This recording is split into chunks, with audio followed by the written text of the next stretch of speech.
Hello everyone. Welcome back to Ludo History. My name is Adam as always, and I am joined today once again by Liam McLeod. Hello, folks. So, we are back. It took longer than we wanted to get schedules to work, but we are back for more Assassin's Creed Valhalla, The Siege of Paris DLC. Liam, what were your impressions of the first one? The first half that we did? At least the part we were able to make. It was, before my boiler just exploded on us. A real mix of things, wasn't it?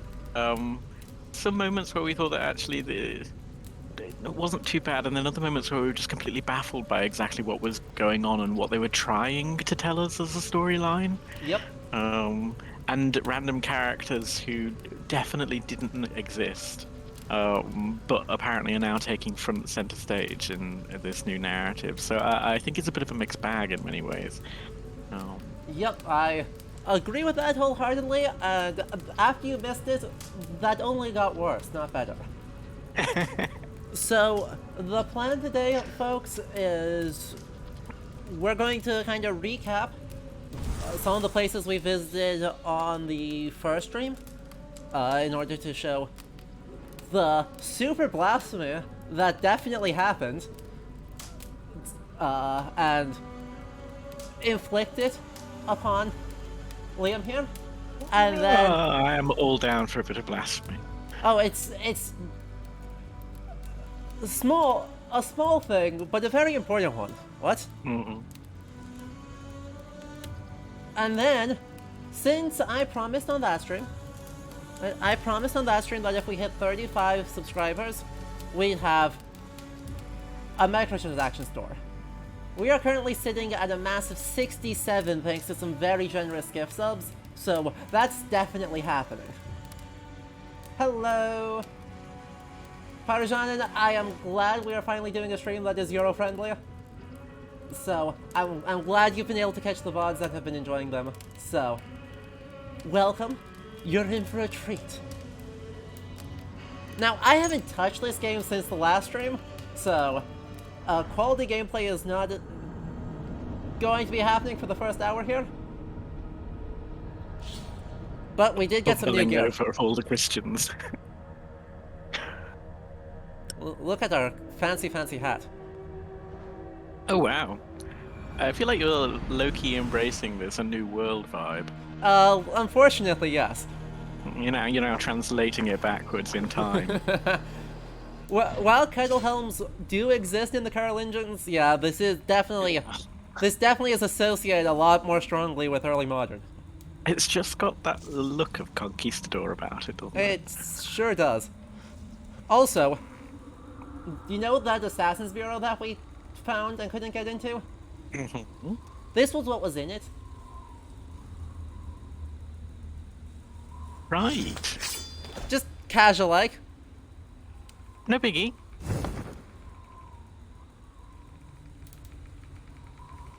The assassins have got a nice little hoard going on here. Unexpected items. Uh-huh. They've been holding on to this, by the way, since the assassins left Francia in the 5th century. They've been holding on to Joyeuse, locked in the Paris Bureau. This feels like the sort of like Da Vinci Code-esque, yes, it's been hiding in the Vatican for this long and no one knew. Uh-huh. On a more fundamental level, though, how the fuck does Charlemagne use it? Yeah. They just didn't think this one through. What else did we get? We have like a 5 trillion scythes. They're all... Yes, because the last time we were playing, we decided that we were the embodiment of death and that we were just blending in casually to the rest of Carolingian society. Yep. We have an Ulfbert sword as our other options. We have... that's an old one. Where's our other one? The one-handed swords are just several things at the same time. That's... There it is.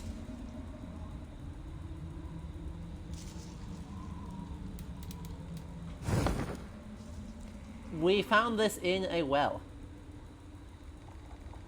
Amazing what people will just leave lying around. Okay. Chat is very happily getting in on this, so anyone who's watching, remember you can change our equipment at any time by donating 1,200 channel points. Please indicate which aspect of death you would like Adam to take on today. Correct. So we have been asked for the most egregious cloak and the most made-up, fancy-looking scythe. Let's do the scythe first. That's clearly the best choice. It's either this one... I was gonna say it's the either weird that one or that one. filigree. Yeah. The weird filigree scythe has got to be. And then pain cloak. I mean, that's... This, no. Eh.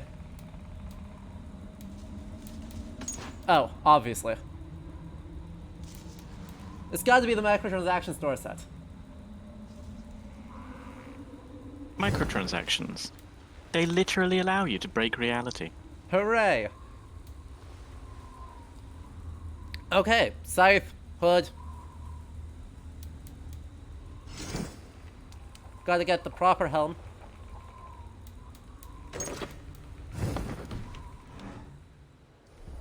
Inconspicuous. Nailed it. I love how the scythe as well just evaporates behind the cloak. Kapoof!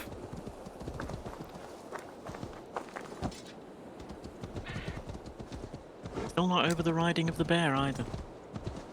I mean, we could switch back to the giant cat. We have the power. Okay. Where are we going first? We are going here first.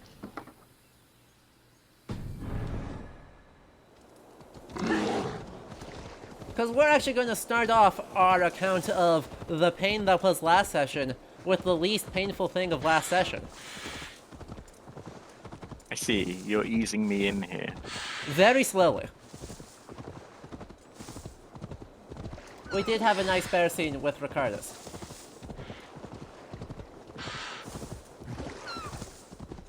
Which is... We end up making it to Saint Denis last time. Yeah, we did. I cleared out the entire map of optional content, but Saint Denis was completely underwhelming. Oh yeah, I remember. Like, Yeah, you're right. We went to it and we were just like, this is nothing. Yeah. There's nothing here. Yeah. Also, found out that the cathedral up here that I thought was what they were doing for the Saint-Germain, the Abbey of Saint-Germain. No, it wasn't. Oh, that's down here. That's just like a random-ass building down here. It's a random-ass early English ruined church that just happens to be named the Abbey de Saint-Germain. Right. And then over time, magically, just turns into ruins and floats closer to the river. Yep. Yep. Also, there was not even a single animal stored in it, which makes me sad. Because that was... Our eyewitness account of the siege says that after Saint-Germain, like, yeeted 7 people off the roof, they just stuck all the goats in there instead. Well, you've got to make sure that your livestock are protected by the wrath of God. Exactly. Even if you're Vikings. Exactly. Where else would you put them? So anyway, starting off with the good thing.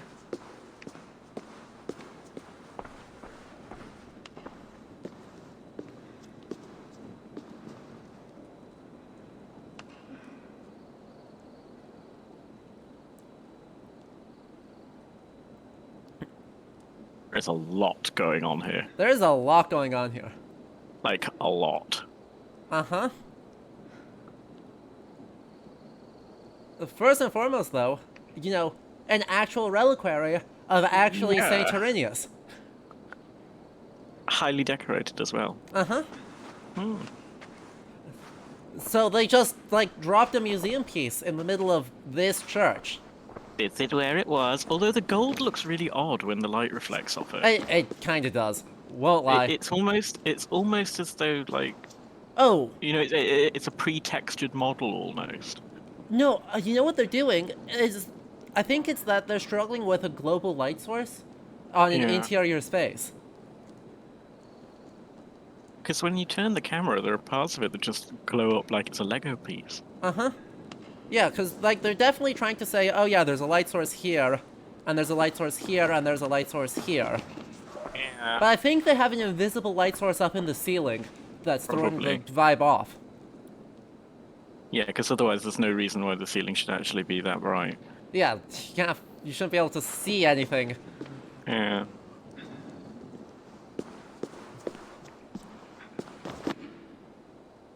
Ah, yes, thank you, Eivor.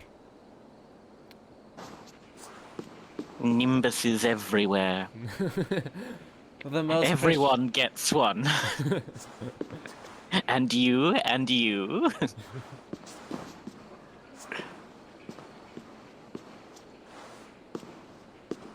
And then we have, I think, scenes from Saint Irenaeus' life.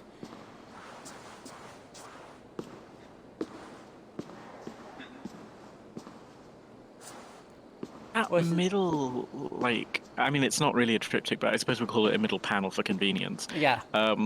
Like, it just odd, just weird. Can you elaborate on that? I'm actually not like, I'm not sure what's standing out about it. Like, it's more just the centerpiece in general is just a slightly peculiar. I wouldn't have expected. And is that blue woven into it, I think it or may be. is it just kind of cast off because of the color lighting? I would say it's probably supposed to be black, but it just has either quote unquote faded, Yeah, or uh, just they couldn't make the asset look good with true black. yeah.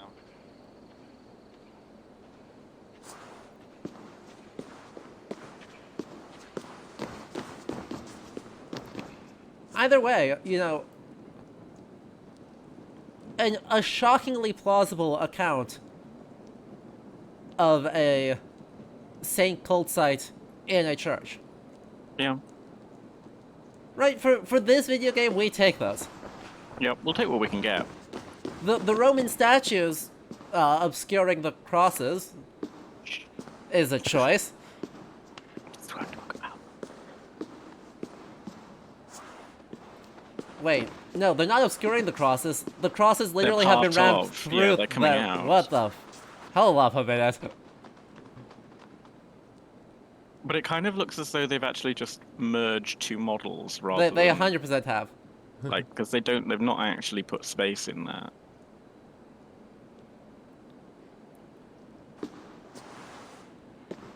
And Uh, is this woman question mark pouring something in the top right, or is she she's holding a fabric? she's It holding a looks- fabric. Yeah.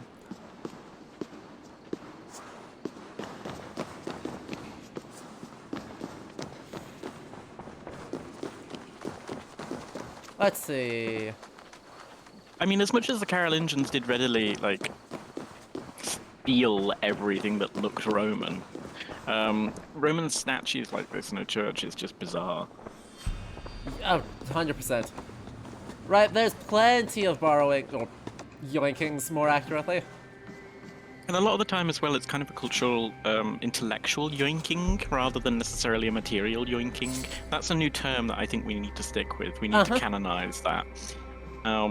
So a lot of the sort of intellectual and theory crafting of what the Carolingian Empire stood for, what it was and why it was important, is very much yoinked from, oh, well, we're actually also Roman.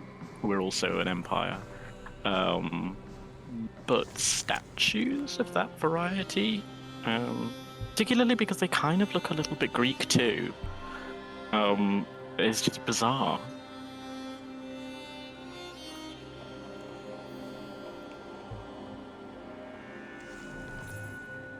Speaking of bizarre, I think we summed up, like, the entire aesthetic of the game right here. Yes, just mishmash of everything and a goat skull in the middle. Exactly. I like the cross. On its own, this crucifix I don't hate. Yeah. The goat skull at its base is frickin' wild. I mean, the only thing I might criticize about the cross is just the size. Like, that's a really hefty piece. That's a lot of gold.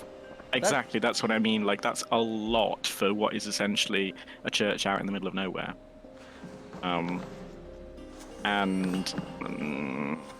Yeah, I mean, particularly at this time as well, those sorts of items in the wake of Viking attacks, in most cases, end up getting moved somewhere else for safety purposes. Yeah, usually this close to Paris, I mean, you do what you did with, like, the body of Saint-Germain and move it into Paris.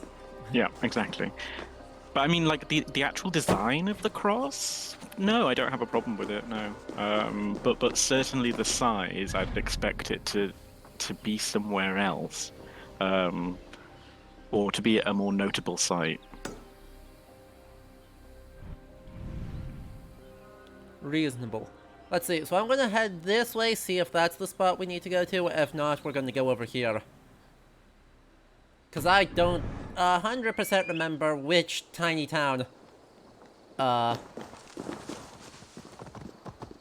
ACS actually says the cross looks like a museum piece, and yeah, to be honest, it probably is. It seems like they've lifted some of these directly out of museum pieces. Yeah, I would very much agree.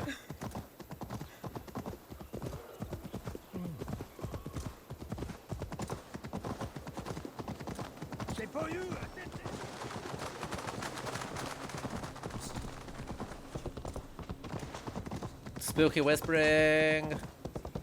Surprising amount of blue on these stained glass windows and whatnot as well. Like, oh, here's a blue blasphemy. Everywhere. Here's a quality blasphemy for you. Okay, right. Yes, this doesn't look remotely pagan. Nope, 100% not. No. This doesn't, like, scream, hello, I'm Satan, how do you do? No. Like, if somebody from the Carolingian world saw this, they'd just be like, fuck. Yep, Alcuin of York would have an aneurysm at the mere mention of it. Yep.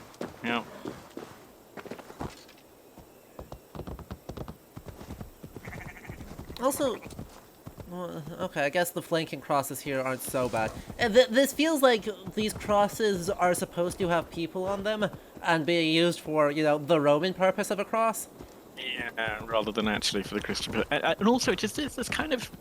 Although, that having been said, I was going to say that it's a little bit weird to just find crosses without much context, because usually you will find that religious symbology of Christ ends up in particular locations to show a kind of devotional practice rather than just being hung around a random village. Yep.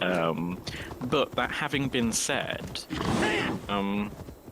we do, for instance, find in this period, earlier and later, a lot of graffiti around the Mediterranean, which is just crosses or handfuls of words that probably the authors of the graffiti didn't actually know what they were saying. They just knew how to repeat certain stock phrases.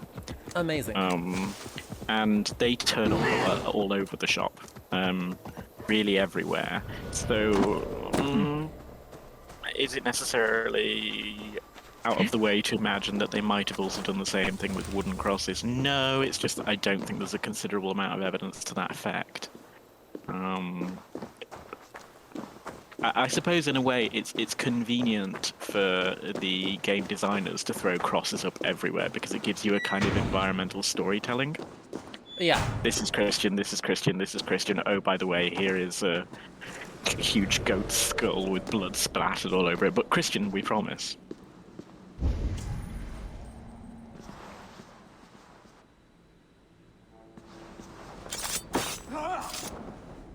Nailed it. You see nothing. Uh-huh. So, what we're doing here is going to go down to the previous assassination site. where we took on one of the Bellatores Dei, who are definitely not pagan, we promise. Right. They're only doing human sacrifice. St. What's Boniface the is turning problem? in his grave right now. Oh, yeah. In fact, he's backflipping in his grave. Minor earthquakes caused by the number of people spinning. Yep, yeah. Just all the priests, like, deciding, no, you know what, we're not going to perform any miracles until you sort this terrible situation out. Martin of Tours is Okay. Martin of Tours is in fact also spinning in his grave. Yes, cartwheels, actually. So this is the Okay. next thing I wanted to show you. Yeah, I was gonna.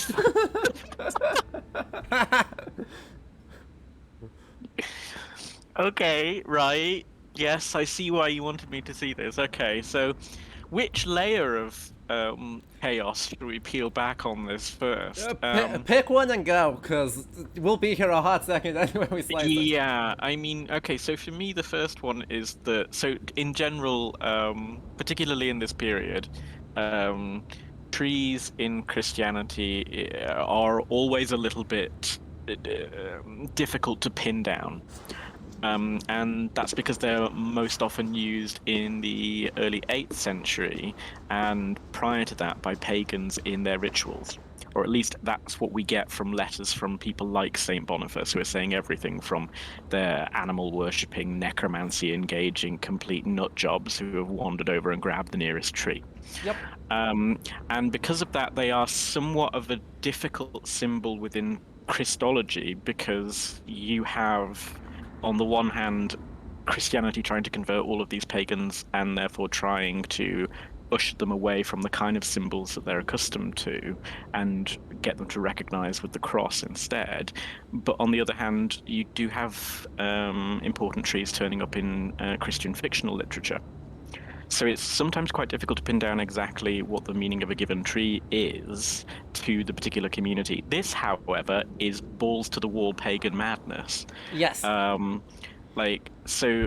idea of bodies particularly attached to trees and whatnot in this way, I mean, as you say, speaking of human sacrifice, it's a connection to the natural world, which, while Christianity accepts these ideas of man being a steward, doesn't recognize with this intimate connection in the same way that we believe paganism would have. We have to say we believe because we don't really have any source material from pagans in this period, so it's very difficult to say with certainty exactly what their practices were.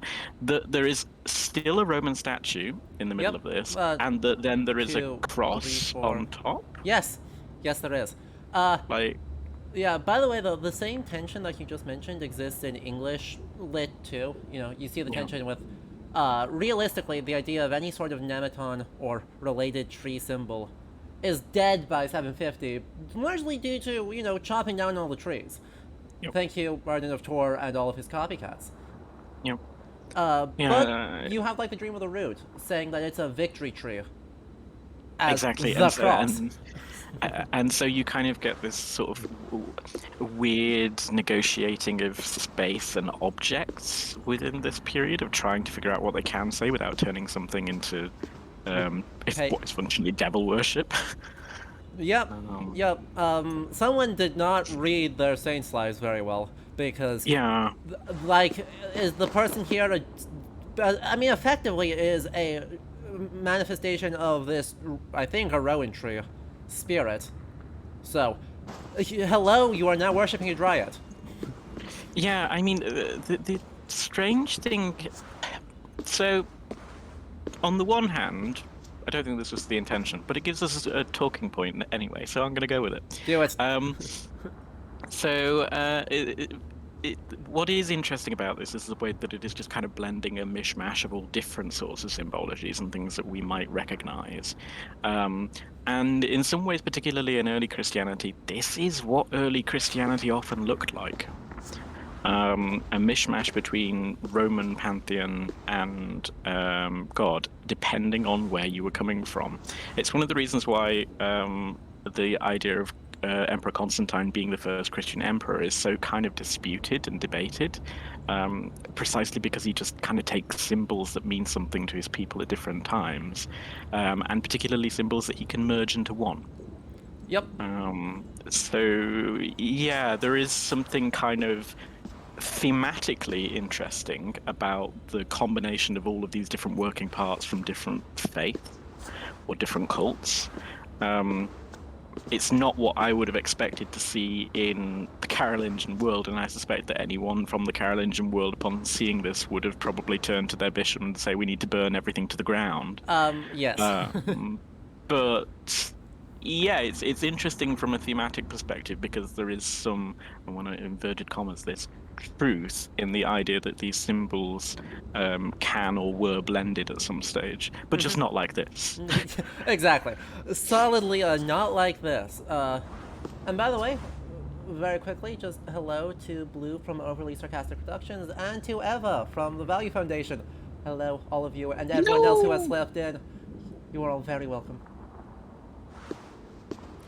And are these actual skeletons that are hanging Oh, yeah. from the branches? Oh yeah. Okay. 100%. Yeah. 100% just Great. the bag of skulls. Yep. Yep. Okay. I have to admit that this is another thing that I have a sort of concern about in the way that we think of the modern world too. We often get into this conversation but particularly between historians and non-historians who want to have conversations about the idea of progress and what we've progressed from. And the kind of stark contrast that is shown is, it's not like we're living in the Middle Ages. And of course, as somebody who studies the Middle Ages, I'm kind of rocking back on the forth on my chair, like, right, because everybody in that 1,000-year period was just uncivilized monsters.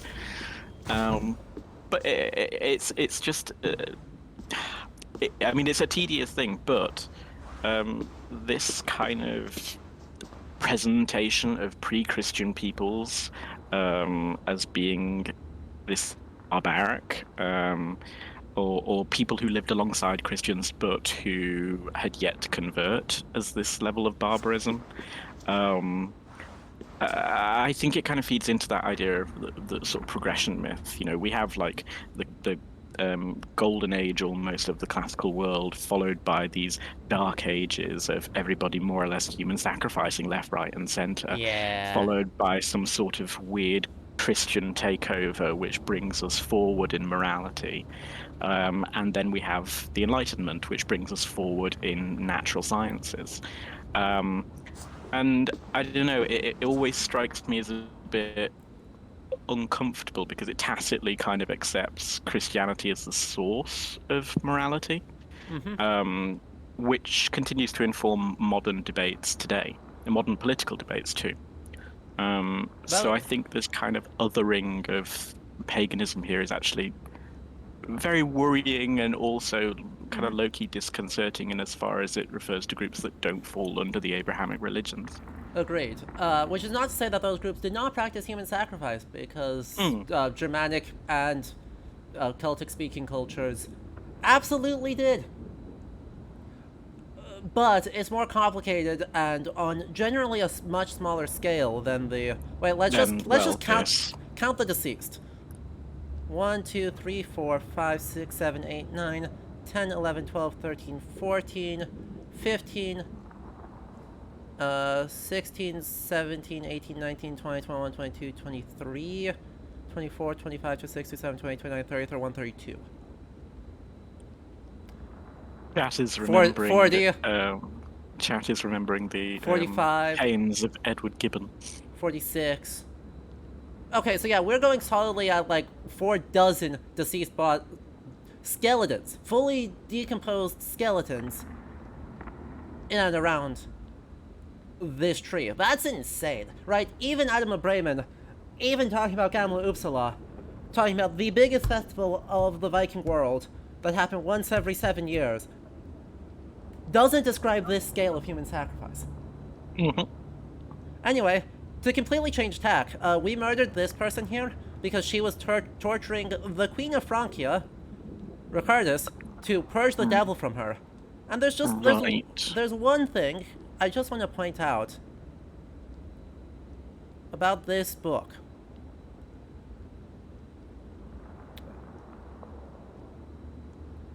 Do you spot it? It's slightly blurred on my end. Go on, tell me more. The text, there's a cross in the corner there. I can see that. That I can The see, yeah. the text is Hebrew. Oh, really? Yes. Right. Okay. Yeah, no, my end of the stream is probably just because we're doing it by Discord. I Yep. can see there's text there, but I can't actually see. But yeah, it's Wow, okay. there is 100% chance that that is Hebrew with a cross in the corner. Wow. Okay, this is blending. Is there anyone they didn't hit here? Like, No Islam.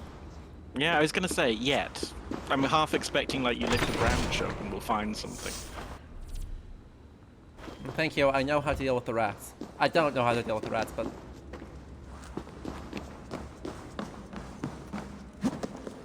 but yeah. So in the An experience. in the late 9th century, at this point, we are really Also, like, before credit. the big phase of Hebrew translations.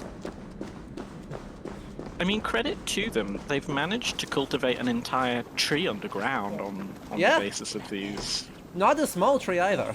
No, I mean, they've done very well, all things considered. Okay, so I believe we're going over here next. I mean, even though rowans will grow literally anywhere, right? Like, rowans are one of the only trees you can, actually get to grow in Iceland. But at the same time, like, Yeah. they... Fair play to them for getting that big of a rowan. Yeah, underground. With no obvious access to light, and the only sustenance presumably human skulls. Yes. Who'd have thunk it? Hey, if the trees want to be carnivorous, who are we to tell the trees no? Yeah, true. I feel like this is the opening to Mother Nature striking back, realizing the nutritional value in human skulls.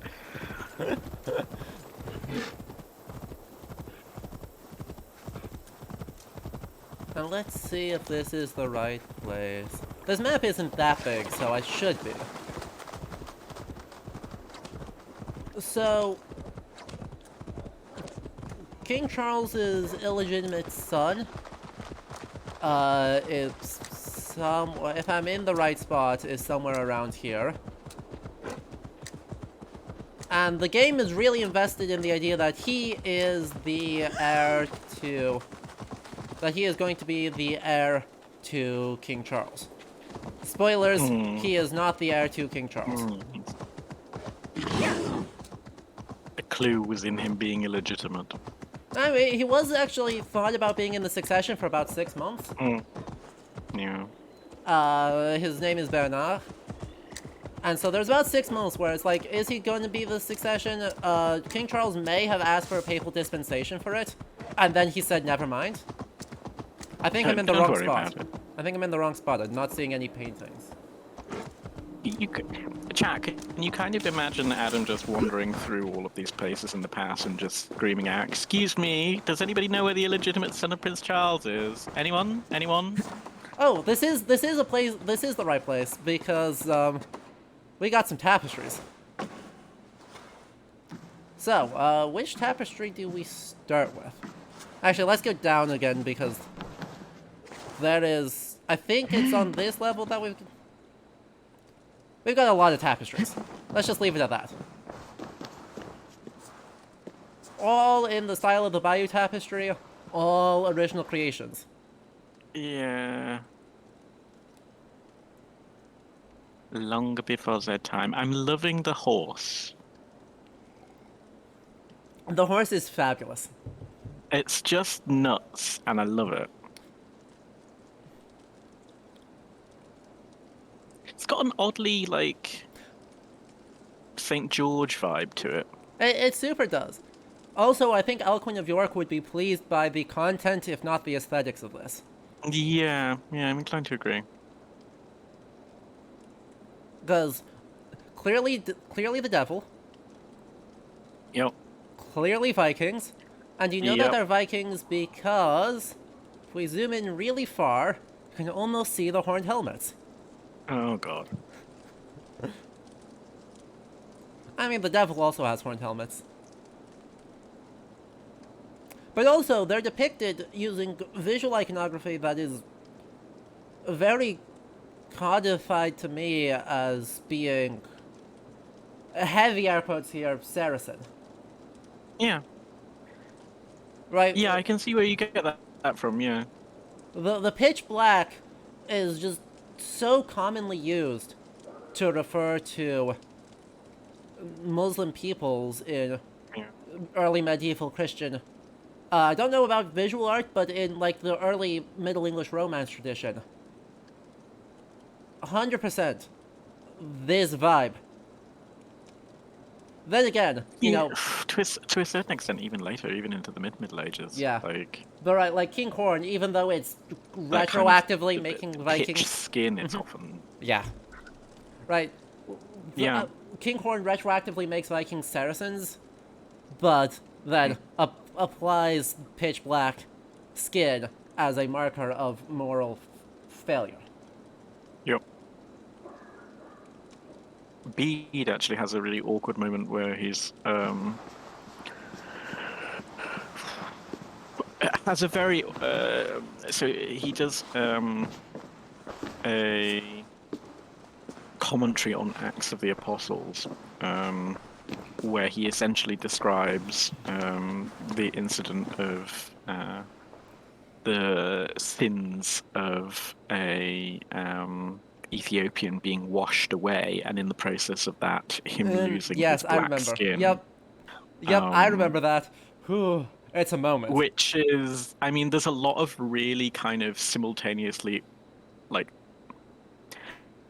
I think Bede is one of those ones which really challenges your kind of modern perspectives as a historian because you'll often read him and he will say things with no regard whatsoever for any sense of these people being humans. And at the same time, when I read it, I can't help but, on the one hand, be completely terrified of the commonplace attitudes towards. I mean, it comes up in respect to Judaism as well. So the commonplace attitudes towards anti-Semitism and racism, whilst on the other hand, some of the stuff that's said is just so bonkers and ludicrous you can't help but laugh. Yep, Um, and it just, as a modern person reading Bede and going through that, is just very challenging, but also kind of oddly amusing. yep, it's a lot to deal with, especially since recent research, Dr. MRO especially, suggests that uh, Saint Hadrian, who is a little bit before Bede, was from North Africa and was very likely black, or very plausibly black, Yeah. I should say. And I So, mean, Bede is a part of a Bede and his brothers and sisters in the church are part of a monastic tradition which they root back to Ethiopia. yeah. And Um, so the and yet blatant don't seem to racism is see the connection.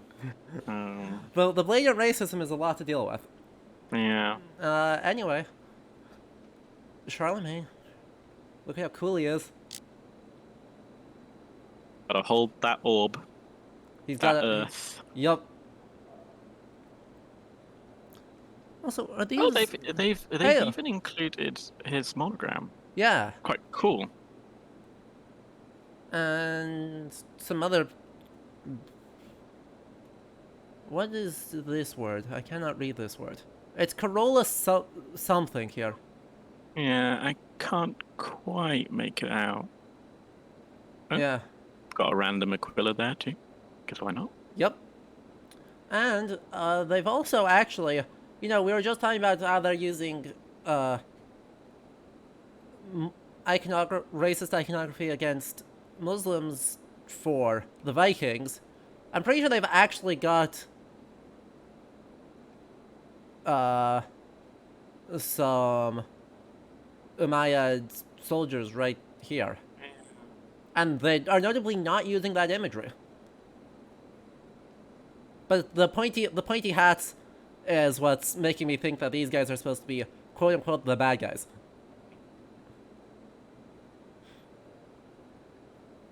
So fascinating that they're actually not using that icon. What's also kind of interesting about this depiction is having Charlemagne there in the middle, kind of as, I mean, what we're essentially seeing here is functionally two houses. We're Yeah. seeing Christian faith on the left, and on the right we're seeing Roman heritage.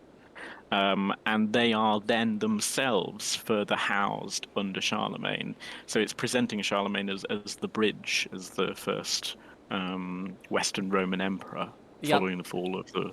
So I mean, in some respects, it's just a very interesting portrayal. Yeah. Not one I hate, though. The question of whether he had a beard is probably no. Yeah. Probably didn't, because they're very big into the idea of Roman, Roman style everything, and that includes hairstyles. I suspect that the beard is probably, well, it's probably more to do with two things, really, I suspect. The first is likely modern ideas of what Charlemagne Yes.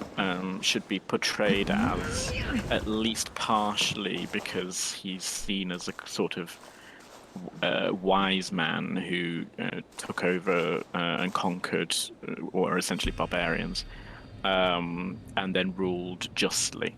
So, in some respects, that's probably a modern addition, because we would see a beard as being something that is demonstrating wisdom. Agreed. And so, most romantic art of Charlemagne shows him with a big full beard. Like Alfred the Great, actually. And the second reason is probably because, I mean, for anybody who has done any English literature at any stage, often what comes up is Chaucer's rants about barefaced boys who can't be trusted because they can't grow beards. Fucking Chaucer, man. Yeah, so it's perhaps not necessarily surprising that from a kind of, if you do anything about the medieval world, but you only do it lightly, then Chaucer's perspectives are probably the ones that you accidentally pick up. Yep. Problematic tapestry number 3. Dun dun dun. Look at them. Flee. Okay, aesthetically, this is the Bayeux tapestry, right? Yeah. Look at these. The male is precisely could literally have been lifted, to be honest. Yeah. It's just lifted and recolored, like. Except for these guys.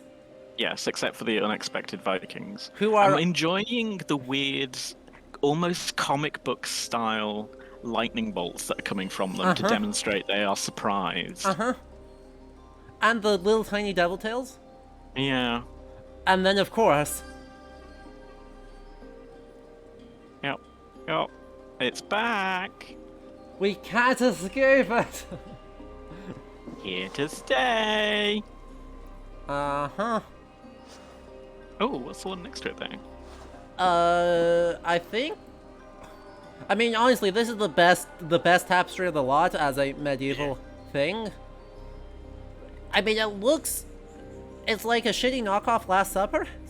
Yeah, I was gonna say, it kind of has Last Supper vibes to it, but the actual... But it's clearly not the right people. Yeah. I'm going to take a wild guess on this supposed to be King Charles. But yeah, I have no idea who... It's a guess, though, because there's just not enough to really identify him. The only reason why is for the one right here. So can you spot the uber blasphemy? Let's see if I can... I realise I'm just forcing my face onto chat now by going even closer to the screen. No, show me. Look at the halo.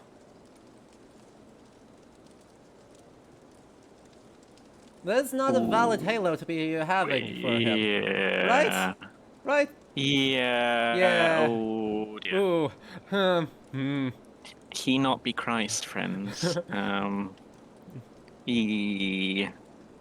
Yeah. Okie doke. So So Charles is now Christ. someone did a blasphemy. The thing is, though, is that I find that in any this came up actually for writing the chapter for the Playing the Middle Ages book. Yeah. Nimbuses just turn up everywhere. Do they? Um, like without much regard. I mean, even in that last, if we go back to the Bayeux Tapestry charging on Yeah. Vikings, I mean, there's even a nimbus just around the leader's head. Like, there's no identifying feature to tell us who that person is, but Clearly, he Saint has a George. nimbus. He has a lance and a Yeah. horse, and therefore he's Saint George. Like, so it's just very.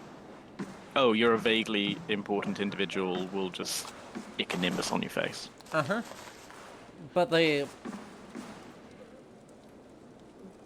cruciform nimbus Yep. is a bit rarer.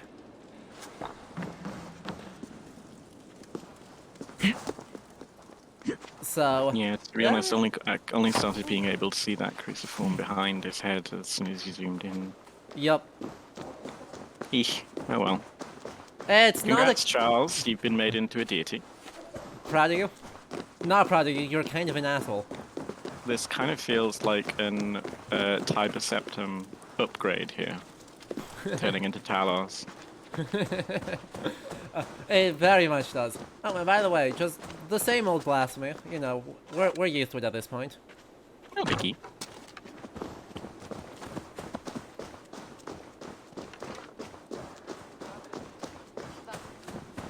It's almost boring at this point to see all the goat skulls around. Oh, stop it. I mean, it's just like. It's just weird because through much of Christian history, like the goat horns, and it's because of revelations really, but the goat horns are just so readily recognized. So that for them to just be hanging around for no reason, Yeah. like you take this to an 8th or 9th century Carolingian Christian, and They will that's 100% just gonna- recognize it. yeah, it's just going to be terrifying for them. Because you can't do that.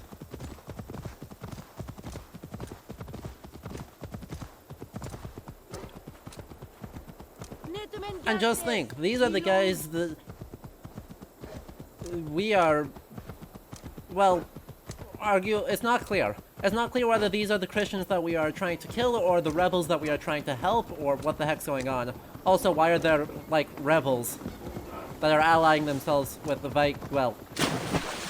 around Paris, why are there rebels allying themselves with the Vikings right now? I think this is something that we've discussed before, really, in other chats. That just probably related to the fact that they've inserted a random plague too.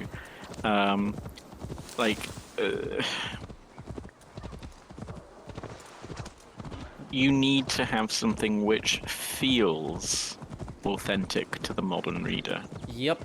And what feels authentic to the modern reader for the Middle Ages is there is plague everywhere and all the time, and there is war everywhere and all the time, and within those wars there are civil wars all the time.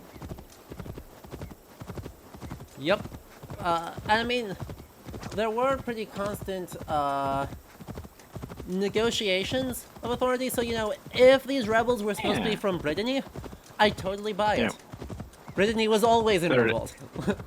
Yeah, I mean, and you can say that, but I mean, they're in the wrong place. But like, we could say, for instance, like, you know, shortly after the siege, the Vikings are Aquitaine. basically paid off to go north. Yep. And then, Well, yeah, it's just so there are elements of this that make some sense, but it's not quite. I think it's also kind of important to remember that we're not quite at the level of the Capetians yet, where all of the underling lords are basically like, yeah, I don't even need to show up to your coronation, and I'm not really that bothered if you're king. Yep. Like, there is still some level of command structure going on here. There is, but at the end of this, spoilers, Count Odo is going to become king. And then the Duke of Aquitaine is going to immediately revolt, and not stop being in revolt for decades, to be honest. Like, really, until Charles the Simple, Aquitaine doesn't really calm down. Yeah, I mean, partially just because it's such a large territory. Yeah. And it's very... the Aquitanian nobility are very independent. They're independent even into, like, 1300s. Oh, yeah. Like, I mean... even later than that. I mean, there's that lovely chunk for a while where Aquitaine is English. Because it's such a large territory. Yep. Yeah, that's true. Does it count under those circumstances? Do we say that's rebellion? Yeah. Are you kidding me? Now is England. Congrats. Are you kidding me? After Eleanor of Aquitaine gives Henry I Aquitaine and Anjou, and I mean, the best thing is though. The best thing is though is that she's like with the French king and only can't produce him that male heir he's looking for. Just immediately wanders over to the English king and it's like, hello, here are all your children. Yup. Yup. But I mean, even Eleanor was, especially Eleanor. Eleanor was known to be rebellious, even whilst being married to the King of France. Like, yeah.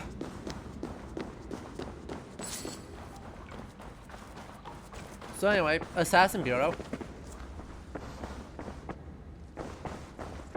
Honestly, there's not a lot here to show, apart from, gee, the parchment's in great condition for being soaked, literally all the time. Mm-hmm.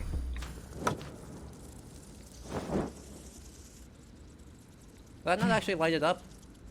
Like, I literally... Pristine statues. Really? That didn't light up the...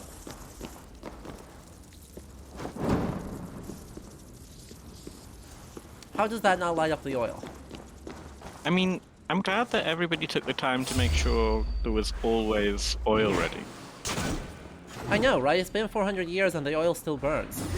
I mean, you have to give credit to the assassins for that sense of, wow, being ready on demand, even once they've left a place.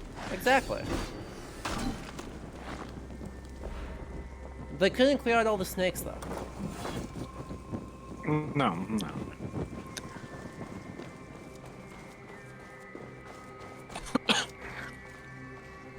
And so we found Charlemagne's sword buried here. Of course. Just vibing. And you said, like, pretty much hasn't moved since, what, the 6th century? It's impressive. Isn't it? Teleporting sword of Charlemagne. Because, yeah, there's a document somewhere that says that the Frankish bureaus were abandoned shortly after the English ones. I think it's up here. All the scrolls would suggest that it's up here. With the departure of the Brotherhood from Britannia following the death of Imperator Honorius, our work here in Paris is at an end. The cold wind that blows across Britannia has reached our shores as well. As Magister Ritus said, we must leave and regroup to focus our attention where it is most needed. All hidden ones are ordered to vacate Paris immediately. The bureau will be sealed, and the door keys hidden in the ruins as Champlain de Durham at Gisacum. It may be at a future time when present misunderstandings have been forgotten, others will have need of it again. Ritus has extended an open welcome from the bureau in Cologne to any who would make that journey. For those who choose to do so, I will meet you there.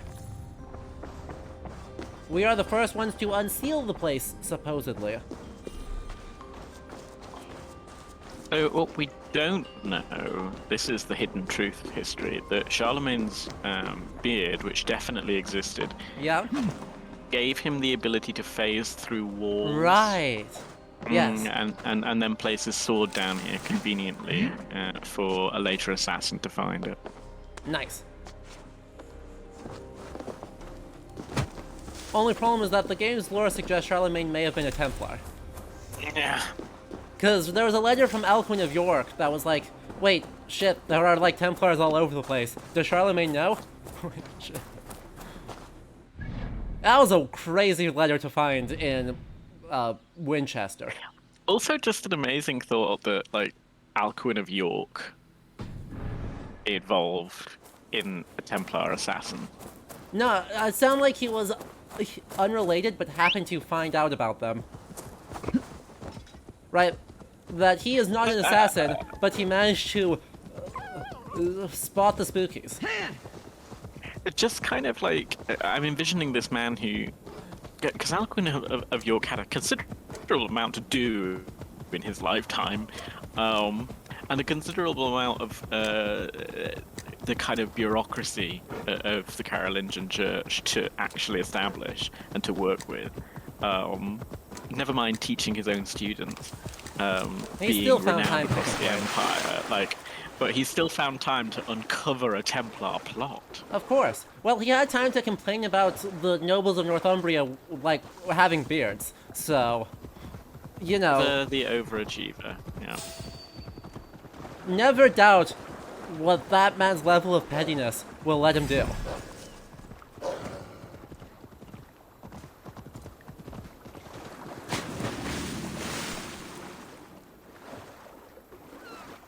Well. Lovely day to take a bear for a swim. He's having a great time.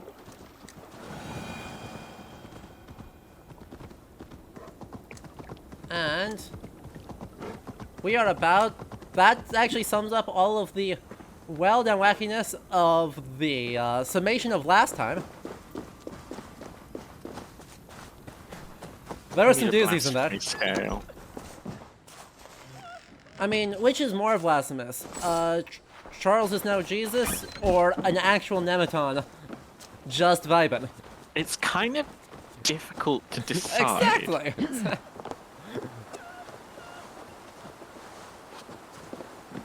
They're both pretty fucking blasphemous. I'm just trying to like rank it, thinking about like.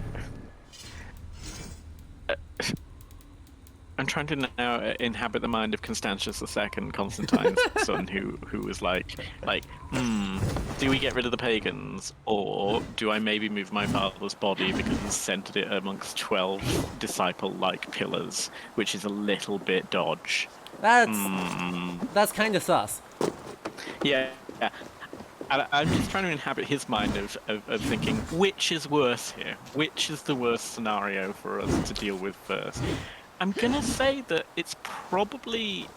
Yeah, I'm gonna say that King Charles being Jesus is probably the worst blasphemy, because I think they expect to see pagans. They don't expect their king to declare himself God.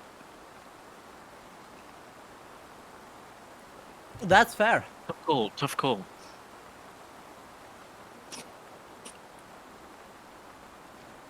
So, at this point, we are going to take a break. In order to enter the store. Chat, let's get a hype train running. And then at the end, Raptorus, we will get our most Christian cloak. We have a pretty Christian cloak, so we'll be the most Christian Christians that have ever, Christians. Right, that's how that works? So, we promised this last time that we would have a lightning round of rate my microtransaction sets. There's a lot of them. So, at this point, before we hop in, remember that this is something that takes a lot of effort to set up, and that we've got just a lot of research time, a lot of scheduled time, lining up guests, all of that stuff. So if you have enjoyed this so far, do consider subscribing or sharing bits or everything else that you do to support it is awesome. And Raptoris, thank you for starting us off with a tier 1 gift sub to a dim corner. Welcome. If you subscribe, not only do you get, the streams 3 times a week on all sorts of stuff, including for October, Symphony of the Night as our Halloween game. So, that sweet, sweet Castlevania energy. But you also get access to 100% genuine medieval marginalia as your emote collection. And thank you, AC, for the gift sub to Zen Walrus. And the 15 months, Leander. As the hype train rolls, let us get in. Let's start with the old ones, and then we'll get up to the new ones. These are all settlements. Ships, and the gear we're actually here for. Set number 1. Dang, OSP YouTube with the 5 tier 1 gift subs, and Kappa Crab with the 2 tier 1 gift subs. Thank you so much, everyone. So, set number 1, the Berserker Pack. What's our thoughts, Liam? Oh god, where do we begin? Do you think that they have enough pelt? I don't know. They could have replaced the bear print with another pelt. I think that they should immediately order more pelt from Jeff Bezos, because there's clearly just not enough pelt. Fair. There must be all the pelt. Well, shoutouts to the decorative mail. Yep. Decorative mail codpiece. Let's go. And you get Hati for all the fitness on as your mount, and Munin as your raven. Oh wow. Odin blesses you this day. Also, Odin gets omnommed by Fenrir's son this day. Because that's who Hati is. So, rating tier list. D, C, B, A, or S. How hype is the skin set? I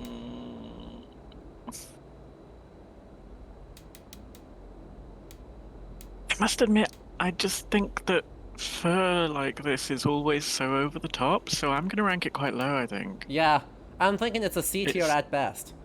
Yeah, I mean, I just kind of think that it's done without a considerable amount of effect for the sort of player who desperately wants to show off their masculinity, and then it desperately wants to be quite essentially a bear?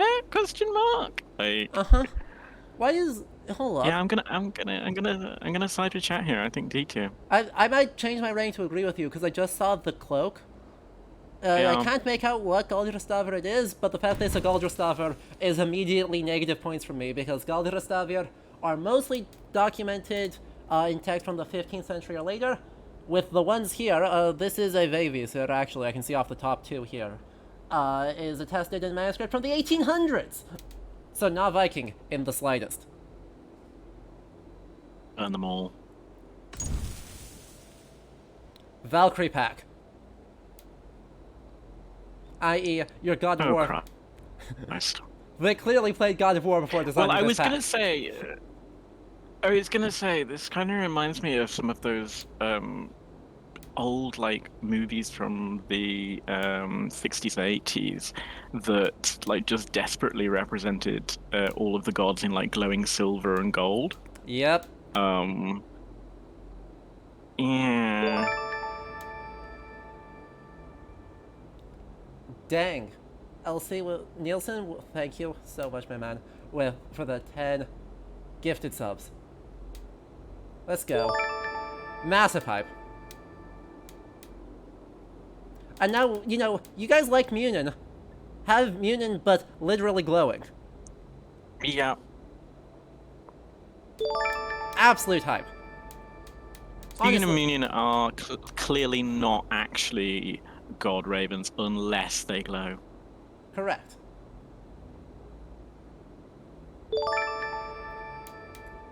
And as Blue helpfully points out, we have now officially outgifted the amount of people on stream right now. The solution for that, of course, is everyone go tell a friend and get them in this stream, so we can catch up to our number of gift subs. Because the more people in, the more hype it is. Overall, I actually rate this set relatively high. Right, not historically accurate in the slightest, but we got a lot of references. Right, Alsvinder being one of the horses that pulls the Sun's Chariot, Hyun, Svipul. You know, we got a decent number of references that kind of sort of make sense. We take it. And the Valkyrie armor does look, just kind of look sick. Yeah. And by the way, the thing here reads Ragnarok. I'm enjoying the cloak as well, yeah. So I'm actually going to say B tier for this one.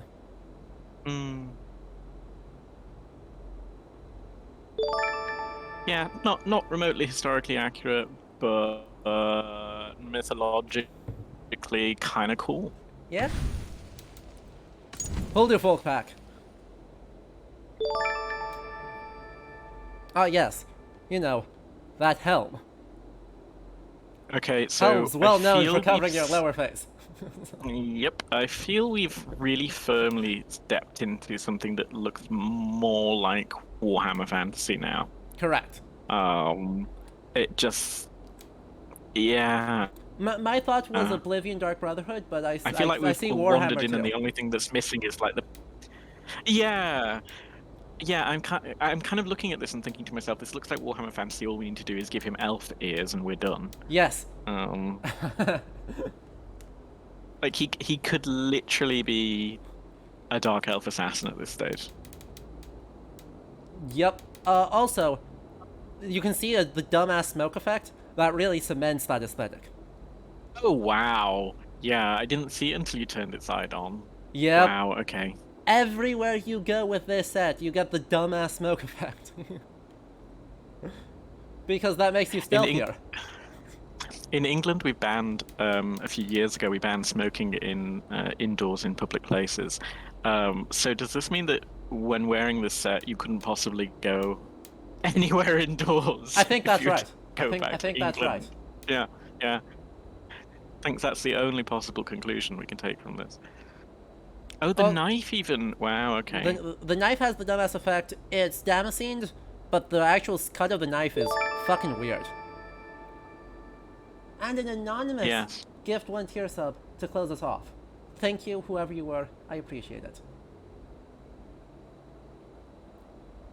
Overall, solidly... Kind of looks like Damascus mosaic steel, though. Yeah, it is. Like, the shape is weird, but yeah, Damascus mosaic steel.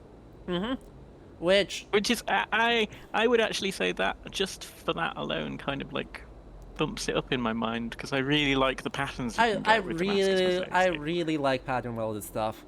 Right, it's real pretty.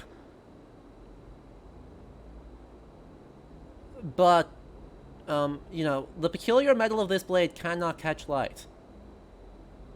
Yeah. Indeed, yes. That's totally how this works, game. Yes, indeed. I mean, as you can see, it's just absorbing everything. Indeed. There is an edge on the blade. It's single-edged, KJ. Right, this is a chopper.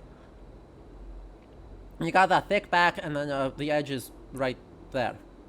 I was going to say, you try and puncture anything with this, and it might split in half. A little bit. Don't know. It's funky. Overall, I rate that as a C tier of would be B for the same reasons that Valkyrie is B, except for the dumbass smoke effects. Yeah, I think that's probably the only thing that's keeping it down. I do really like the Damascus. Yeah. Oh, the Draeger set. It's an even worse helm than the skull we've got. I like how they seem to have like got halfway through the construction of being like, yeah, we'll put horns on this, and then going, oh wait, everyone will hate us. Yeah. So they've got like partway through it, and then they just stopped. And so they replaced the horns with cutting a skull in half and merging it into your face. Yeah. Absolutely bonkers shit coming out of this home. I'm enjoying just a random spinal column, though. Oh yeah, Why it's not? for the aesthetic. It's probably going to fall off immediately. Yeah. The shoulder blades as chest armor is a nice touch.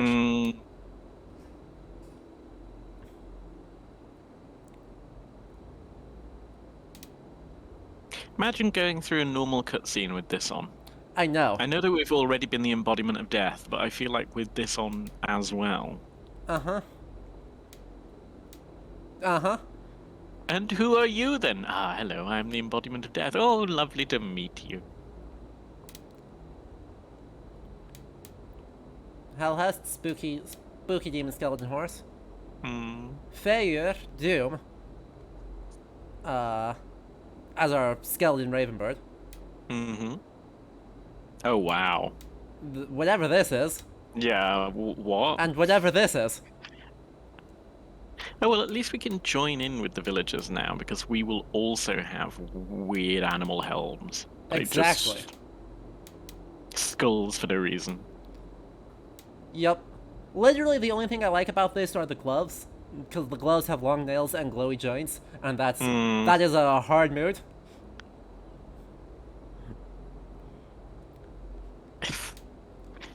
Can we go below D?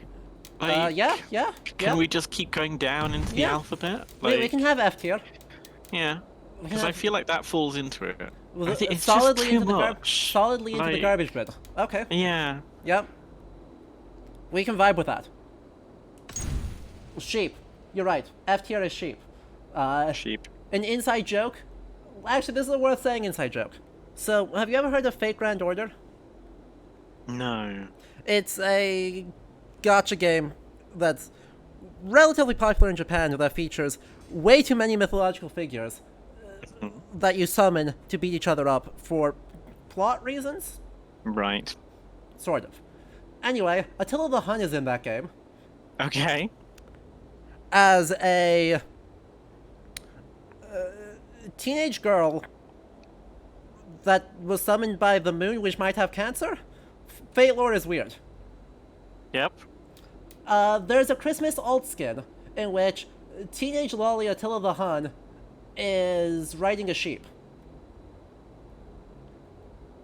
And I was inflicted with this information, and therefore the too baffling to process is in fact a rating of sheep.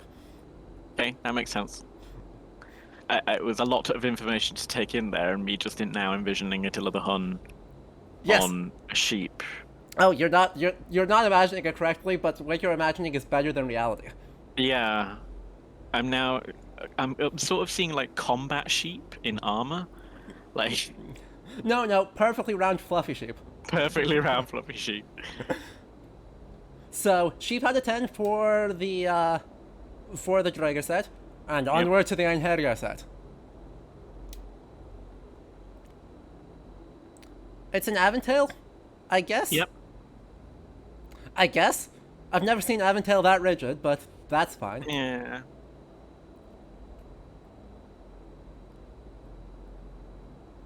What's the impressions of the set here? I don't really mind this one, to be honest. Yeah? I think this is I think this is sort of what I would say is a much more modest and kind of sensible version of the earlier sort of barbarian one that we saw. Like the pelt isn't too much. It's kind of suitable. There's Anglo-Saxon vibes going on here. I actually really don't mind this. Yeah. I'm of the opinion the longer you look at it, the worse it gets. And that, Yeah. like, why is there the random ass pelt here? And the, like, half silk here? And why did you not wash your clothes? And too many belts. Yes. Nomura got a hold of this one, and there are just too many pelts. But yeah, I mean, of the ones we've seen so far, I think this kind of loosely makes the most sense. Yeah. The Blood Eagle and the Dwarven Axe get points docked. Yeah. Both for being just dumb. Right? Yeah. The axe itself is totally fine. even with the hole in the center. But why did you call it dwarven? You could have just Yeah. called it literally anything else. And then points got him back for the mythological reference to Heldi Hundingsbani with the shield. I can't help but wonder whether or not. This is a good question. Why is it that in all representations of any form of dwarven items in any form of video game, we stick so closely to the idea that it has to be golden? Tolkien? It's mentioned by Peter Yeah, Jackson. I like my gut says It's- Tolkien. Right, this is just but- this totally. It feels like Gimli's walking axe from like Fellowship. Exactly, because I can't feel like I see no reason why it would have anything to do with the sagas. Because if they're supposed to be good smiths, making stuff out of gold would be an immediate no-go. I mean, right. The sagas do say, or the Eddas do say, that they're making stuff out of gold. So like Gudrunbursti, the boar is made out of gold. Was it Skilvlotnir? The ship is also made out of gold. They don't say that Gungnir or Mjolnir are made out of gold, but obviously Sif's hair is gold, but that's the sensible use for the material. Of course. Right, the idea is, of course, gold is the ultimate status symbol, and making gold actually useful is pretty damn impressive. Yeah. Right, you have to be magical in order to make gold be both look Actually good useful, and be other useful. than pretty. Yeah. So it's that makes you a super god tier smith. 'Cause it turns up as well in like Elder Scrolls, Yeah. where anything that is Dwemer or anything that is dwarven at all, it has to be gold. By the way, you think with all their patches they would have, fixed their typos. This axe is currently No, used to definitely slain dark elves. Ignoring the fact that this is straight Tolkien, right? Dwarves Yeah. being used to fight elves, straight Tolkien. The Svartalvar are the Dvergar. As far as we have evidence, like the sons of Vivaldi, according to Snorri Sturluson, live in Svartalfheimr. The dwarves are the dark elves. Yep. It's funky. Random ass weapons, mythical weapons. Rosebush, a quote unquote scimitar. Right. It's a two-handed sword, for the record. Okay. A Dreka bow. Ignoring the grammar, dragon bow. Yep.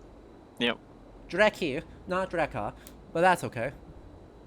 And Sleipnir shield. As you can see, 8 legs. It is Sleipnir. Yeah.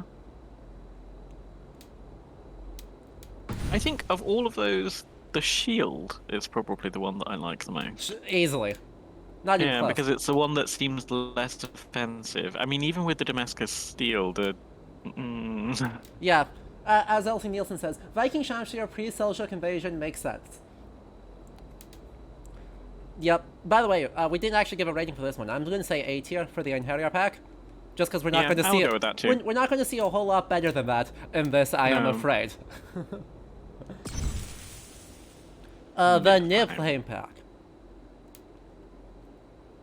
Spook. oh, glowing eyes too. Well, Yeah. I suppose what did we expect? Yeah.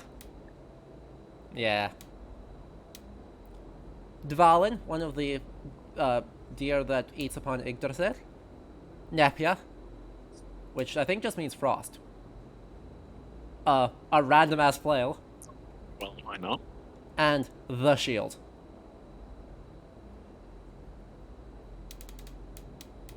I actually quite like this one. It looks fucking amazing. Yeah, like just aesthetically, I think this is really surprisingly good. Yeah, I'm with you. Honestly, A tier, not for the history, but for the vibe. Yeah. In contrast, Oh, here we go. Oh Christ! Right. Okay. uh-huh. Forget everything I said previously. If we really want to go and hang out with the pagans, we have a new set. Yes, we do. We have the cloak. This is the cloak we're wearing right now. Just wow. Muspet Warg. because that's totally not mixing your languages. Hmm. Vargr in Old Norse, not warg. Ah yes, our raven is a phoenix, which lives in hell.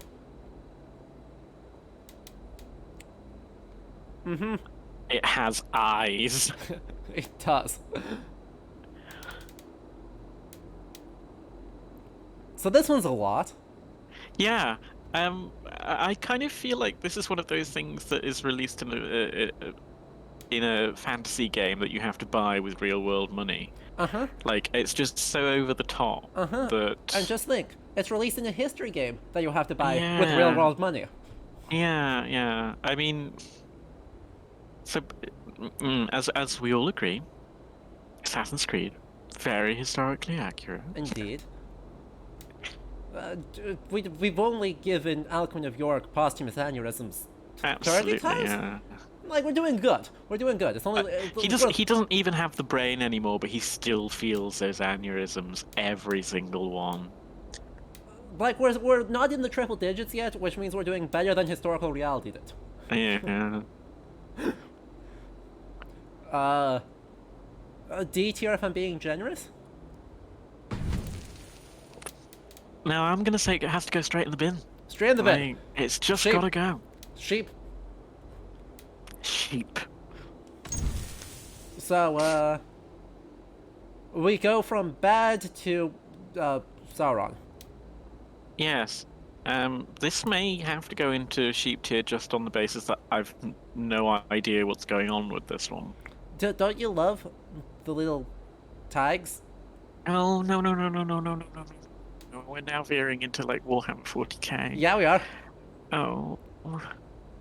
Oh, why?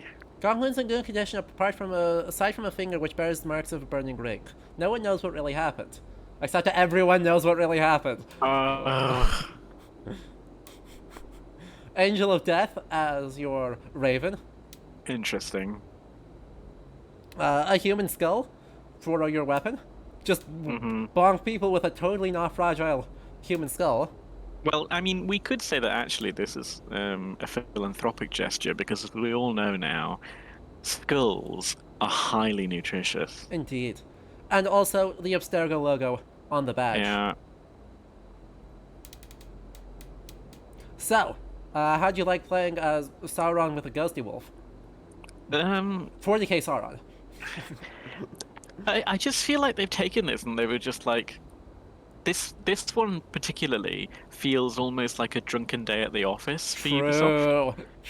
Like, so they rolled in, like they had a really shit day, and one of them had been doing some sort of D&D in a Lord of the Rings setting, and was just like, you know what, I actually kind of fancy making, and then the office got drunk and just made it. Fair. Nah. Solid vibe. Bin? Bin. Next up, the Hairthweru pack. Load, thank you. So much purple. So much purple. We are now royalty. Do you like the knockoff Sudden Hue helmet? Yeah, I did think that. It 100% is. Well, notice you cannot get the Sudden Hue helmet in Sudden Hue, which is in the game. You must get it by paying real money. But you can get it here, yeah. We of course paid in opals in order to get it. Because, damn it, if we can't have our museum pieces, what can we have? What else is there? The purple enameled articulated plate? Yeah. I mean, you can just pick this up at your local store. Look, Maximilian the First would kill for this much purple on his arm. Yeah. A warhorse, a totally fine horse, and here's the kicker. Yes. No. You are in the wrong part of the world, friend. Although, does this now mean that we can refer to Eivor as Eivor Porphyrogenitus if we go around wearing this? Probably. Seems fine to me. We were born in the purple, we rolled in the purple, and now we dress in the purple. Indeed. And we get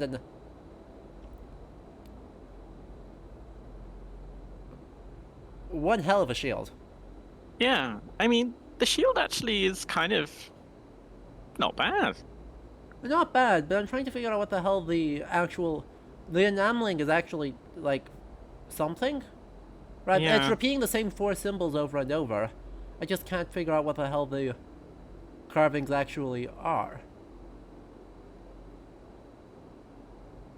Funky. I mean, to be honest, like in a particular setting where like you could a really exclusively decorative and royal function, you can almost see a shield vaguely similar to that Yeah? existing. Yeah? Exactly. Capcrab makes the good point of this one has some uncomfy pre-conquest English Yeah. equals America. Yeah. Uncomfy vibe on that one, Mm. which is some serious points on that. But the rest of the set, Yeah, I think moving away from the bald eagle, I think the rest of the set's actually not that bad. I suppose we have to say that for the Sutton Hoo helm, if nothing else. exactly, right? The Sudden Hue helm is the saving grace, and the shield are the saving graces of this set. Yeah. The rest of it, purple. Yeah, I think the purple is a little bit ludicrous. But I would put that in. I would put that into B actually. Yeah, I'm fine with that. Mythical weapon pack, B. The Yukon Vasara. The Yari Akbar. Holnagord Bow. And Celtic Cross Shield. Because why not? We got, well, an obvious choice, right? The fact this wasn't in the game earlier confuses me because clearly borrowing Ukko, clearly borrowing from Thor. Yes, I was thinking that. Yeah, which is right. Scholarship does think that the Finnish deity Ukko probably was influenced by Thor, and does use a hammer called the Yukon Vasara. The Ariaber is another name for the Lewin. This is a Japan did a thing, and video games now use it. Everyone must have one. No, it's specifically this spear. This name appears in one text as an alternate name for the Lewin. But Japan, separated this out into its own weapon in JRPGs, and so video games now separate it out into its own weapon. Elsie Nielsen, I think Vasara is cognate with Vajra.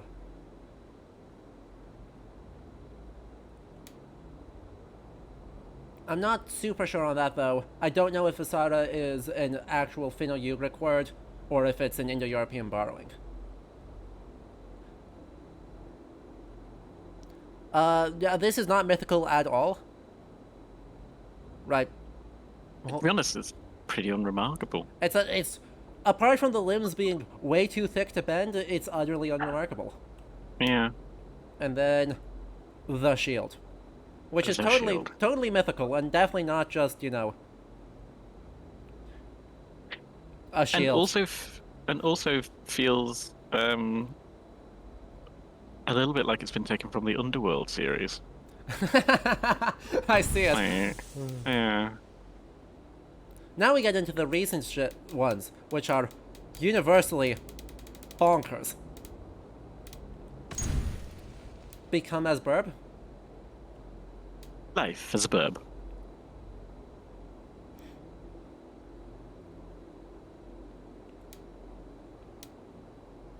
I think we just became a superhero. I think we did. Congratulations. We are Birdman. We are doomed to a life of, I don't know, there was a movie about this, wasn't there? Yeah, what they don't tell you is that a the life Raven of being here, depressed about. yeah, the Raven here is actually the form you transform into. Right. Yeah, not the one that you actually just send to have a look around. Unique ability of this armor set. Mm-hmm. Yep. Mm-hmm. What's the feeling of become as Burb? If you take the ludicrous helmet out of it, um, the other features aren't actually that bad. True. The long tails It feels a little bit much. are But like, if you just shorten those down, maybe, and yeah. I mean, it feels cut very much like the Ezio cloak, right? yes, yeah. Very assassin-y. It's just a shame that they made it into a weird Marvel-esque. Harvey Birdman, attorney at law. Yeah. By the way, other quibble on this. How the fuck are they spelling Savor? That's an Ev, not a DH. Not that hard to do, folks. Unicode does in fact allow you to put an Ev into your video games.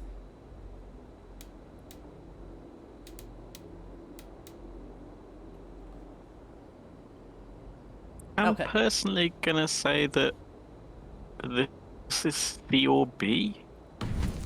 Chad is saying B for Burb. Yeah, B for Burb. Good justification, actually, chat. The Tyrannus pack, named after the Gaulish question mark? deity question mark? Lots of question marks here. Also, kind of feels like we've just stepped into a new world crossed with Yeah, we have. Elder Scrolls Dwemer. Like, Yeah, we have. it's dwarven, but also it's low-key Indeed. conquistador shouldering. Yeah, it Like, and by the way, here is a face. Tyrannus, for the record, is supposedly a god of wheels and lightning. Maybe. Possibly. Who can 17 asterisks after that, because we have like 3 attestations for him, and like 2 cases of his name that are not at any of those 3 attestations.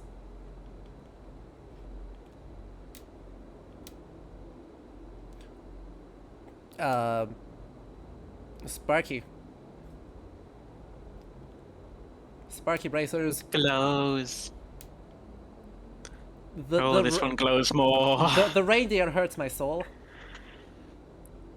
The reindeer has encountered Goldfinger from the James Bond series. Yes.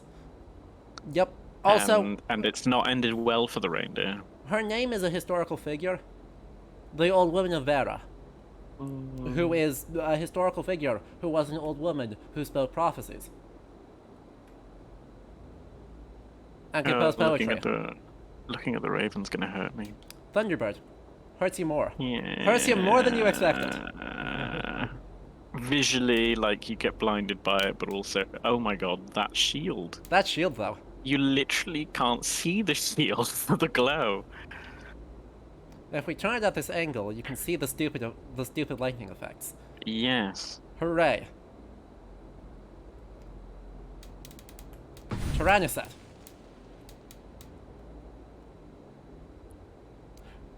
I'm gonna go with D here. D tier? Fair. Yeah, I mean, there's not much that's salvageable, I don't think, from that. I mean, it may even need to go into the bin on account of the fact that there's a golden raven. That is Native American appropriation. Yeah. You can't just do Thunderbirds like that. Don't worry, we have the option of getting even worse. Well, the thing is, right, the only problem with putting everything into the bin is that there is so much the bin is going to fill up. There's not enough room in the bin. The mystical set. Yeah, this is our alternative life. Indeed. It's this is our it's twin. the helmet we're wearing, but even worse. Yeah. It's like they thought that they looked at the helmet we were wearing and they thought, how can we make this worse? Lo and behold, they did. The Tree of Life on the hood.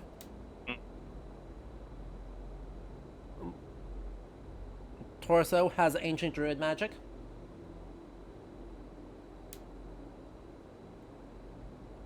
How many belts? Yeah, it's actually a reskin of the Einherjar set. Yeah, I was gonna say we are just rebelting all over again. The reindeer is the saving grace of this set, because Dunair looks amazing. And has got that nice tracing. Yeah. And then, Eugene. Oh, I don't know where they get this name Eugene from. they did you dirty, Eugene. Like, this is just a cockatiel that's, Yes. like, had all of its colourful feathers stripped from it. This was the runt of the litter. And Caffeine, thank you for the follow just now. I appreciate that. But yes, my poor boy Eugene. I feel like an obligation to go and get Eugene and just, like, take care of Eugene. Yes. That burb needs some TLC. Uh-huh. And our ancient druid magic that featuring Eugene also has Yirth's Blade. Hmm. And the natural Aegis, because this is totally an Aegis. Yeah. Totally. 100% chance.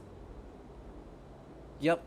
Definitely isn't missing the one defining feature of the Aegis. No. No. So, does anything save this one from the bin? I feel like I don't want to put Eugene in the bin. He's been through enough in his life. Dunair and Eugene are good boys that we should protect at all costs. I agree. Maybe we should just put it into D tier to save it from the bin. Fair. To save Eugene from the bin. He's been through so much. Look at him. Oh yes, also Eugene is a raven.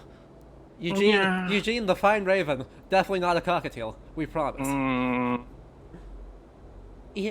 Invent an E tier just to preserve it from the bin.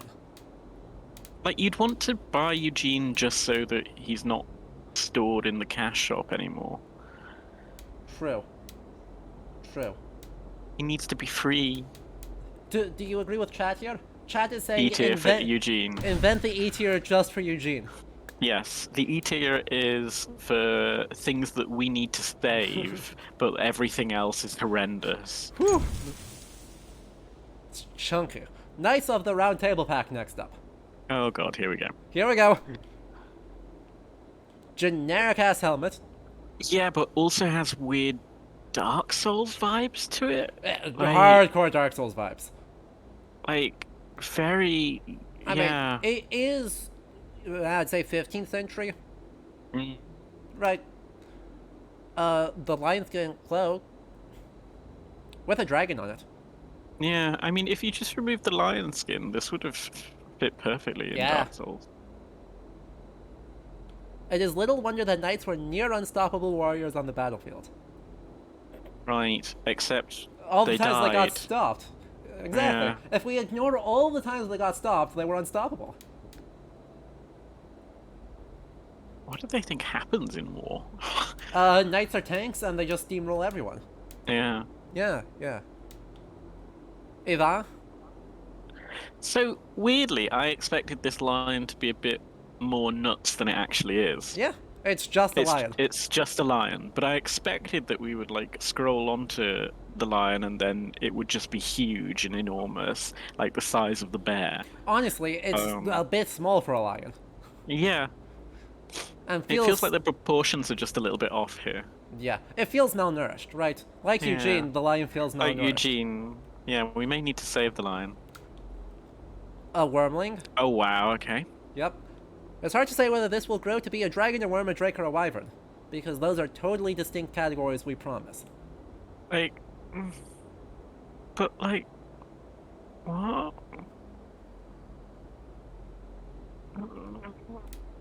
No, move on before I explode. Yep. Um... Shoutouts to D&D for ruining every medievalist's day, even though we all Yeah. play. Even though we literally all play. Shoutouts to D&D. Yep. Yes, you know, literally, like, 15 books worth of weapon names, and we don't give the Knights of the Round Table Pack a single one of them. Yeah. Take anything you like from all of Arthurian legend, and none of it. None of it. Can't have Literally, any of the it. only reference is to Ivan. Yeah. And then, Dragon Guard. Okay, this is technically also a reference, the red dragon and the white dragon. Yes, yes. Actually, Quality Jeffrey of Monmouth moments. yeah, I was gonna say there's actually a research scholar that I know at the University of Birmingham who is currently looking at, or well, was I think it's part of her project, but she's also moved on to other parts of Geoffrey of Monmouth's material. But the origins of the red and white dragon and Ooh. their connection to Arabic astrology. Ooh. Ooh, Yeah. that's a juicy project. Ooh, big fan of Very that. much. Mm. Yeah. But yeah, so on that basis, kind of like the shield, because Kind kind of of like intrigued by exactly. it. But nonetheless, there's not much else that really saves this. All that particularly makes it that special, I don't see why it's the Knights of the Round Table. Neither do I. It's just here is a 15th, 16th century, Yeah. like with a bit of lion Right. added. This outfit does not look out of place in Mallory. Yeah. So I'm not completely sure why it's Knight of the Round Table. Don't know. I'm thinking C tier. Yeah. Right. It's not bin worthy. Yeah, it's not bin worthy, and it's just not sufficiently offensive for Exactly. it to be lower than that. It's So yeah, C. it's just fine. Yeah. Don't worry. We can get sufficiently offensive. Okay. Yep. So, we've Right, Helmet? decided. We've basically just decided to abandon all pretenses. Uh-huh. Uh-huh.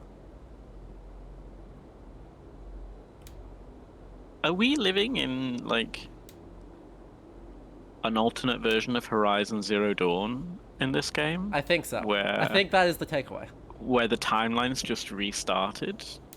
Um, Mecha Dilfari, because you need a mecha horse. oh, Droden. And.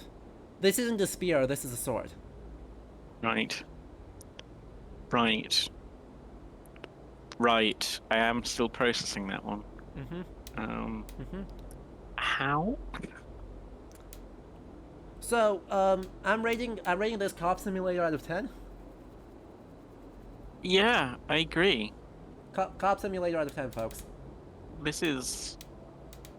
Yeah, this is the revival of RoboCop. Yep. With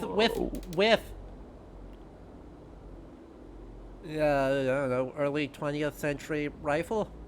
Yeah. Right, that's not a modern rifle, despite the rest of this being modern riot gear. Yeah. Late musket. Right. No, I mean, it doesn't actually have the. it's breech loader, so Yeah. I think we actually figured this out. That this is a what, World War II-ish German rifle. Yeah. Right, we figured this out last time. Nerum says I think that's a Springfield. It's a real rifle because we do nothing. We do nothing if we do not put egregious amounts of effort into reproducing 20th century firearms. Every fucking video game does this. Right, if they've got a 20th century firearm, they're putting dumb amounts of effort into making it look. I wonder whether or not, because I feel like there are probably not all that many, sadly, there are probably not all that many active medievalists, or at least certainly academia is currently feeling like there aren't that many. Whereas there are a lot of gun enthusiasts. Yeah, there particularly in the US. Yeah, there are. I wonder whether that's the thinking behind. I mean, I know absolutely nothing about firearms. Absolutely nothing. Looks as like is unsurprising as a looks like medievalist. everyone's agreeing it's a 1903 Springfield. Okay. So, chat, thank you for that work. You got two medievalists to try to do the 20th century history. You knew this was going to go poorly. We needed you, chat, and you came through for us. And thank you, Resident Solomana Nejad 84. That's a long day, but I can almost read. Thank you for the follow. and Beador and everyone else who is popping in. Hello. Let's go full cyber. Isu. Nice Isu. The cloak has wings, by the way. One of these pieces has wings. Oh, really? Yeah. Yeah, you don't ever get to see it in the game store, but one of these things, when you like dodge, sprouts ethereal wings. Which strikes me as a bit weird, because surely that's a selling point. Surely that's a selling point. Auraker and Bjartur and the Sword of Eden. So, I actually really like this so right, this set looks dope. Yeah, like, I feel as though, like, because it's Isu as well, like, we're not trying to make this be historically accurate. We're trying to make this fit the Assassin's Creed lore and world. So I like this. It's the best iteration of the Isu stuff. It's the best, right? The Isu helmets always look dumb, but of all the games they have put in an Isu armor set, this is the best iteration of them. Yeah, I agree. Also, the horse is cool. The horse is super cool. Also, technically a Norse reference. Auraker is actually a mythological reference. Ah. Yeah, one of the solar horses, I think. Alright, Uthler's Hunter set.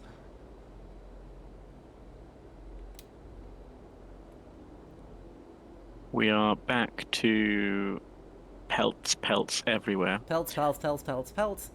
But I think this is a better... this is... Yeah, I was going to say, somehow this is less egregious. I think they just had more experience on how to make pelts look slightly less awful. Yeah. And to realize that you don't actually need them everywhere. They're just almost everywhere. 1, 2, 3 unique pelts. 3 unique pelts. Extra point for the murdering of wild boar that no longer exist in England. Exactly. Technically, this should be Sweden because it's Utler, but yes. Yeah. By the way, anyone who doesn't know, Utler is Thor's stepson. And is super fucking important in Old Norse religion, and we don't know why. We know he's important. His place names of like Ulshof show up literally all over Scandinavia.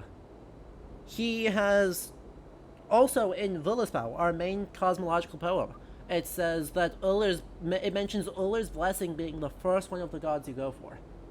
What we actually know about him these days is he skied, he lived at Idalir, he hunted, he was Thor's stepson. It's good to pray to him when you're about to go into a duel. That's it! He has 0 story surviving about him. But we know he was ridiculously important. Anyway, Beador says yes, so he got the best PR team. Yep. Yep, and then somehow lost it all by the... apparently they all got sacked by the 13th century, and Snorri just, like, forgot to write stuff down. So we get a, leopard. And then, our hunting burb is a puffin. No! Yeah, named Puffy. The puffin must be saved. Named Puffy. This is the best. There are so many good burbs. It's a good burb. The bow is terrible. Yeah. Bow's awful. Shield. I mean, shield looks... The shield does not match the rest of the set, but the shield looks dope. It does, but it also looks a little bit weirdly textured just at the edges of where the black meets the gold. Yeah. I'm not sure if that's, like... It looks like they put the wolf head on as a second layer.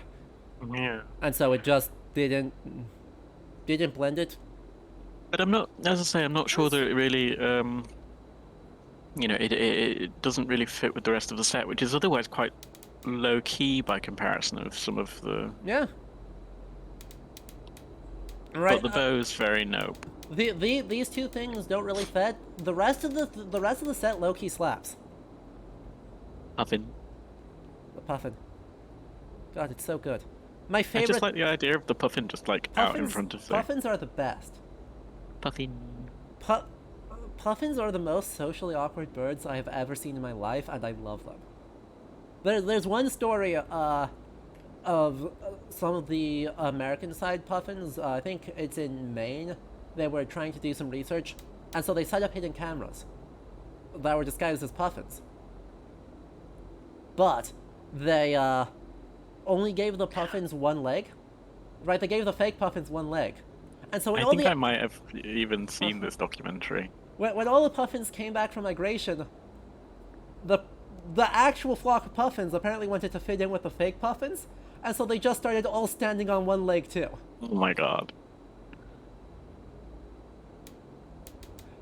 They are the best, dumbest birds. I love them.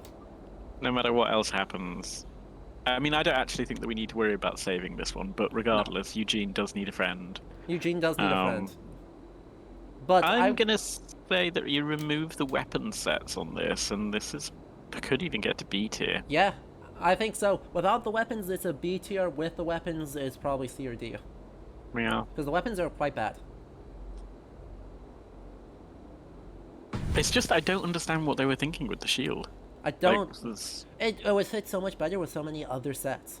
yeah, it's not even as though there's really any gold on their set, so it's not as though they're trying to match them up. Nope, it just doesn't.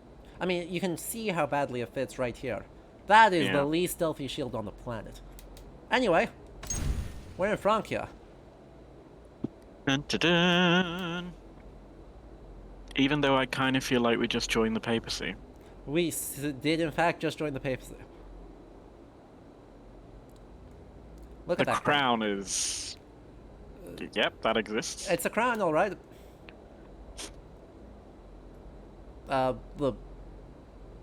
The cloak has Charlemagne's. super ridiculous brocade and then Charlemagne's sigil.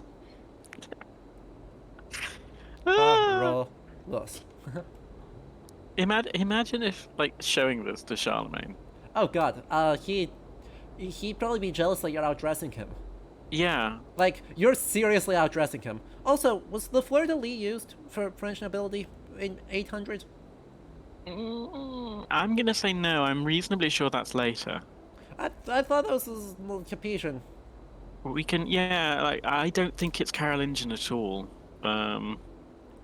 Should we find out? Yeah.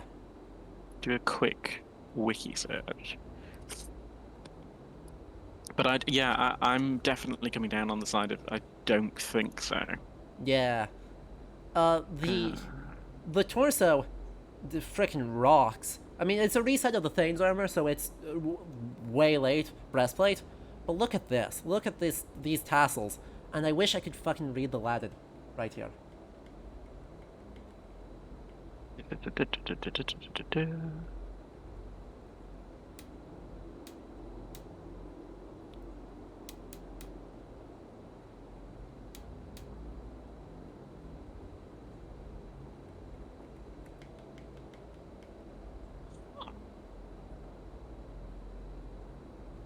What's the news?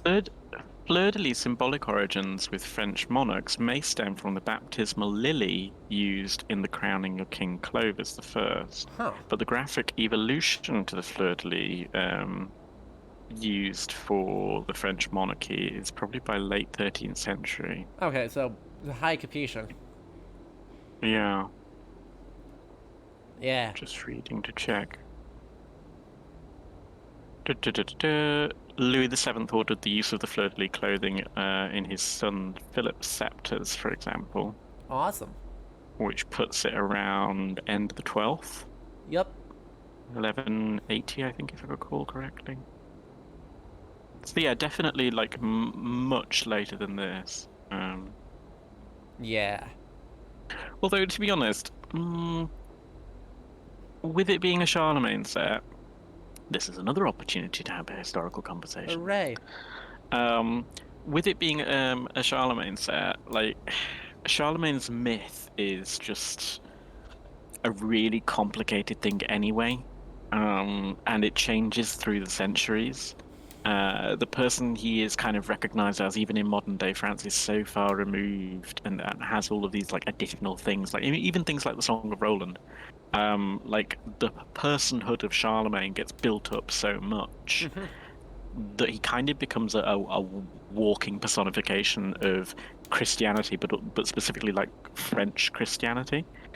Um, and so, in a weird way, although these things are not located within a sensible time span, it maybe actually does represent who Charlemagne is to the world Yeah. today I mean, in an odd way. it super does. I actually really like that take. Because if we look back at this, look at how much sacral imagery there is on the red Yeah. brocade, the red part of his armor set. And I can't read the Latin, but No, I can't from here either. no, it's not high enough res to read at the best of situations. But you can see there's a triptych down there, and Yeah. then 1, 2, 3 cross. Like this guy wants you to know he is the most Christian of the Christians. Yeah, I'd say this is Charlemagne not as a historical personality, but as a symbol of what Charlemagne is and what he becomes to even like late medieval just ideas Yeah. of what nobility should look like, what chivalry should look like. Yeah, this Um, is the Charlemagne that gets the Byzantine emperor to pay him tribute, yeah, this is the myth of Charlemagne personified. which I love. And yeah, so I actually like having started from a kind of like Jesus Christ, this is a lot. Um, have now kind of moved on to this is just a really interesting and kind of odd but fascinating reproduction of what Charlemagne's myth is, rather than necessarily who he was as a person. I agree. Um, By the way, quick digression, Beadora. This little like doodad is just like non-existent. I don't know what this is, but we are for given that we're using mail, there would be no cod pieces used.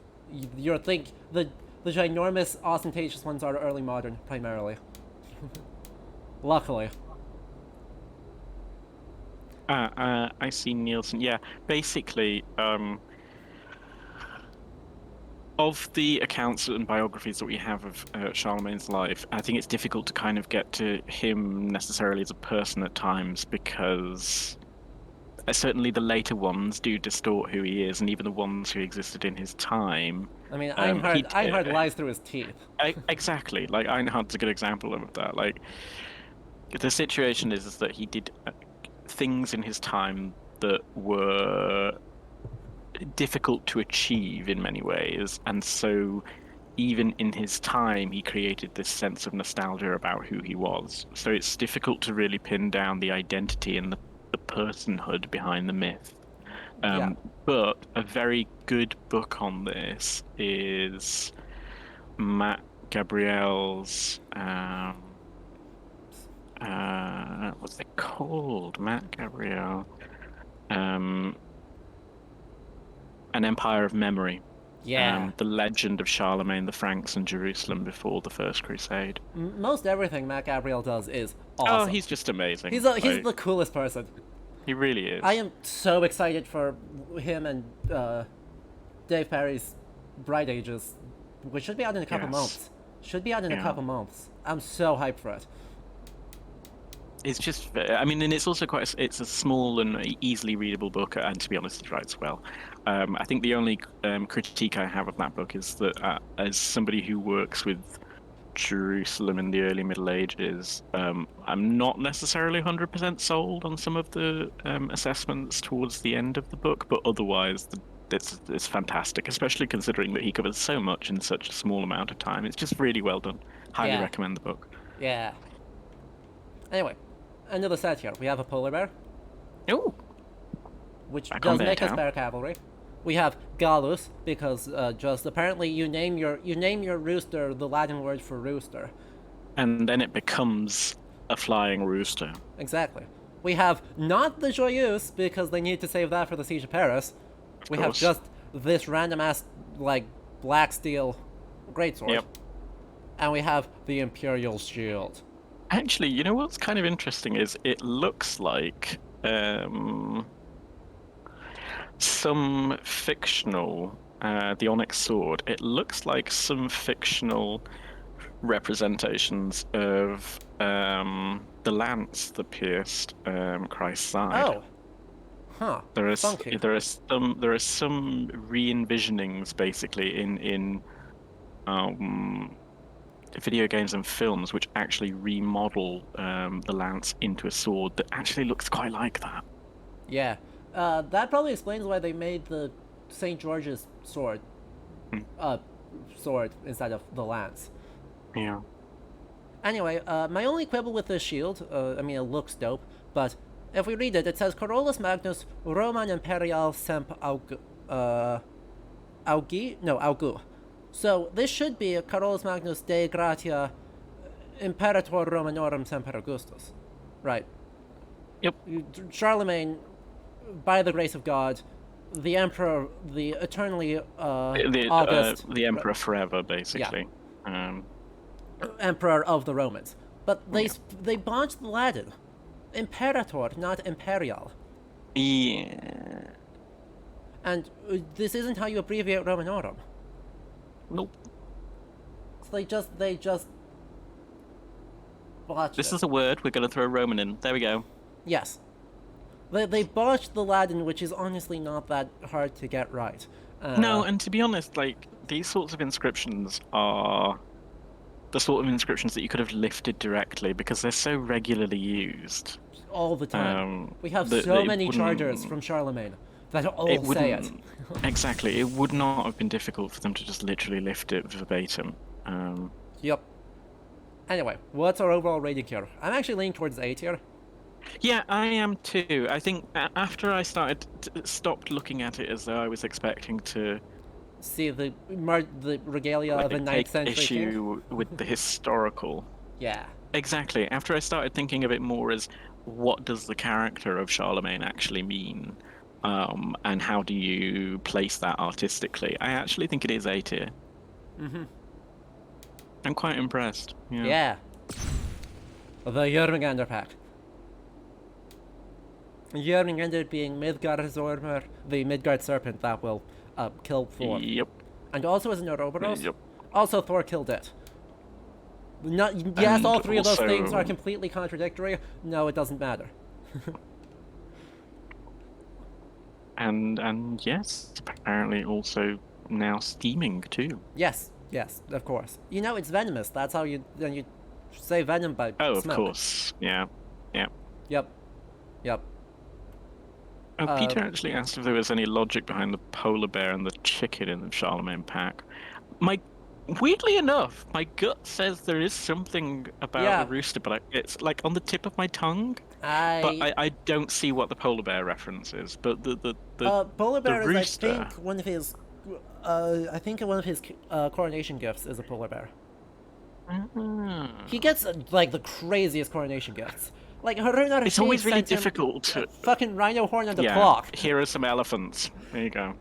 I mean, he said it was a Like- unicorn horn, but the Umayyad or the Abbasid Caliph sent Charlemagne a rhinoceros horn and a water clock. So The weird thing as well is that, like, because Charlemagne is the recipient of just some weird gifts in general, but when he gets given elephants from Harun al-Rashid, the story that is told is basically there are no more elephants left in the Middle East. None. These were the last. So it's handed over to Charlemagne as if you must guard this legacy. But in a weird way, I suppose in some respects that's kind of appropriate, considering that he's also supposed to be given the keys to Jerusalem. So the guardian of legacy is kind of Charlemagne's common role. yeah.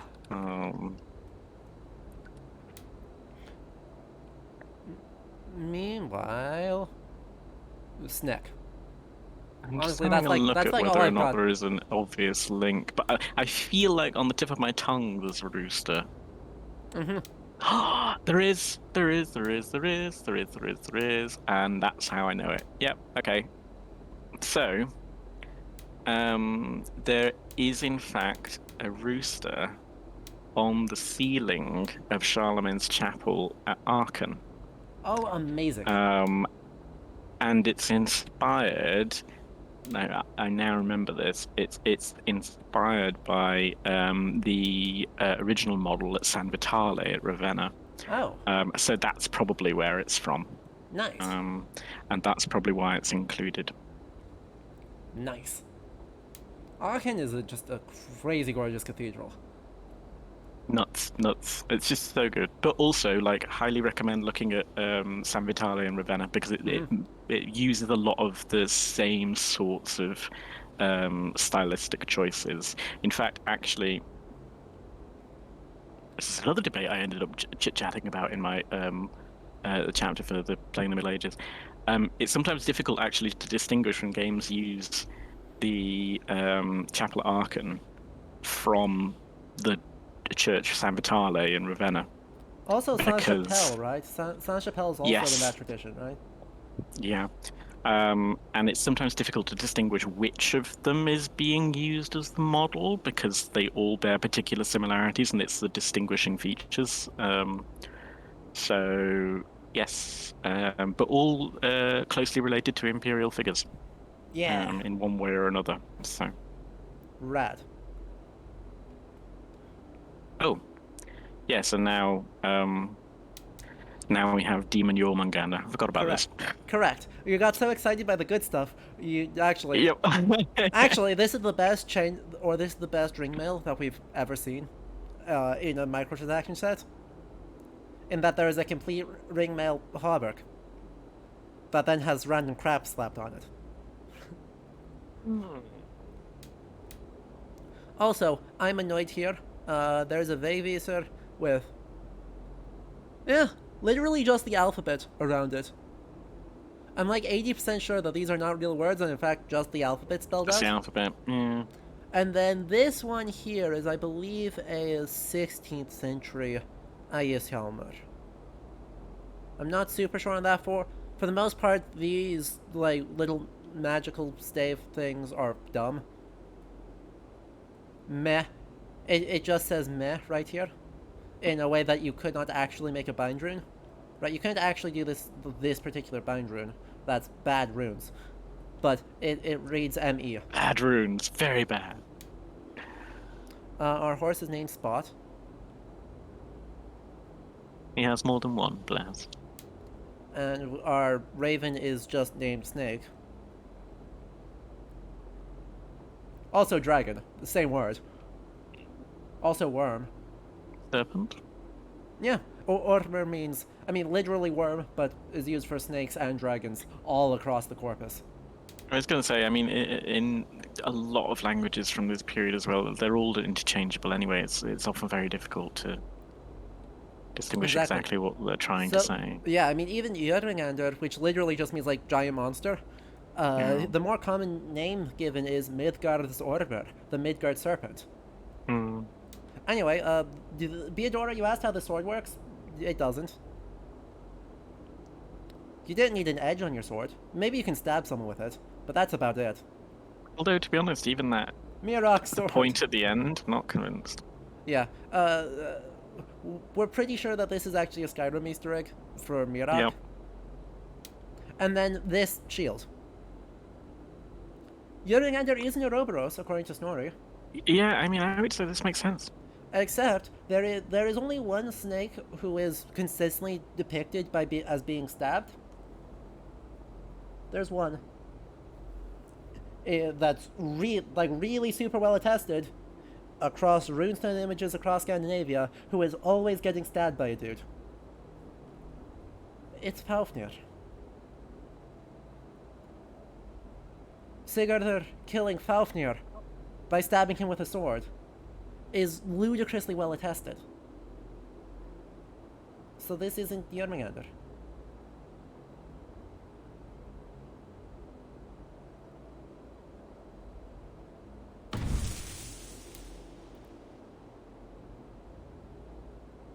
Oh, we may... How do we rank it?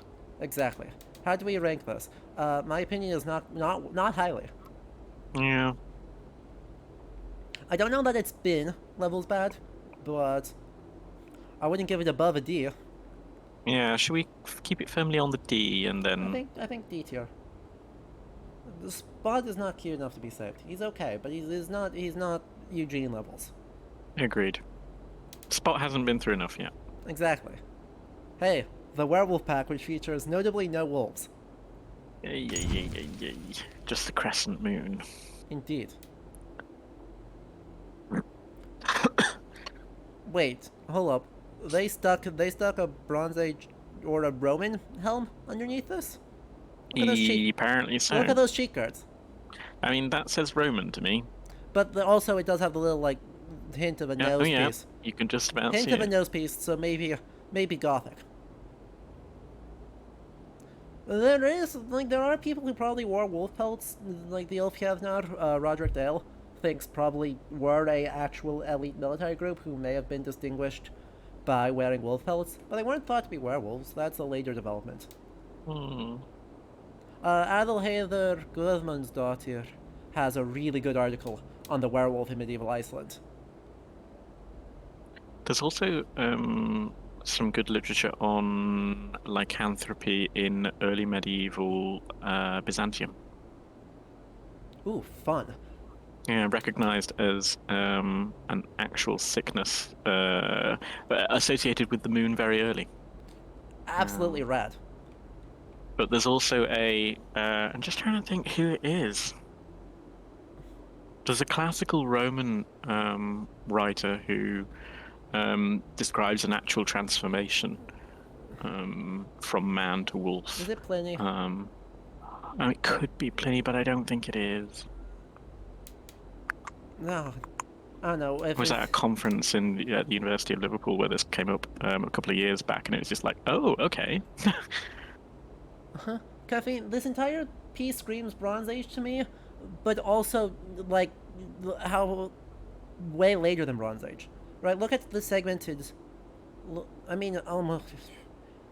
It's like Roman, but Bronze Age, but like 13th century. Right? Because this isn't actually a Lorica segmentada, it just evokes a Lorica segmentada.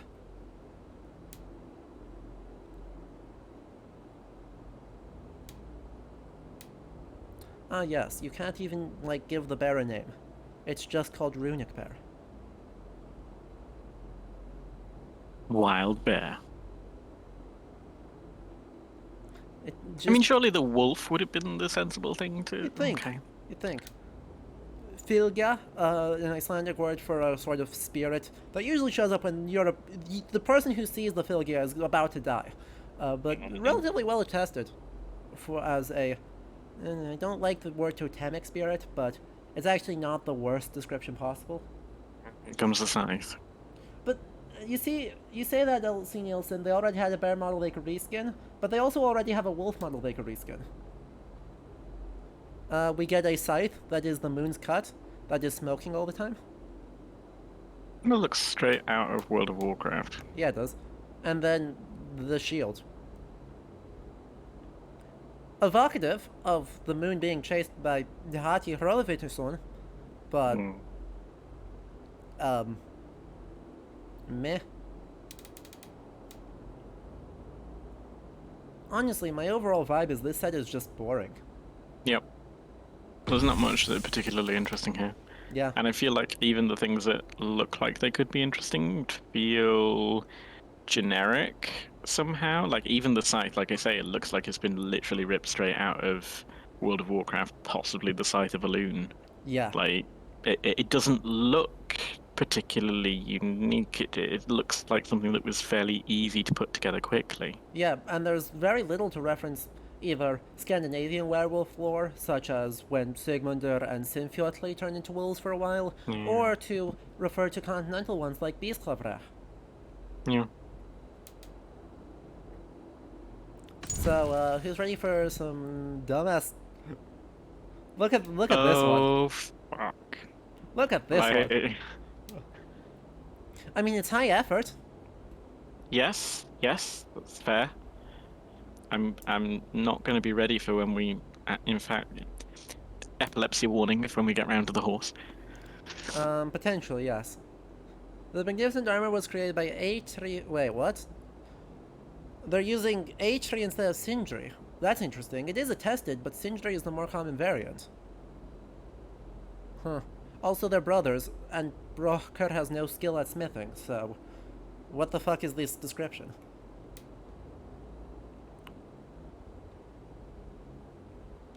Caffeine says, "Go back to bed, Tolkien. You're drunk and in the wrong IP." Oh, yep, nope. Sparkly warning. Oh, I just mean, what? symbol of purity and grace, fine. No doubt that it was a gift from Freya. Have you met Freya literally at any times? Literally any times would know that Freya has a symbol of purity and grace is not the best choice. Mm-mm. Is this a real constellation? I don't think so because it's a 3D model. But if we lined it up, I still don't think so. No, and constellations aren't usually that consistent anyway. And lay the. Oh, this is even worse. Hello. I mean, you can't Right. even see the model. Like, Yeah. Thing. Name translates to guiding star. that's almost cute. I know, right? Soul's Gift, built from Broch sands, the golden bow is capable of shooting arrows as bright as sun rays. And then an Yggdrasil leaf. Wait, what? There are tinctures that can bring people who have fallen in battle. That's like the entire premise of the Havning of Ygg. But there's not leaves from Yggdrasil that do that.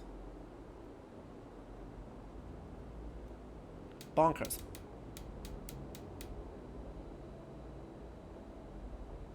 I feel like a lot of effort has gone into this set, but I don't know what to do with that. Correct. I agree. The only good thing is the association of elves, of light elves, not high elves. High elves is Tolkien. Light elves with, one, the sky, because they're said to live up above Ausgarður at the Hall of Gimle. And then also with the sun, because there is one mention in Vafthrudismal of the sun's name being Alfredel instead of Sol. So, related to elves there. That's literally all I've got going for it. Yeah. C or B? I think. I think C. Yeah.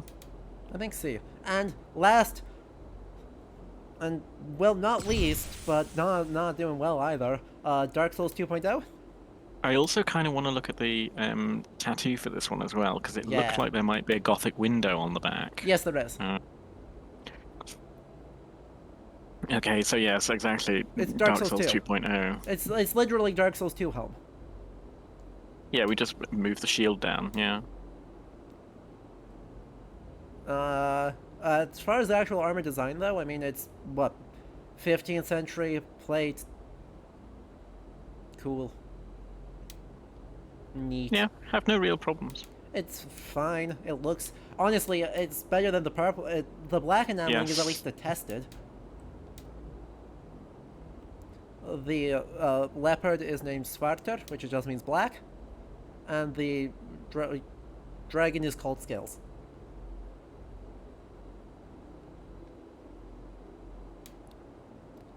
And then we have... Yeah.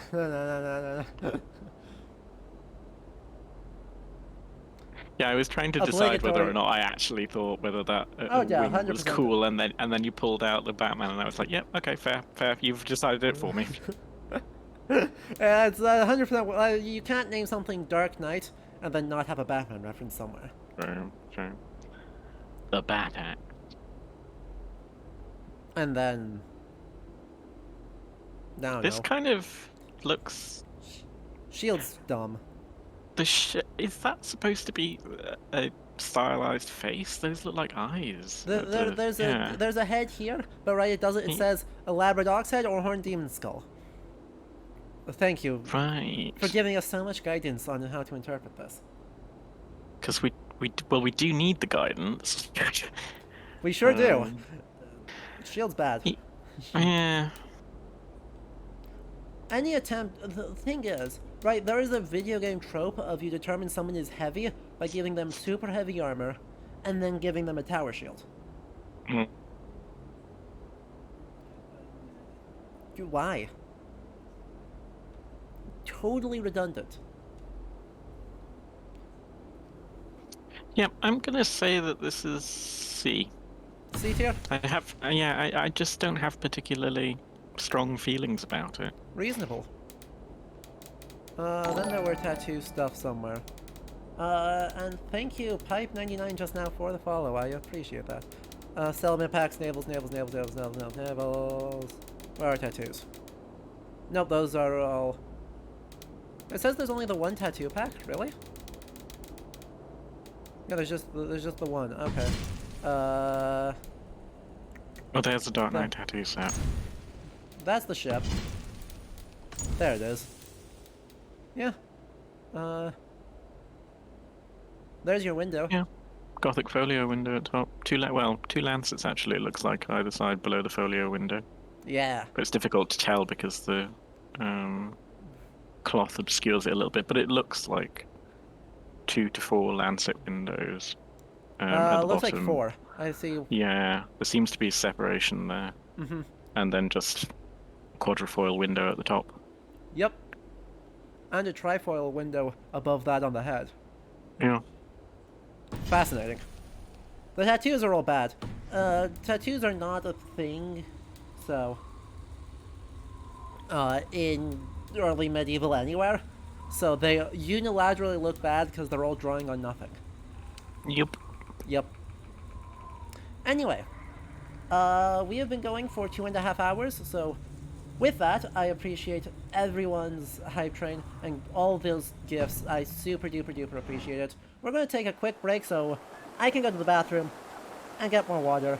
And then we'll, do main story for the rest of the stream. Try and get through the whole rest of this DLC, because there is no optional content left to be done. I got it all. Okay, there's the rebel missions, but we're not doing those. We just have main story, and some raids that we're also not going to do. So, we're going to do main story and try and finish the rest of this once we come back from a very quick break. So, I'm going to run an ad break, but also set on some music, and then we'll be back in a couple minutes. Hey, folks.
me down.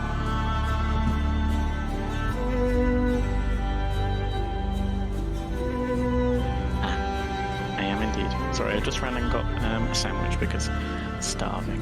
My nephew has arrived. My mother is taking care of him, and they're currently in an argument over whether or not he should no longer be wearing the diapers. I should clarify, he is 2 years old. Like, not just got like a 14-year-old still in diapers running around.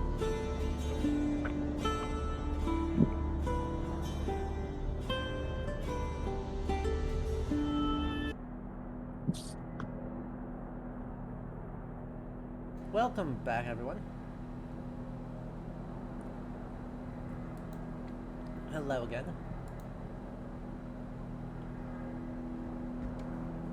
Oh, I left my controller on the floor. Hello.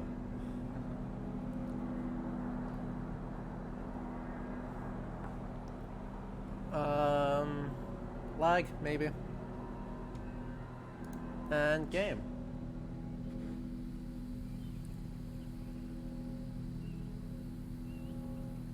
So, where were we? Apparently getting lag.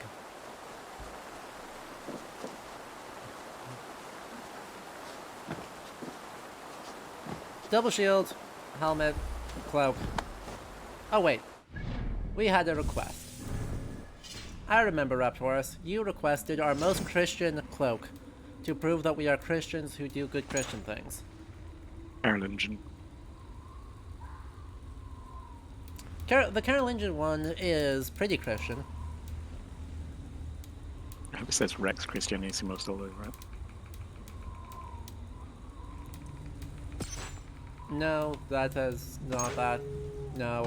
Carolingian one has the giant silver cross right there. St. George's Cape has like 5 trillion crosses on it. Everywhere. Yes. The Bellator's robe also makes a strong argument, though. You know, the guys that were totally shouldn't be.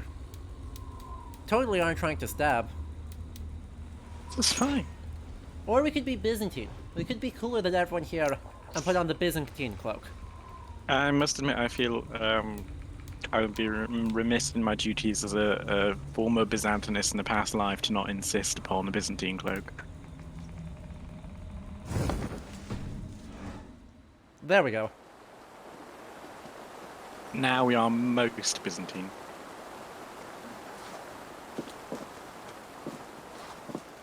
We are cooler than everyone because we visited Constantinople. Well, our adopted brother visited Constantinople exactly once, and that gives us clout. Yes.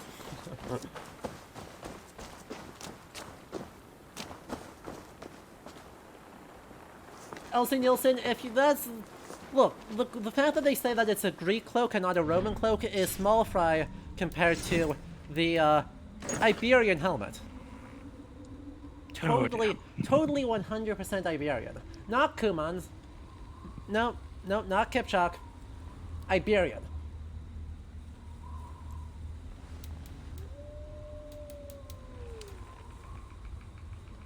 I did it in a debate with a Roman Republic scholar at one stage, where I was trying to explain to him that the future empires and future civilizations still considered themselves Roman. He was like, "Yeah, but they're not." I was Wild. like, "But they Just thought they were." Just a wild claim to.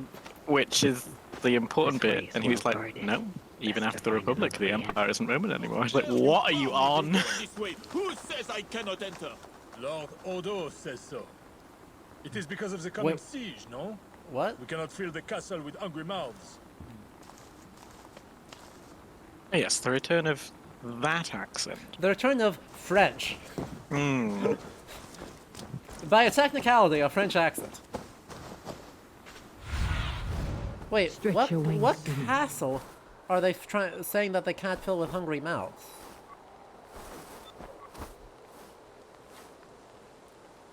Because it's not... well...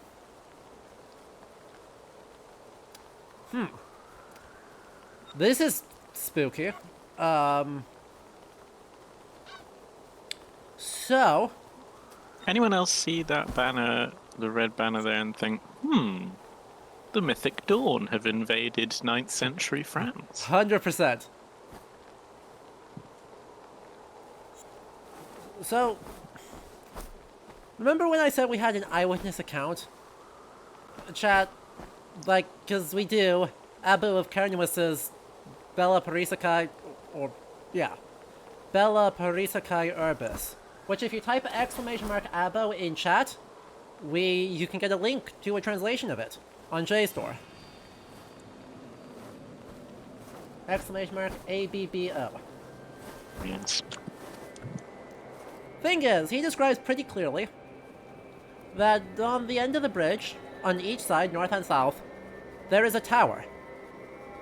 That is kind of the guard station. And it is that tower that is being manned by maybe a half a dozen people for most of the siege. But are the dominant place of the fighting and the dominant line of defense for the first half of the siege of Paris.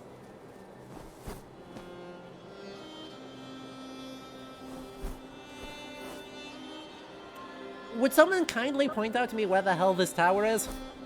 Is it this? Is it this right here? That has a zipline down to the convenient zipline down to the house? The most defensible location. Is it this garrison? Like, is this definitely not Roman building way out here? Is it supposed to be this entire frickin' walled section of the city? With all of these houses? This that is a are very hashtag nicely tower. built?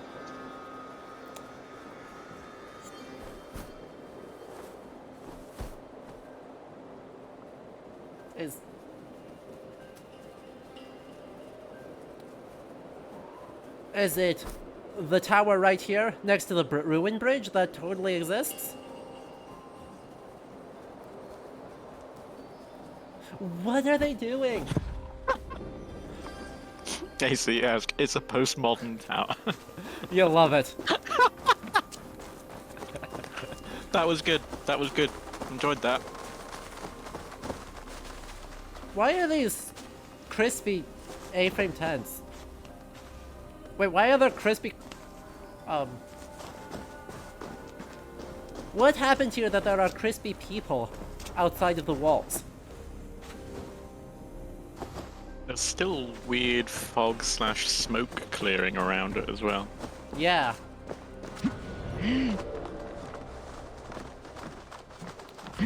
Well-defended city, folks. Iodo's Red Flower Manor. Well-defended city. Sure. Who will defend our Frankish lands? Oh no, not this woman again. We know he will. Yay, singing. Save us from the Dance party, chat. Quick dance party as we walk past. Defend our Frankish land.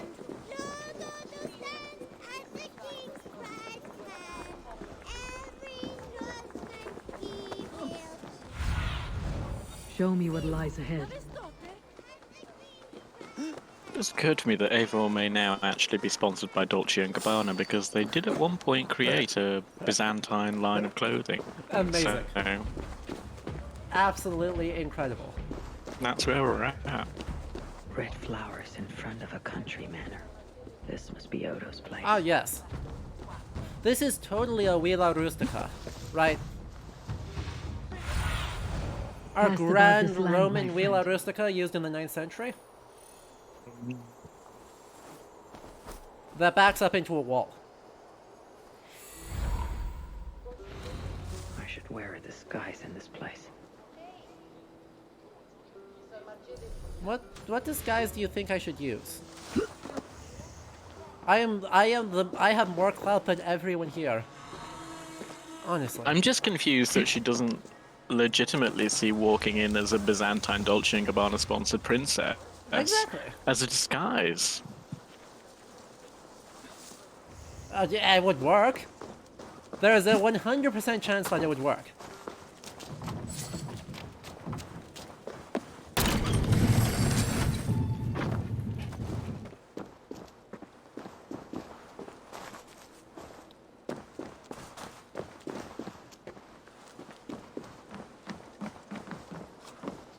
Well, but getting in should be very, honestly,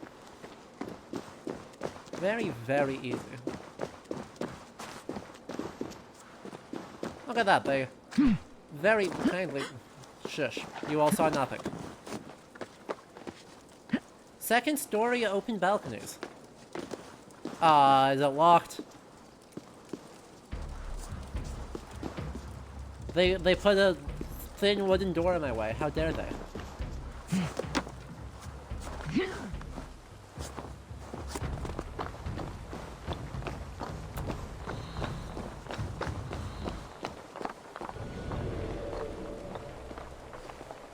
Merely a distrust area.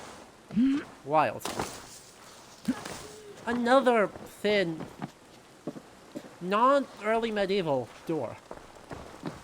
Don't mind Eivor. She's Byzantine. She's perfectly accustomed to climbing up onto tall poles and other high objects and just sitting on them. It's a custom.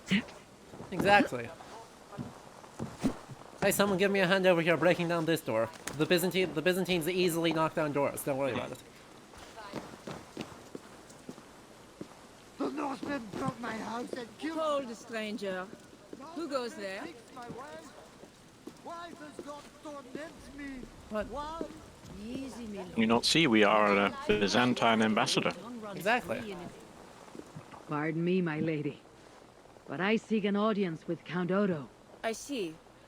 But my husband is busy recruiting nobles to aid in the coming war. What? Good lady, I too wish to pledge my blade to defend Paris from the heath. I'm and Byzantine. hordes. I Yes. see. And are you one of our Frisian Look allies at my from cloak. the barbaric fringes of the kingdom?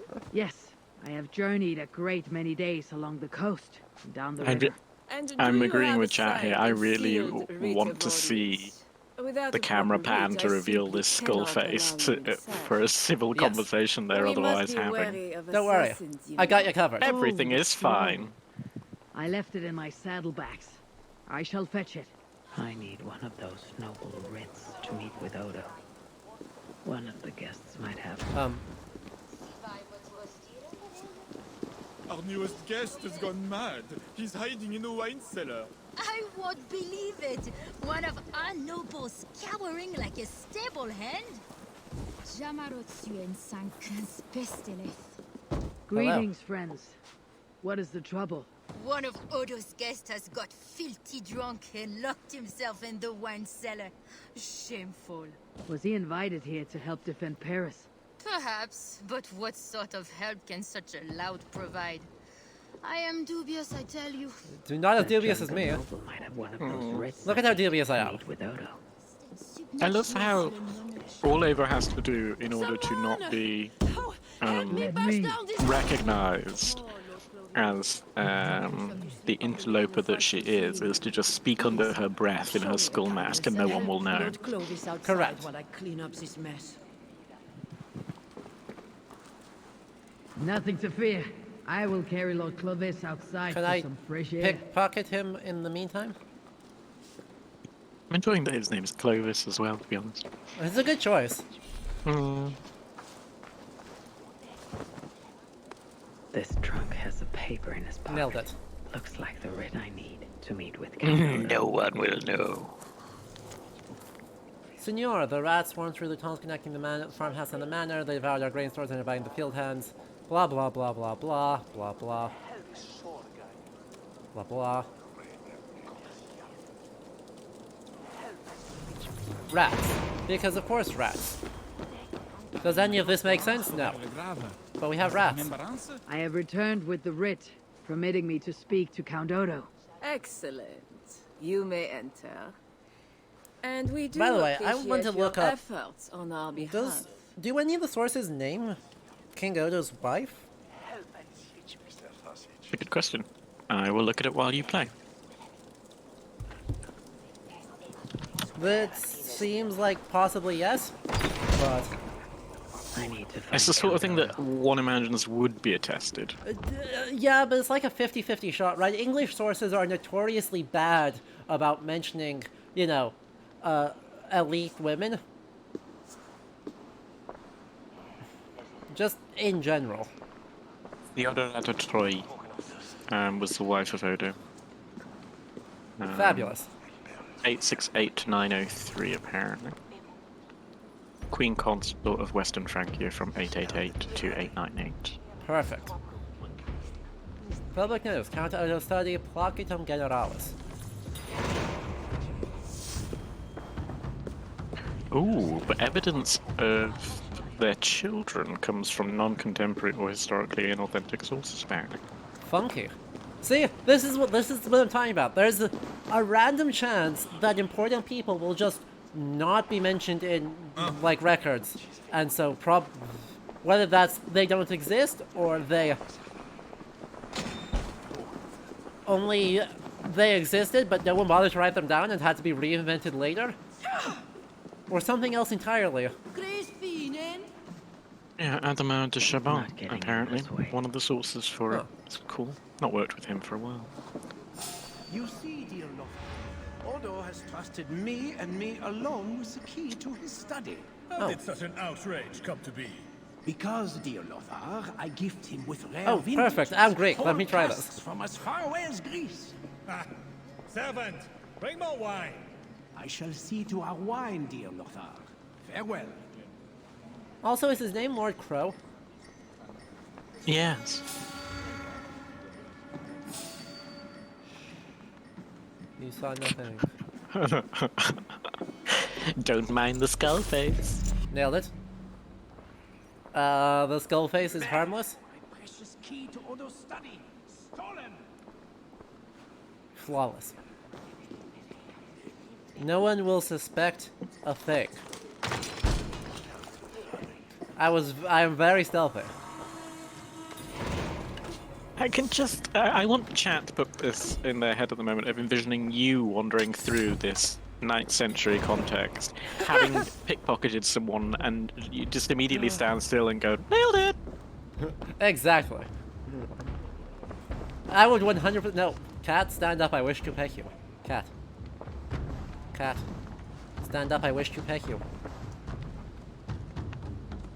Matt, you are the new endgame. Come back. Pat. Oh, I need to put down my hood. Pat. Kitty. Kitty only trusts the skulls. Aww.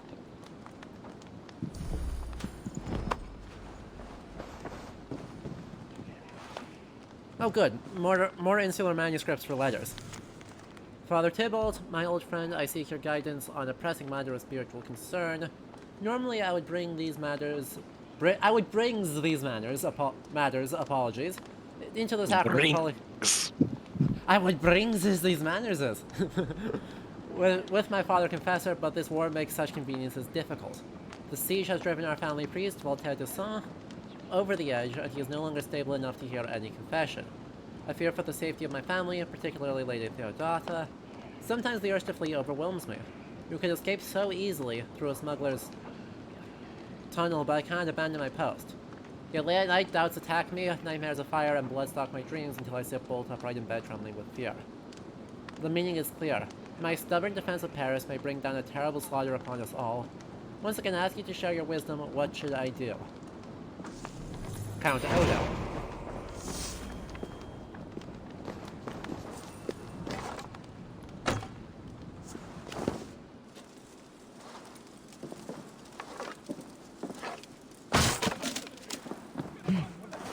I wonder if this is securing our escape route.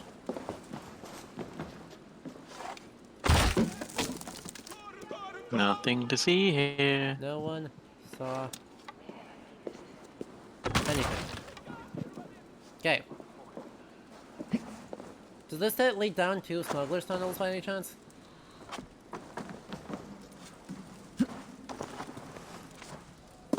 Ah, crap. Getting backup's gonna be interesting. Oh. Oh, never mind. We're good. We're good. We can just... What is the... Ladders are completely Never unnecessary. doubt skull face. Exactly.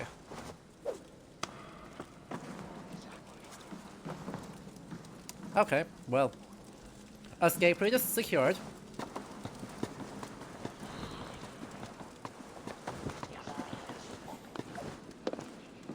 We should now be okay to exfiltrate.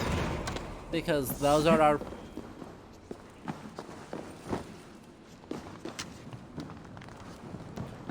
No one should go into an interrogation without having a way out.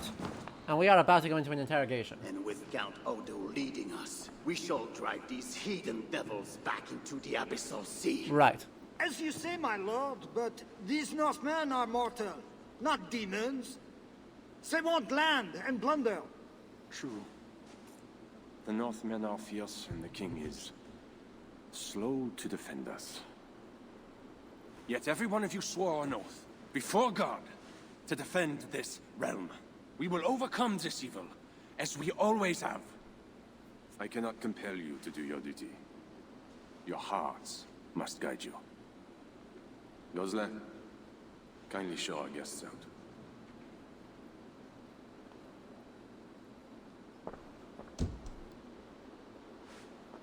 Come out and say what you wish to say. Eivor of England. Uh-huh. You saw me enter. Fair enough. But how do you know Also, me? we took off our My still scouts face for speak this of a one. famed I'm warrior sad. with a raven. Do you think us fools? I did not expect such courtesy. Mulled wine, what we call vin chaud. Properly spiced, seated, and served with fruit. My one vice. Wine grapes do not grow in the north. We drink mead. Mead. Eivor, you risked much to see me. I respect that. But why? You have land in England, no? I have no wish to settle my people in Francia. Then how much coin will satisfy your lust? 100 deniers? 1,000? And after you, who's next? Ragnar and his sons came here years ago. We bought them off for silver. And they burned Paris anyway. I do Over not 4 want silver. decades ago, I for want the record. England free of Frankish meddling. We're not a part of your kingdom.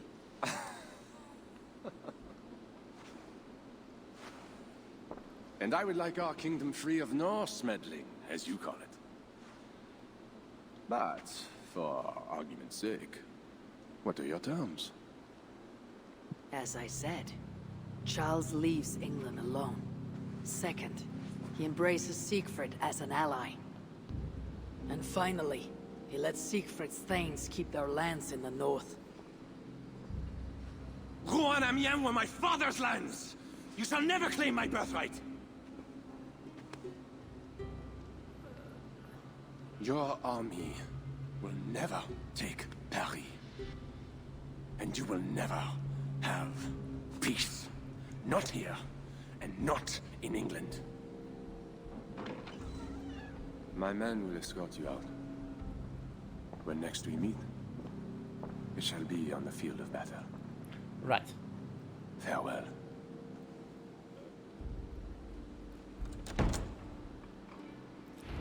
I must return to camp and tell the others what Odo said. Well, we tried. We put in a solid, non-existent attempt.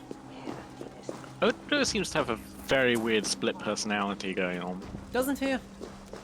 Like, on the one hand, like, Charles isn't conveniently on hand to say, oh, I'll pay you off, so he has to do it for the But sake of the narrative. Charles is on hand. Right, that's the Yeah, thing. we did We've see met him last Charles time, yeah. twice so far. And Odo apparently is sort of willing to negotiate, but then he's invested in having England, which Makes there's no no sense. evidence of. Makes literally 0 sense. So there's no reason for us to be there. And again, he's being presented as the one who's unreasonable, but we are literally in his land, in his city, threatening to murder his people unless he agrees to not come to a country he's not interested in coming to anyway. What? Uh-huh. Uh-huh. I think you nailed it in one. So, this is an experience. Isn't it special? There is, yeah, needless to say, a lot happening. Right, because our sources for Odo basically say that he was just really, his first and foremost thing he is known for is being utterly stalwart in his willingness. Him and Gozlan are totally stalwart in their defense against the Viking attack. Because when Siegfried comes, he originally says just, we want to pass through the city because we want to raid farther inland. So just let us in, we'll get our boats through, we'll leave you alone. And they both go, are you serious? No. We know for a fact that if you enter Ile de la Cité, you're going to steal stuff on the way through. No way. And It's so just they weird besiege to the city. see. It's just odd to see Odo given like almost being willing to negotiate, even though that's not his character historically. Yeah, I mean, And then I think even worse, to make low-key threats about England. It's like Odo's not even king yet. Yeah, he. I mean, What interest does he have in England? Like, and his entire reign, he was dealing with, you know, first of all. What? Stop crying. First of all, dealing with Viking attacks because turns out, last decades of the the last years of the 880s were just really bad for quantity of attacks. There were a lot of them. and frankly, even when he becomes king, like, Yeah. I mean, Frankie is a mess. 889 is a bad year to take over the rule. But then, as soon as that he clears up that threat at all, I realized too late what the pot was.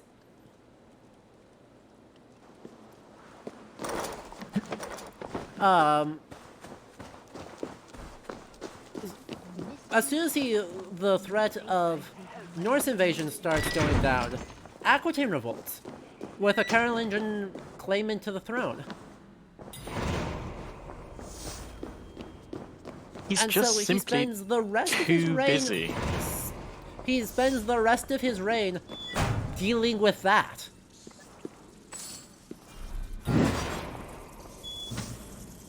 And to be honest, this is a period as well where England and France largely enjoy good relations. Yeah. As a matter of fact, I'd say that they do better than largely. They just, like, they are about as good as they are ever on terms with. Right, Alfred and the Carolingians got along great.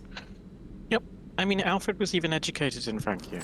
Yeah. Like, and just when his doesn't father was make a lot of briefly sense. exiled, his father was briefly exiled from Wessex, and he went to Francia. Yeah. So, I mean, even when you think about,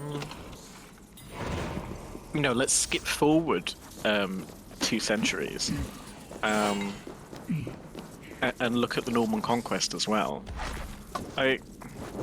Yeah, I mean, that's not a French initiative versus a English crown initiative. That's Normandy.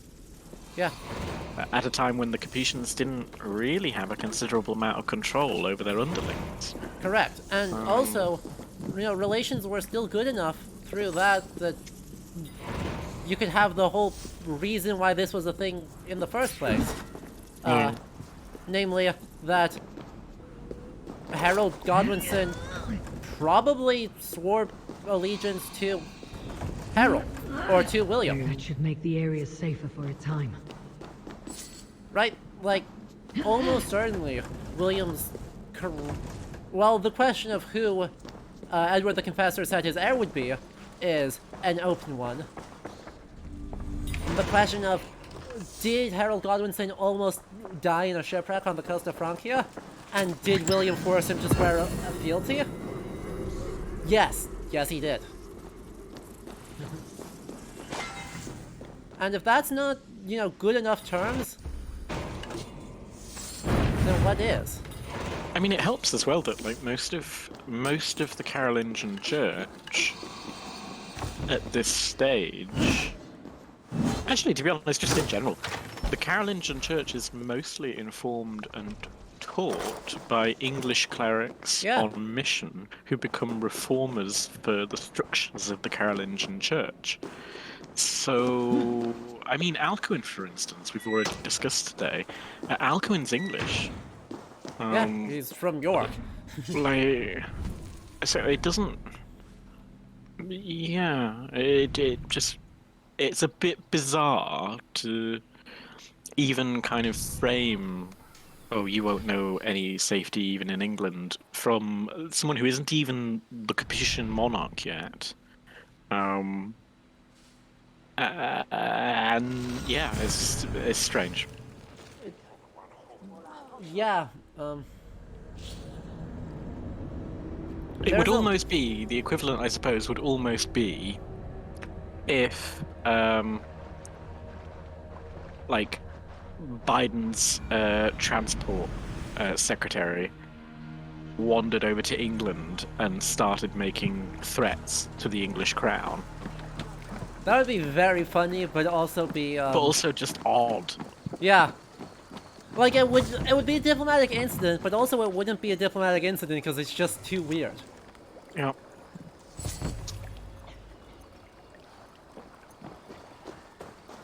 So anyway, we have gone to the far distant place of right here.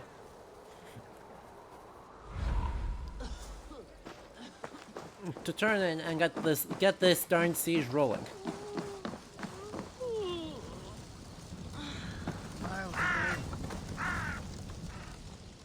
You arrive in time to drink. What do you take? Wine. Much wine. It was a long journey. Was it though? The hero of Ravensthorpe, the Skalds call this one. Gifted at war and at words, they say. But I see no treasure.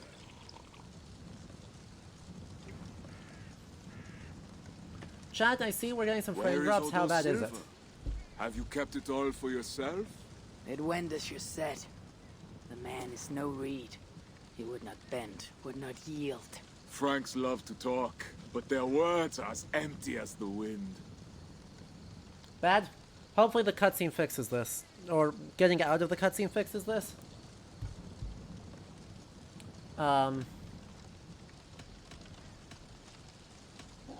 Much talk is idle, but hard words. Cutscenes. This game is not optimized very well.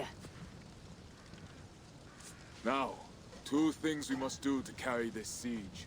First, we shall take some ground for catapults. I will help with this. Somewhere near Paris, I guess. But is it guarded? The Franks lack the men to hold the whole city. Only the walled island, the Ile de la Cité. Still, go with care. Good. And the second thing? Find a flaw in their defenses. A place where our warriors can breach their walls. Or a way for our ships to encircle the island. Some weakness we can exploit. Agreed. But how? Might be that I know a way, but it carries risk. Yeah, we do have catapults, in the slums yes. South of the walls, there is a How smuggler. long have they been here and they haven't found a weakness in the wall? It's not clear. She's not my lover, just a campfire fling. But if anyone knows the city's weak points, she does. Right, I'm not sure what year myself, this is. But we... Nolwenn, she... They quarreled. The smuggler stole Toka's necklace before she stole her heart. Now Toka misses her necklace. I will talk to this smuggler and find a weakness in the Franks' defenses. You have my word. Good. All is settled then. No, Uncle, there is another thing. And Shani Odo will not B99, see thank you reason, for the follow but just now. Charles I might. appreciate that. We should Apologies speak that to it him came in again. at a choppy You time. wish for more talking. But We should speak to the fat hopefully, king. once Gain we're out of the the clothes. once we are out of He the tried to kill me. cutscene, it should be fine. Why talk to him again? Those stone walls will not yield, not without a bloody fight. He may give us silver without half our clan dying on those walls. Perhaps Toka's right. Charles may still No, yield. no. Why are we Go, thinking? niece. Talk to every king and bishop in the land. Just like Eivor the Talker. It matters not. But soon comes the end of talk. Soon the spears will clash and the city will burn. Be ready to fight that day. My word once given is never broken. I will fight at your side, Siegfried. Never doubt. Enough. Friends, uncle. We are of one heart here. I will seek the king at the Clever Fox, a tavern on the north bank. Pierre says he carouses there. Toka is a good thane. Someday she might stand in front of an army like you. Nah, that's a death flag. So. That is a now, 130% a death flag. Meet me at the bell tower, Eivor, when you are ready to fight some Franks. Instead of talk to them. What do you laugh at, Thane? They say you stink of crow shit, hero. But you smell like Frankish piss wine to me. Cool. Interesting. What a sequence. Well, a couple We need minutes to lay the groundwork for the siege. But what to do first? a couple minutes of bad frame rates, but we should be back now.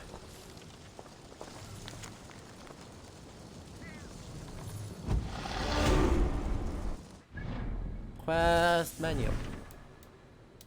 We have a lot of things. Holy moly.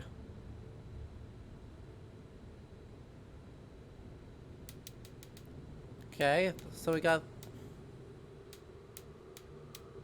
These are resistance quests, so they don't matter, but 3 things here.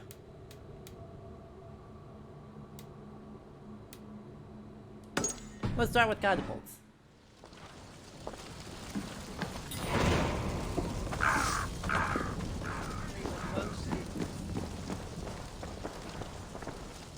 So, you know, we were just complaining, Liam, about Odo's characterization. Siegfried's is no less chaotic. Yeah. No. For against the siege. For or against the siege. I mean, that's Eivor just doing stuff. Yeah. But Siegfried, according to Abbo, Siegfried is the one who who first asks for passage through the city, and then halfway through the siege, accepts payment to leave. Yeah, which is what I was thinking here is, again, slightly weird that he isn't even considering payment. Like, that is because when that option comes along, like... Yeah, Odo and Gozlan pay him off, and he's like, yeah, that's fine. And then his army goes, no, that's not enough. According to Abbo, who doesn't have access to the Norse camp, so he actually has no idea. But according to so that, it's difficult to say, but... to that account, he does get paid off. And then his army is like, nah, and so they redouble the siege, and end up actually killing Gozlan, nearly killing Odo. And meanwhile, Charles is along the Rhine River. Because, while we're dubious on what here it is, we've got to be in 885 still. We've got to be in the fall of 885. Just as the siege is getting underway. I just like how Charles is on demand for us to go and chat to. I know. It's very funny. If they see me, this will get messy.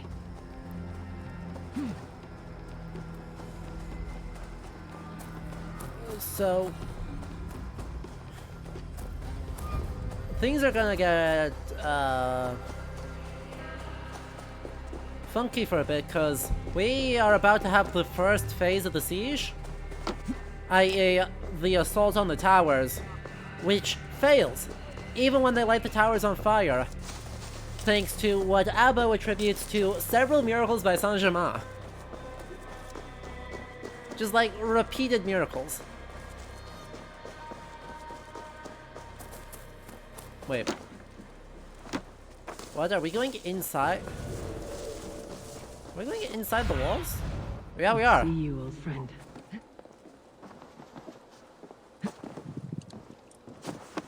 I continue to ask questions.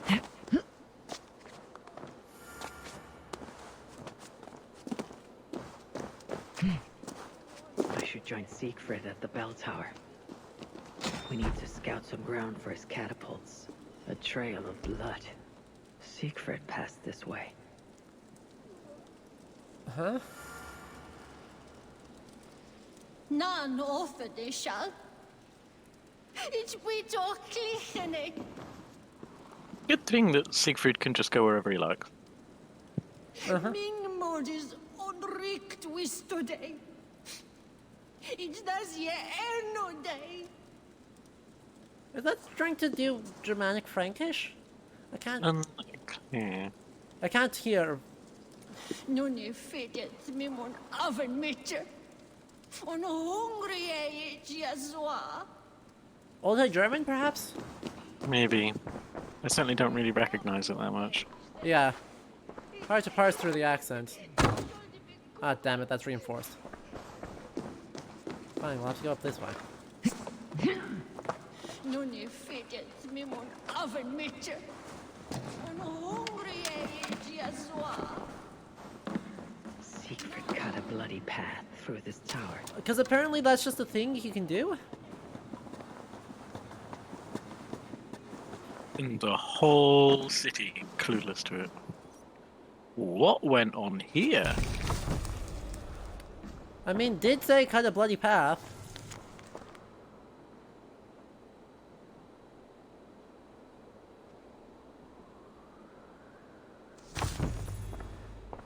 Did in fact say that. Yeah. My man. Oh, okay. My man. We need to talk about your anger issues, Siegfried. Yeah. There. That workshop. The perfect place for our catapults.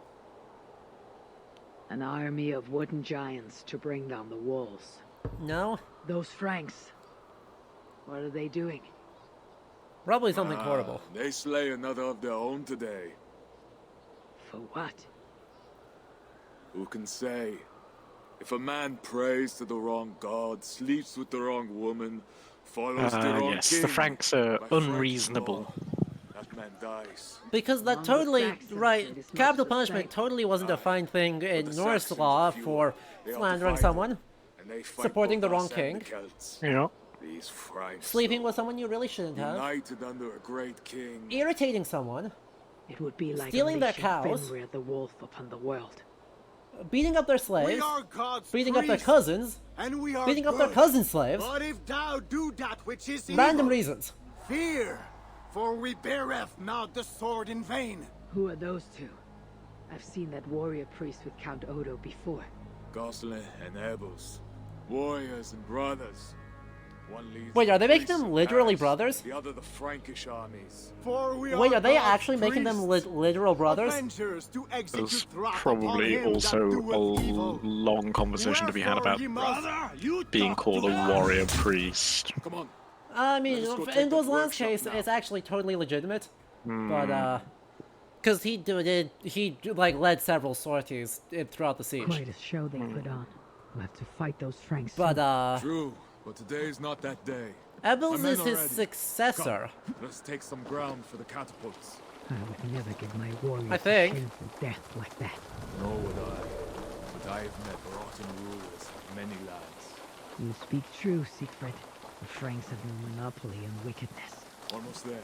Now, Oh, wait, now we're deciding that they don't have a... What? Yeah, because obviously the English are also like this. Uh-oh. Oh, don't crash. Seriously, how do we have this much fighting without people knowing? come then! We shall take this workshop and make it our own! It's even time for them to just smile and lean back on the wall and not think of anything. To hurl stones upon that cursed town. What?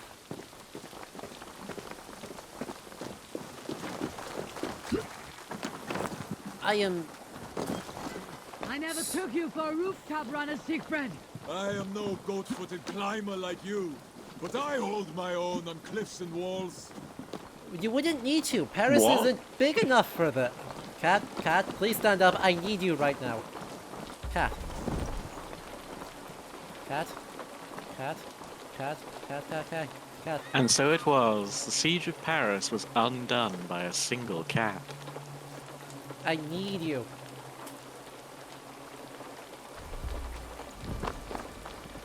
Peter, I didn't even process that that was a thing. Can we talk about Siegfried's neighbors claiming that the Franks united under a single king would be like unleashing Fenrir upon the world? Yes, we can. Though all I can say about that is, what the fuck?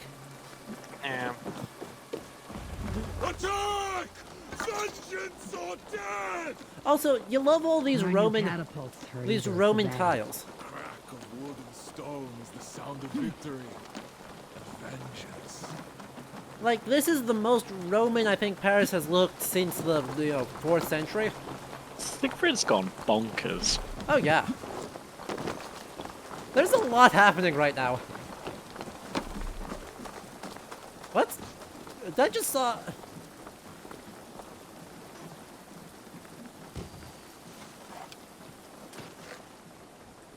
Rip, dude. Yeah. What? Where? What? Huh? Who is shooting flaming projectiles and from where? This place is heavily guarded.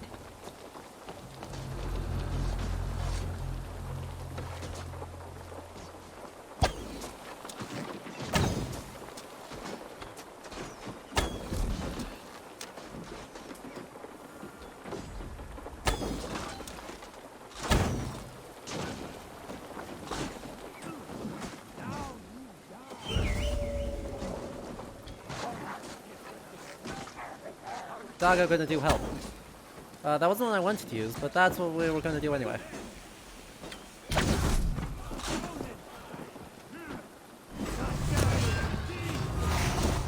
Let's get in here and actually, like, play the game.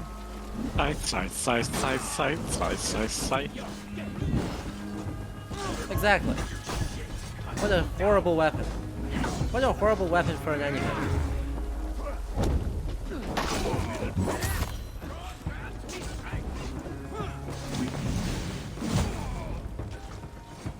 Absolutely trashed your weaponry. Was that jump a homing beacon jump? Yes. Because you seem to curve mid-air. I 100% curved mid-air. Don't worry about it.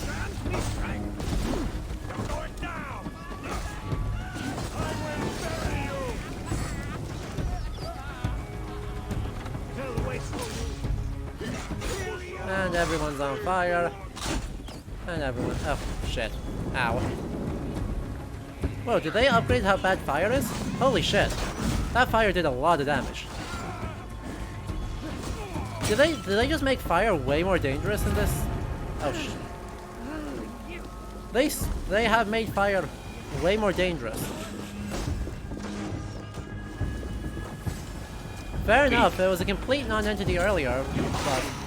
Quick, eat an apple. You'll be fine. That's exactly what I did, in fact. Yep.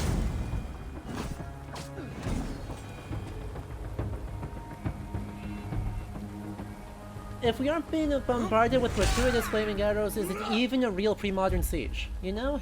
Great victory. You know, that's fine. That's fair. Upon this day. Also, we've been asked to Indeed. swap scythes for This spears. gives us another place where our catapults can smash down their walls. Eivor, know you the fate of Vidar Odinson? The god of vengeance who fights beside his father in the battle. What a at the terrible end of the day. pronunciation. Vidar Yes. Odinson. Vidar venges him. Vidar twists the great No. wolf's neck with his bare hand. No, he doesn't. Then stabs the beast through the belly. No, he doesn't. Say the Nornir. What? They say Days the like today, I walk in the shoes of Vidar, avenging my brother. Other days, there is nothing.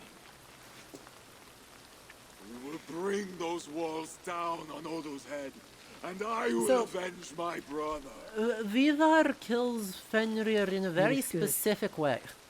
We shall meet back in camp when all is ready, Siegfried. There was in fact a boot involved.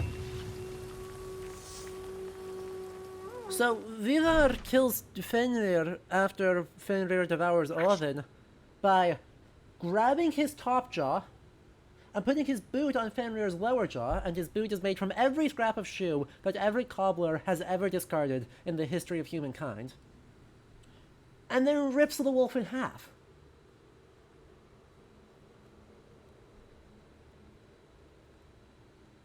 There is none of this stabbing. Just as planned. There is none of this stabbing him through the gut. There is just egregious amounts of violence.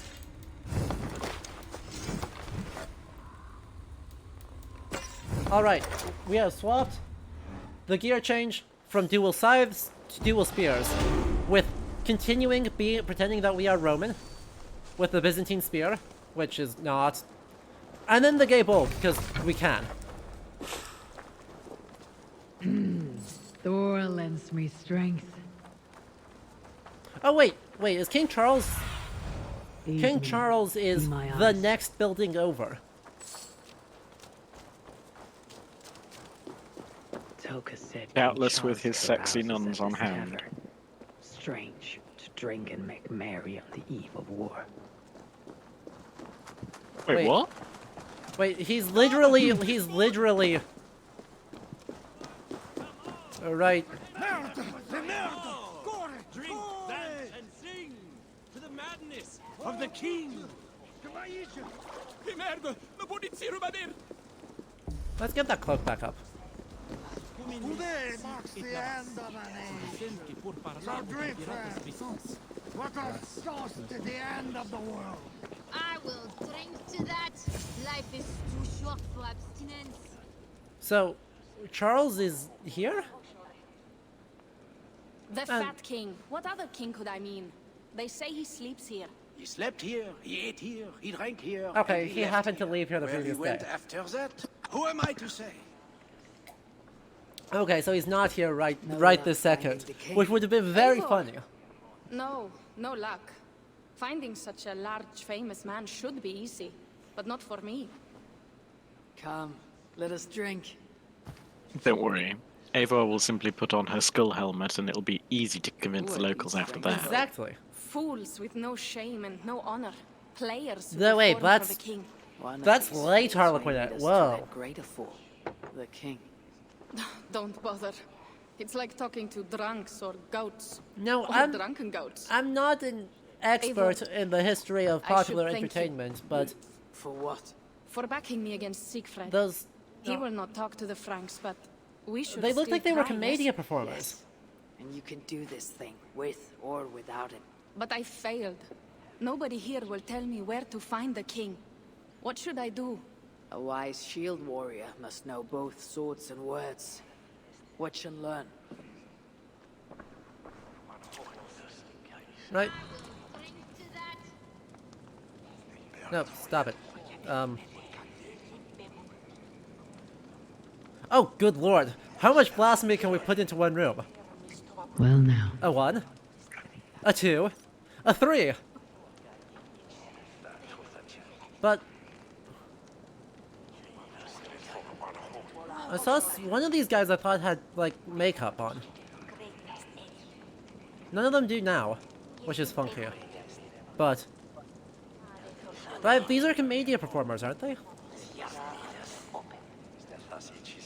I would not know. Let's see if we can find one with makeup, because that would make it... Drink is the devil's sacrament, and like its master, it only deceives. I'll drink to that. A toast to wine. Do you say you are? No, you're not wearing anything.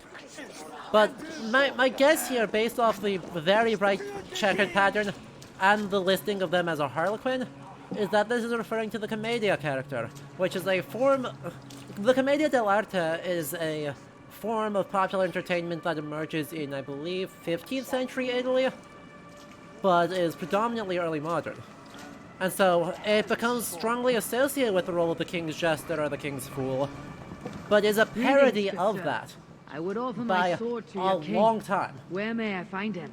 When the great Also bear Italian. was sleeping, the jesters Also, went creeping not the first time we've into the seen great this bear's room. found one wandering The in the streets, if you jesters were recall. drinking, So we just thought it was a bit of a dancing weird and singing, decision clothing even at the if time, but waking the now. bear spells too. Now they are French, But they Italian, might be the king. So, the king had a French, Italian Harlequin jesters. Yep. Early modern parodies. Watch and learn, you said. See? Oh, we're Not just so getting easy started. to find the king, is it? We are just getting started. Wanted, Richo, commonly known on the streets as the Rat King, for harassment, extortion, torture, and murder by rodent. Well, already did that as it happens. Oh good, someone else who has been unlucky and will bug us. Hello. Am I disturbing anything? I hope I'm not disturbing anything. I think Toko should just learn that all it would take is to not dress in the way that she's dressed. Exactly. To See, convince someone we that need, she... need to be... There you are. Okay, this makeup 100% confirms it. 100% confirms it. This is a Commedia character. That is Harlequin makeup from the 1500s.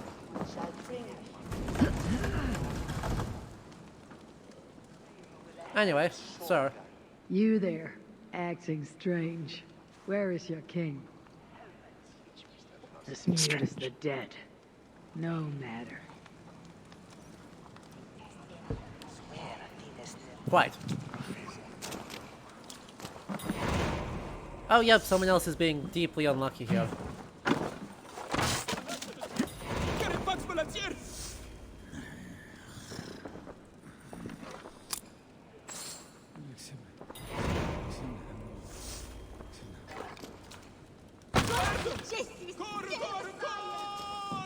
Oh, shush, you're all fine. You heard nothing. You saw nothing.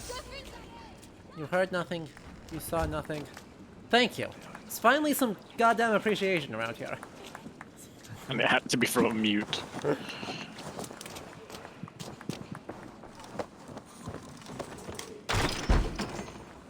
Gee, I wonder if this is a king's room. Enjoying that he has his ancestor just sprayed across the wall in his sex pit. Yep. Also, a bread oven? Yeah. Yeah. And Mega Heresy. Because, you know, he approves of his own Mega say. Like, Giga Heresy. Royal Theater Invite. Dearest, most wonderful Charles, may your reign be as great as your generosity is vast. We humble players.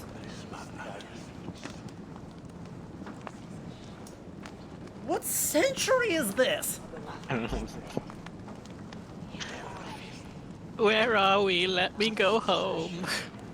I thought we were in the 9th, but I'm feeling the 16th right now.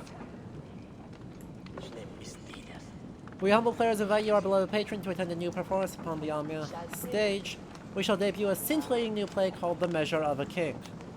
In addition, we shall provide delightfully guard companions, costumed according to your exacting specifications. Your royal troop, the King's Players. Ah, Charles, I have found your hiding spot. Okay, We found you, Charles. Question. What is the most 16th century outfit we can muster in this game? Yes, because that's apparently where we live now. We're in the 16th century, we gotta dress for the occasion.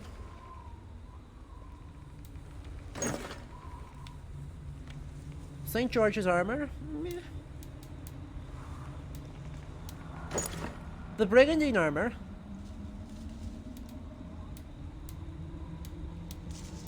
The Brigandine armor is feeling fairly okay right now. If you see something that stands out as sufficiently early modern, let me know.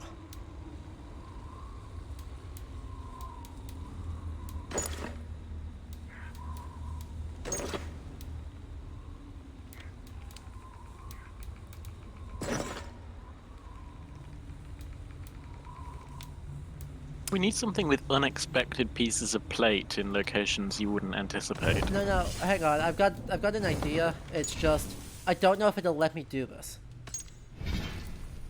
I don't know if it'll let me do this, because it has been bugged for me for a hot second. Ah, dang it, it still is. Boo. Ah, if I had been planning ahead, I would have made sure if only you had, if only you had known that we were going to be catapulted into the 16th century. Yeah, because I have Syndicate. I could have just booted Syndicate in order to unlock the Ezio set here. I don't have it right now. I nearly had a good idea.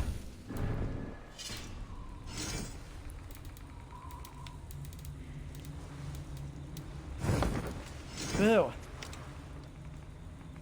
And as funny as it would be, I'm not about to go boot up Assassin's Creed Syndicate right now in order to complete our playthrough of Assassin's Creed Valhalla. I'm sorry, chat. That is a bridge too far. Thor's Battle Plate is an okay choice. Yeah. I'm still feeling the Brigandine armor as the most doublety. Hmm. Maybe the hidden one's robes? Maybe the hidden one's robes. I think you've got to go with either doublet or plate, really. Like unexpected plate in Exactly. Right. peculiar locations, If like we around the collar, for instance. Yeah. But that's in our hood. Our hood is going to be our one that gives us that. Yeah. Right. For the random, ginormous collars of plate. The Bella Torto's robe? Meh.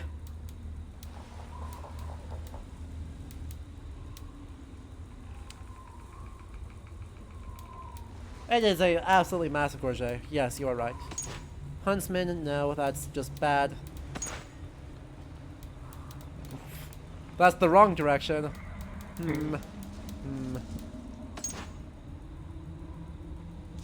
Oh, that could work. That Mentor's Cloak?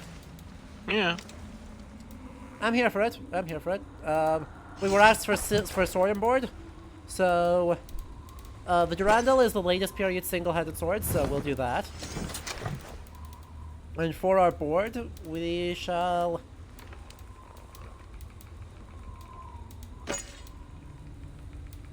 Kahalan Shield? Happy with it? It's either that... Oh, Kite Shield bugged. Kite Shield is very bugged. I think Kahalan Shield, which is technically the wrong direction, but looks closest to like those early modern German tower shields. So, we'll take that. Carolingian boots, I think... like Holy Roman Empire, sort of. Yeah. Carolingian boots, I think, are the best option here. Yes. Because they got nice cuffs.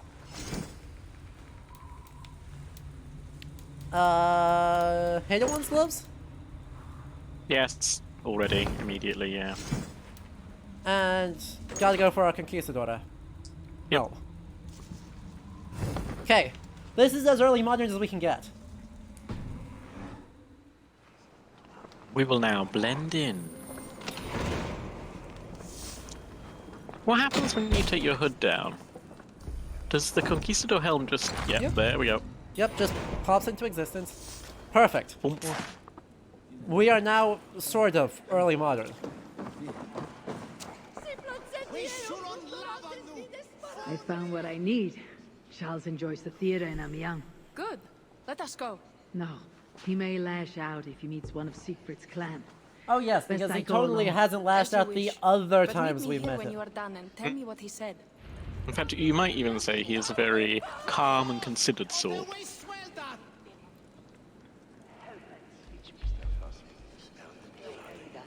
If I only I had paid attention and realized that, seen the future, known we were going to be early modern, we could... Oh, puppy. Hello. We could have downloaded the... We could have made sure we had the Ezio set to be properly early modern. This is a failure on my part, chat. You may... oh, shit. The game will punish you. Apparently.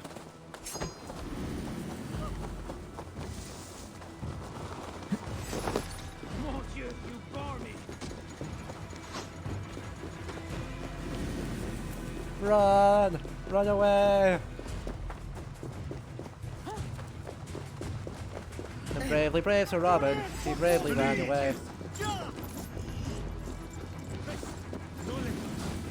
are out of luck. Actually, I think I'm very much in luck on the... let me... It's just a rooftop, it's not that big a deal. Yeah.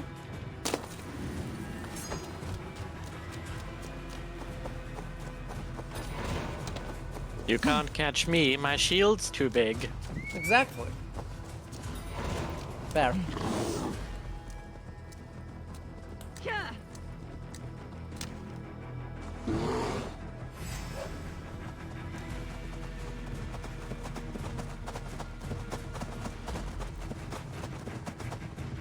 Nailed it.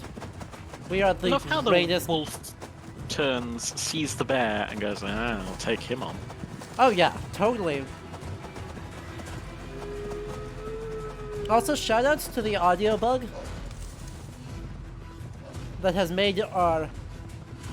Oh, maybe that was the wolf. That was a wolf behind us.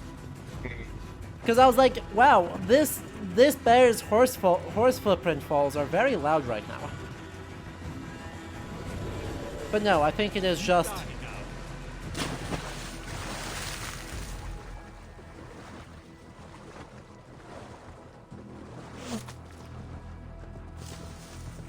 that there was a wolf chasing us the whole time. That's a lot of foxes. What?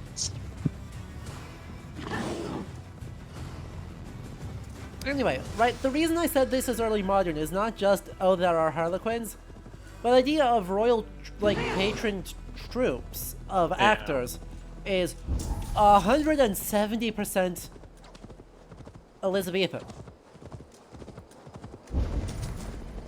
Like, yes, patronage is historically, even in the Middle Ages, a very good way to increase your prestige, but patronage of the theater is a really late form of patronage. Yeah, I mean, patronage of art and artistic works, sure, but not really theatre until much later on. And even performers in general are bought rather than keeping a standing selection on hand. Hey, dang it. What? I will fix you. Yeah. I was so close to getting to blend in with the right people.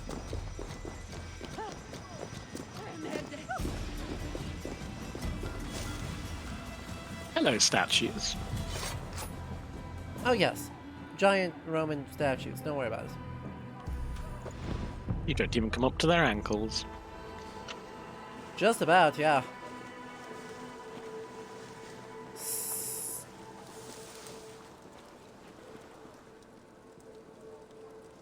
Okay, are we done? I think we're done. Hear ye, hear ye! Siegfried the Slayer and his heathen horde march on the gates of Paris! Count Otto calls for all loyal warriors to gather at Ile de la Cité! Okay, which is why we're leaving all this equipment here at Amiens. Well, he did say he only needed the loyal soldiers. He didn't say anything about their equipment. I suppose that's fair. How should we mere mortals fear the greatness of a king? Oink.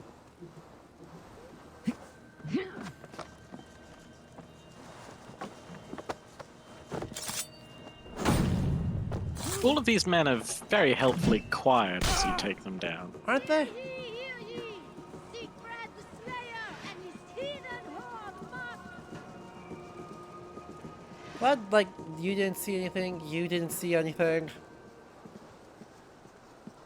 None of the relevant people saw anything. So we may be good to just keep going. This is a lovely little amphitheater. Isn't it great?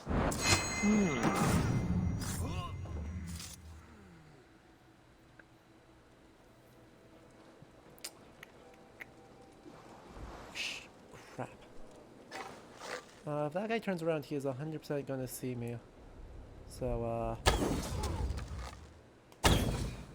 what? That was a miss?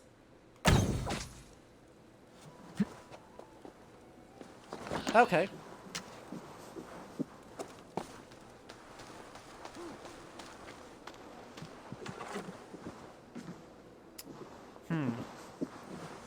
Funky.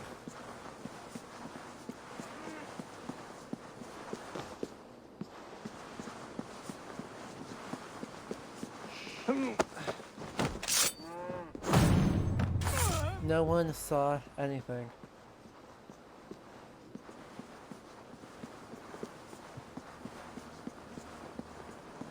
I love Very that all tempted these. to make an error in the What? Nijo KCS.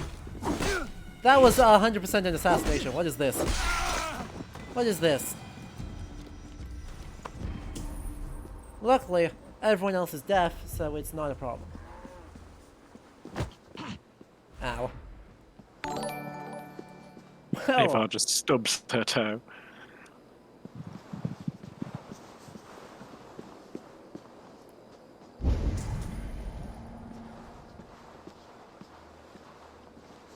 Sneaky, sneaky, Ava, sneaky. I am the sneakiest. I'm not sure you even needed the jump there, but I mean, okay. I'm not sure I did either, but we got it, so we'll take Yeah. those. We take those. Okay, now that everyone is dead, who do you think that these guys are playing for? How should we mere mortals measure the greatness of a king? By his height, by his weight, by the length of his socks. No! Do not measure our royal majesty by the size of his anything. Instead, gauge his words. Test if they be honest or a crock. And pantomime again, you err. Words are like water, ever flowing. Estimate our royal ruler's regal deeds rather than his talk. Good, Arlequin. You have made everything suddenly and abundantly clear. Almighty Charles lies low in the back of a darkened theater.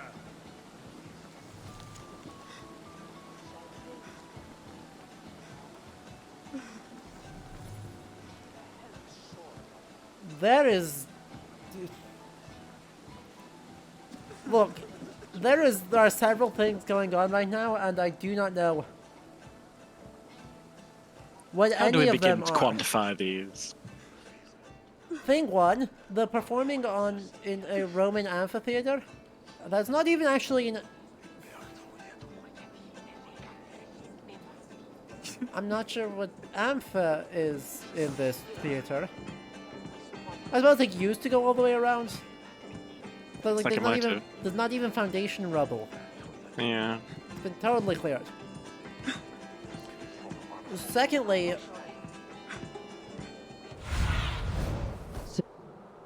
I wish to look at the mosaic. Survey the area. Nope. Bird. Soon. Bird. I wish to look at the mosaic. Let's see. Okay. You can almost make out anything of what's going on there. People who know their Greek mythology better than I do probably can recognize this. But I can't. It's difficult as well because it's just being obscured a little bit. But, Exactly, all the flowers are not helping our case. But the actual design is perfectly feasible. Yeah, it's clearly, I mean, it's a replica of a museum piece. I'm 100% sure of that. I just don't know where the museum piece is from. I'm not sure what it's doing in this particular context. Right, if this is a place that there are games going on in, you want sand usually, not stone. Secondly, thing number 2 happening, the troop is crying? I'm not sure why. Hard day at work. And then thirdly, clothing is early modern. The harp and the drum are pre-conquest English.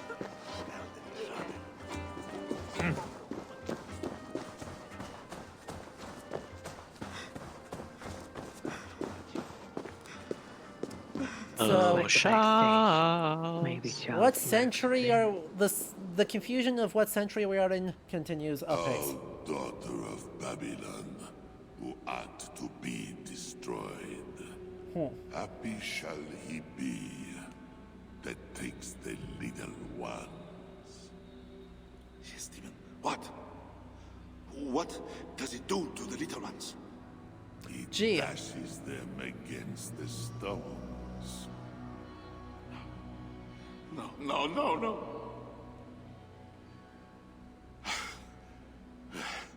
It is only the heathen, led astray by Lucifer, but mortal all the same. Charles, I heard two voices. Yeah, no, Who no, else you is heard back one here? voice. No one but me.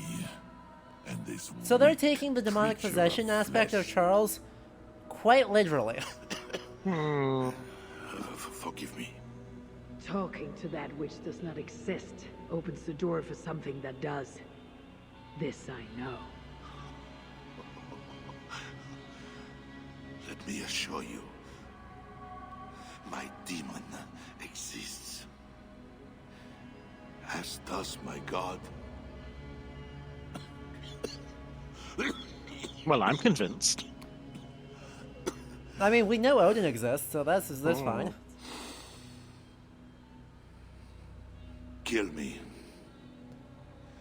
Make me a Once martyr again, king. what is he doing in this? I should slay you where you stand for that trick you played on me. What is he doing in this part of Francia in 885? That will not get you what you want, huh? Peace and a free hand in England, correct? What is he doing in Amiens in 885? He's not due here, I'm afraid. What's going on? He shouldn't be here for about 8 months yet. Yeah. Because he's busy dealing with another Viking army. Oh, we're 100% going to talk about all the blasphemies in the room. What are we saying?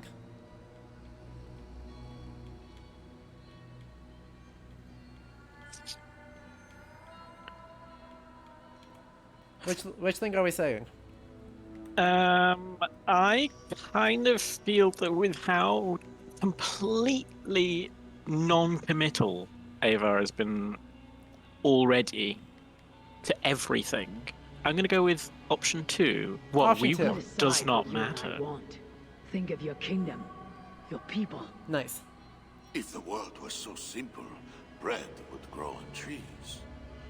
Odo is a great man, with greater ambitions. Uh-huh. All of my nobles make demands of me. So does the Pope. And the Greeks, the Slavs, the Saxons, the Saracens. And you, huh? Haha, you Northmen. You demand missed the land, Hungarians there. Hostages, tribute. Sometimes the best move is not to move at all. You would let your enemies slaughter one another. I will let my enemies paint God's green earth red with infidel blood. While pious Charles prays only for peace. Is there nothing you want? Yes. By now you know I care not a whit for my barren wasteland of a wife. But your son, Bernard. My only heir. Bring me the prince, unharmed, and I will consider the merits of your offer. Else be gone. You want him brought to a dingy theater where you talk to yourself in the dark. No. Present my son to me on the field of battle, before all my men. This is a bad plan. Vassals. Why then? Why wait? My nobles need to see me getting something from you, Northerners. Now, until that day dawns, there is the door.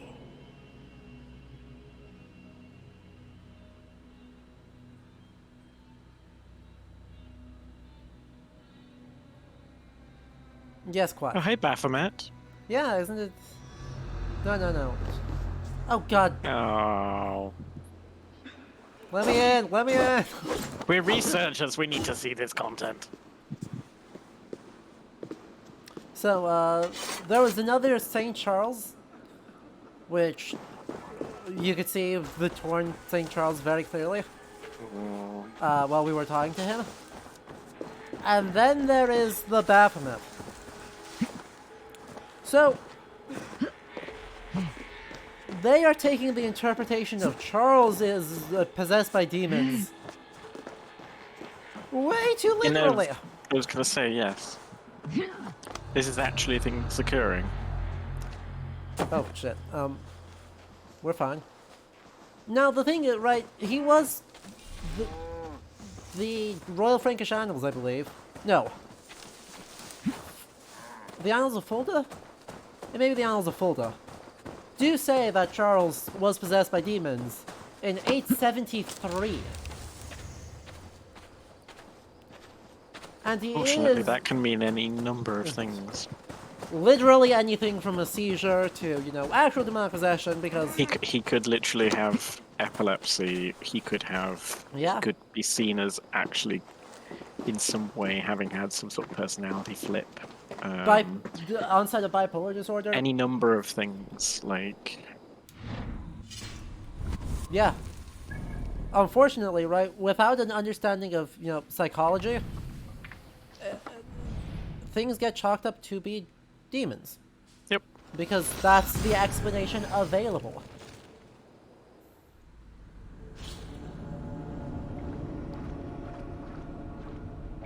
And it's a fairly sophisticated reasoning with the evidence available.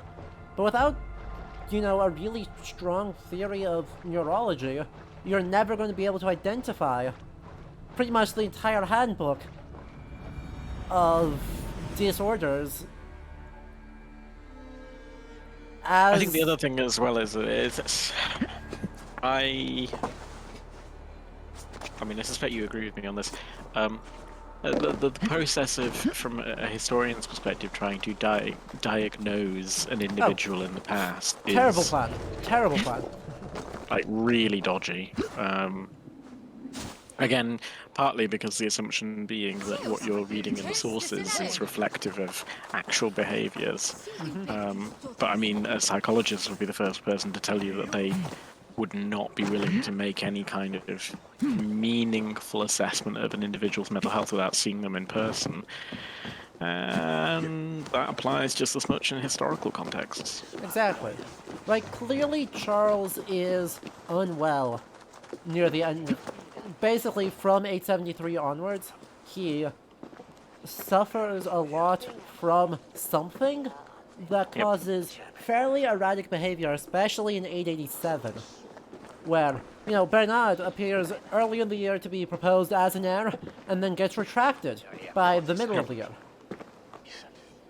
You look none the worse for So, ale. he's How much clearly did you unwell, drink? but whether Not that's enough to make me enjoy those awful bipolar Frankish disorder, skulls. But tell me, some will sort of Charles sign a psychosis, truce? He'll not even speak to us until we hand over his son Bernard. But we do not or have any the of a bastard host boy. of other things But I know where the that Queen took him. we cannot Like make a war, judgment, south and playing it. I will gather my thanes and take them hostage. To seize the While I Prince don't honor. know. I don't know how to feel about we the should idea keep an eye on the boy all of, the given that same. we cannot diagnose someone, I know just a take man the of sources keen at their eye and most light step. literal and make him Pierre. possessed by a demon. Wise choice.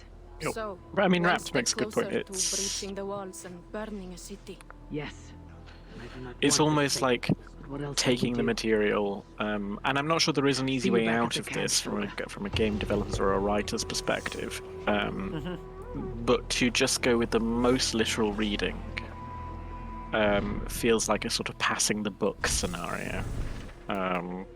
You are, rather than actually engaging in that character's experience or that individual in history's experience, you're just going, no, okay, the demons were real, they were in their head, and they were making them do these things. And it's just like, ooh, are we just doing this for the sake of not having to touch mental health with a barge pole? That seems to be it. I mean, it Because- kind of makes, in some respects, maybe this is the lesser of two evils, given some of the other stuff that Ubisoft has dealt with and not done all that sensitively. Perhaps Perhaps this is better than it could be, but I'm not left feeling good about it. no, me neither. I don't know if there's any circumstance where I walk away feeling good about it, but it is worth mentioning that we still don't walk away feeling good about this one. Yep.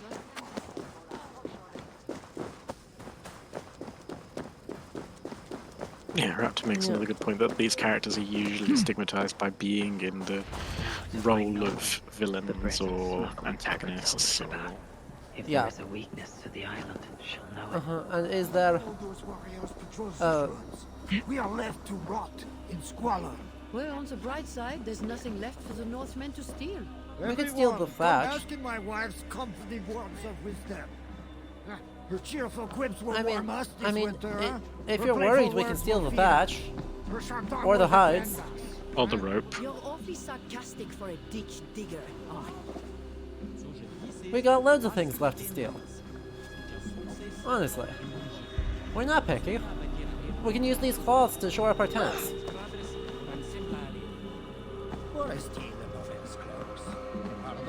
We can use the bricks to help reinforce everything. Yep. We got things left to steal. Exactly. Just need to use a little bit of imagination. See, you're still wearing dyed clothes. You still got money lurking around somewhere. Yep. No, not actually true, but. Gimme. Eyes, my friend. Yeah, you've got quilting. See. The smuggler owes me wine. Guard my warehouse, she says, and I'll give you a jug of wine. Pardon, friend. Did I hear you speak of a smuggler named Nolwenn? I did. We could take him to Frisian, you know. We don't need to go all the way to Dublin. Wine to guard her warehouse. Oh. And where is her warehouse? It's somewhere in that direction. Got a plague cross painted on it. Thank you, my friend. Perhaps you should sleep it off before going back on guard duty. All right. Good idea. The smuggler owes me wine. Guard my warehouse, she says, and I'll give you a jug of wine. I have been guarding that pile of rocks for 3 hours already. Bring me my wine. Curse you, Nolwenn. You left-handed child of a Breton thief. Oh dear.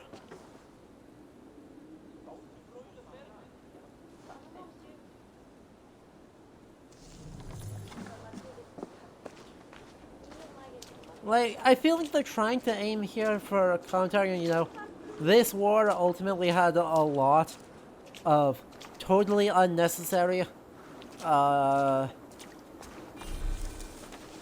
human costs. Victims, yeah. But they're doing this using iconography that just isn't coherent.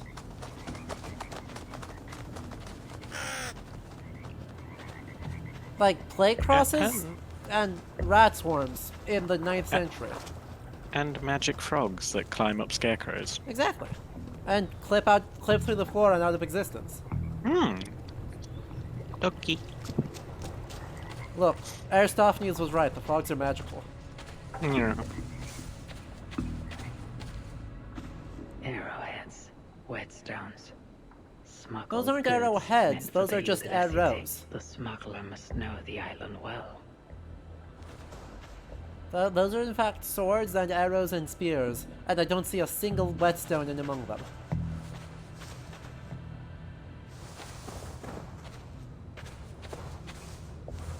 One of Avor's psychic abilities is detection of whetstone within 10 feet. She must roll a 1d20 to confirm. Indeed. Food, herbs, healing wraps. I wonder who these are meant for. Good idea off of jars and other jars. Oh good, and someone wrote something. Queen knows the smuggler. Maybe Richardis can help me find Nolwenn. Saint Julien. Okay. At the church, right here. Why are all these people not in the city? Like, why are they all out just like vibing outside of Ile de la Cité. Oh shit. So much of the general narrative here just seems a little broken, a little incoherent. A little bit. A little bit like the siege apparently has been ongoing for a long time and also hasn't started yet.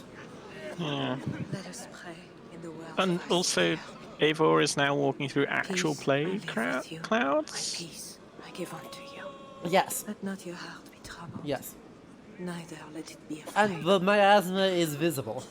Yep. A heathen monster bearing weapons on our holy ground. I'm wearing a Frankish helmet. Oh my god, those eyes. Those eyes as he pulled back, though.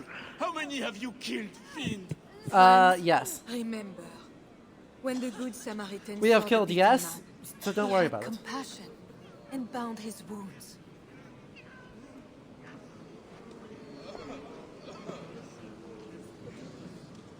Look, You keep Rat, busy, Queen. no, there's no Someone promise must that turn to anyone those was who fought good in battle. at this smuggling Plague business. is this, not war. War breeds plague, Eivor. Just come in and say the damn thing. Subtext is for cowards. No. I seek a Breton who resides in this ward, name of Nolwenn. I know her!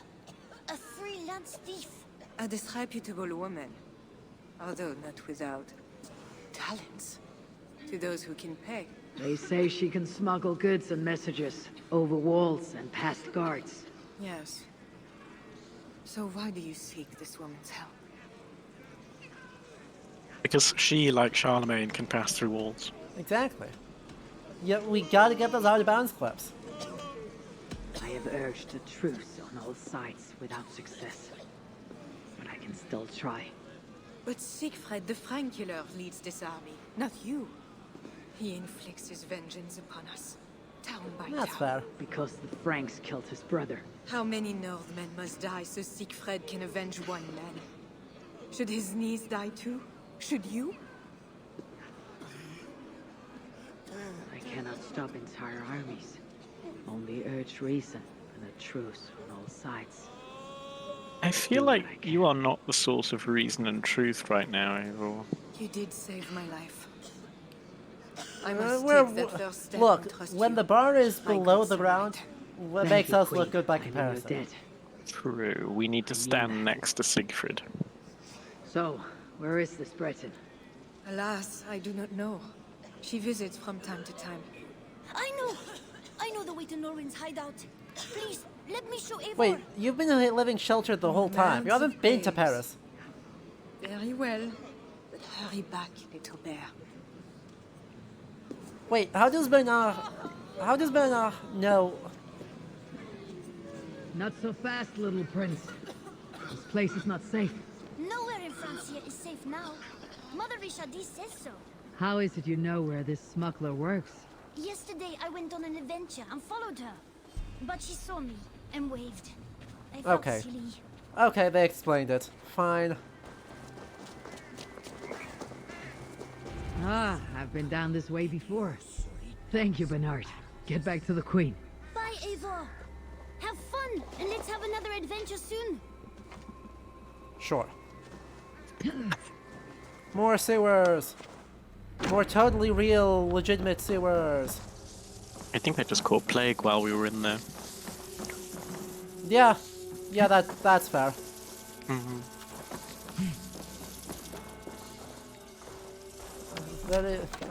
I hate these sewers.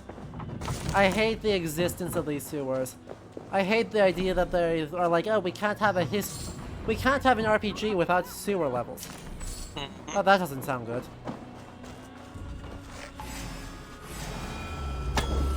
What? Oh shit.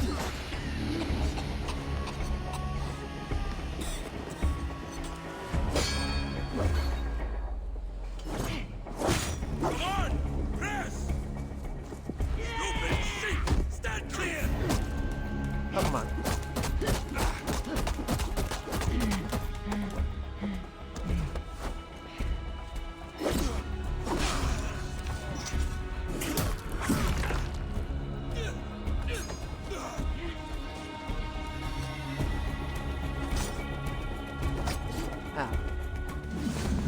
Hey, stop it. Whereas we have the advanced technology of the 16th century. Exactly.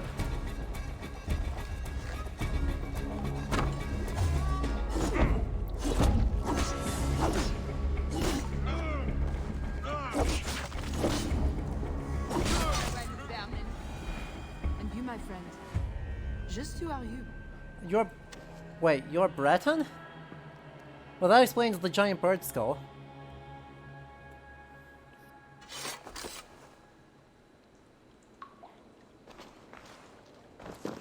Also, was it you who had the antlers? Yes, I Yes. think so. Yes. Just one of them is He's- obscured in the ground. He's a man-at-arms. Therefore, he has antlers. Obviously. Did you know? Man-at-arms totally have antlers? Don't you know that horns are required on all helmets? But actually, the reason why is that these guys are spooky bandits, and spooky bandits distort the human face, and distort the human form, I should say. Correct. Okay bandits can wear skulls, just not on their face. Bonjour, unless my if they're brave able. friend. But I do not have Wait, any silver. why...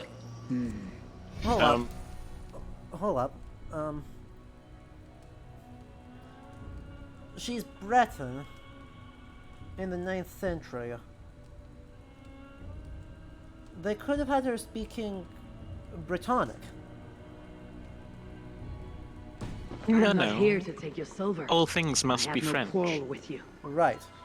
Praise the saints. And I thank you for your fine and timely blade. But I must go. No, you see, I'm a friend of Risharis, Queen of Francia. And I am married to the Pope. Long may he reign. They say you walk through city walls. I need your help. Right. I am no ghost. They say you walk through Just a city simple walls, bowed and I am forward gullible knee that enough to has believe lost it. your way. Look, you are a smuggler. All Paris knows it, even the boy Prince does. I need your help. And if I know a thing or two about all that, what is it worth to you?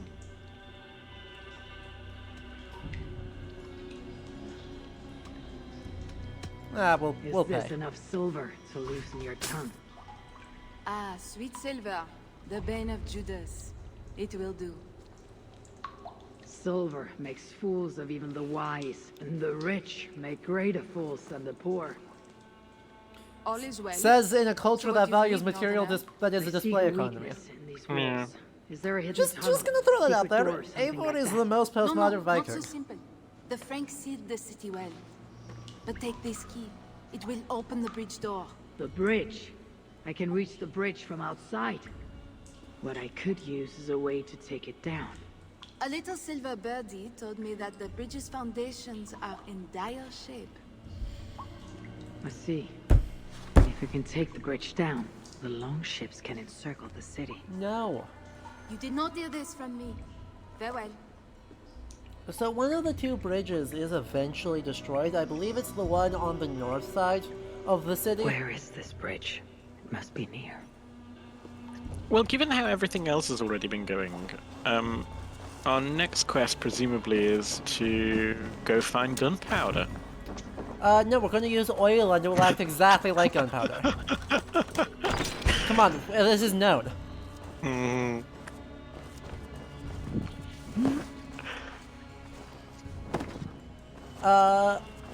But we are just deleting. I'm just so utterly baffled by the fact that we have a detailed 2,000 line long poem chronicling the siege of Paris, and they are just This area is off limits. yeeting it out the window. Doing their own thing. Yep. Because I think Avo is probably to be trusted here when he says that the bridges had been recently reinforced with gravel pilings around the foundation pillars. Yeah. In order to prevent precisely this, to prevent. Smuggler was right. Some jars of grease will bring See? this bridge I said crashing down. oil. So, first of all, I mean, we're using a much later construction technique. Wild. But basically, on the wooden pillars that would support the bridge, they piled gravel up far enough that a longship could not sail up to them. Yeah, no. Amir, hello, welcome. So, we know they're aware of Abo, because they did cite it for a side optional quest. But then they're not building the bridge in the way that it was. So the idea is, of course, you try and sail up to it, and then dismount, or disembark, and then light the bridge on fire. This eventually worked about 8 months into the siege, but at the same token, it didn't work the first time they tried to do it in 885. It took until after,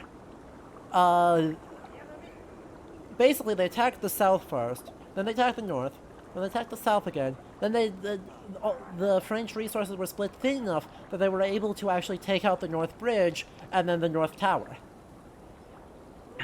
I'll set up the jars. Which is so we still can destroy missing. the bridge later during the attack. Exactly. Still nowhere to be found. Wait, are we supposed to use these suspicious red boxes as jars of grease? Yes, we are.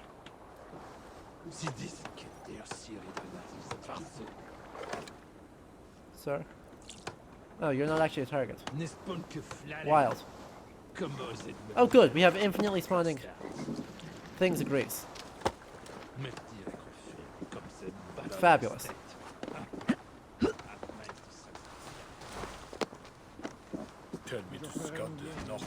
A good thing that we planned this in advance. Of course. Let's see how well they hold the city without their precious bridge, bastards. Hey, you don't belong down here. Though, to be honest, neither do I. Then let us pretend we're both elsewhere. Why not? We are all doomed.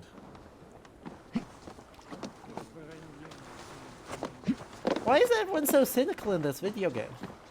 Eivor is doing this man very dirty because she's just like, yeah, I'm just down here and I shouldn't be either, but then again, you shouldn't be. She's saying nothing about you're going to burn alive if I... Like, maybe if I moved something I could get across. Fine. We'll go. Drag the things over the place. Also, these little packages. There's no way there's enough grease in these to actually set these pillars alight. I don't care how old and crappy the wood is. No goddamn way. I refuse to accept this. Ugh. Fine. Yay. No. No, you. I wanted to eat this into the drink because I need it to be not here.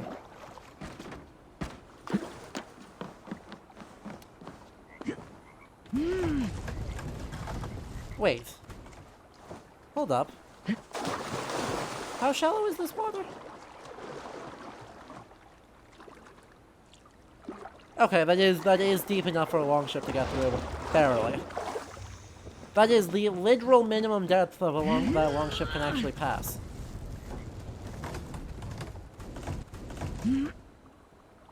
Actually, it's real, because I'm assuming Eivor is about 6 foot. So, if she's swimming, then the draft is 2 meters, which is just enough.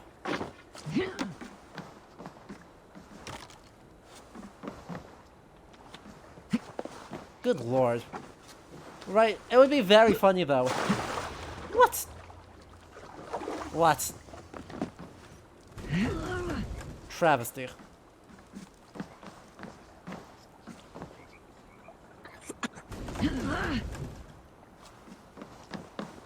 How confused Eivor would have been in real life if she just had respawning Greece everywhere she went.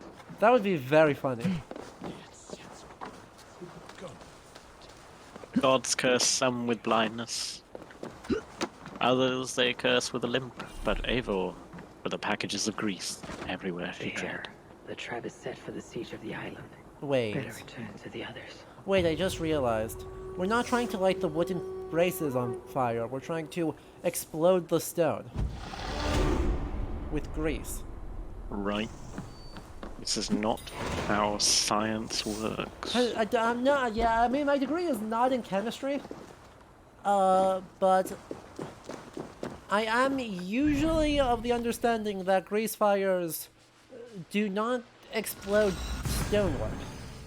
Mercifully, I have a partner who's a biochemist, and I'm almost tempted to message them and just say, so, grease destroys stone?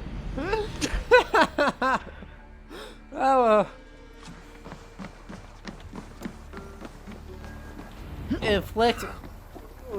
inflict this experience upon more people.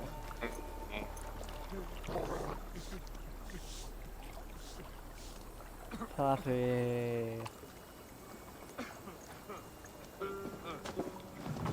Moment. I'm going to need to put the light on. Okay. Oh yeah, it's gotten quite dark for you, hasn't it? I was going to say, otherwise you'll just see me in pitch before long.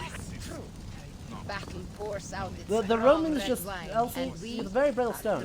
So apparently the Romans just didn't build them like they used to. Because Where's Siegfried and Toka? Battle must be near. The crow has come for the feast. that Roman stonework. Friend. But tomorrow we all speak in a language older than words. Fate already knows who lives and who dies. Wait. Again I ask, where are the others? This name. Fetching more catapults for tomorrow's attack. You can wait.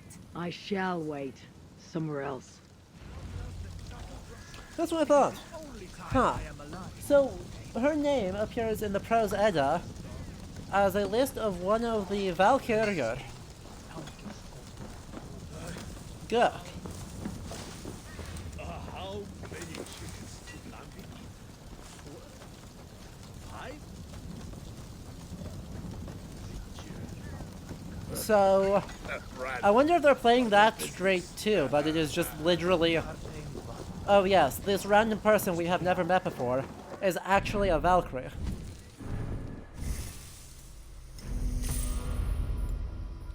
That would be very fun. Oh, do we have a technical issue? Hold up a minute. Good. Okay, we had a slight technical issue on my end where you just like disappeared. Oh, don't worry. I'm here. So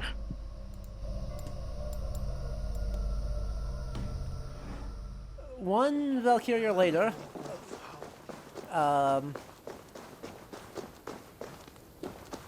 we shall sit and wait.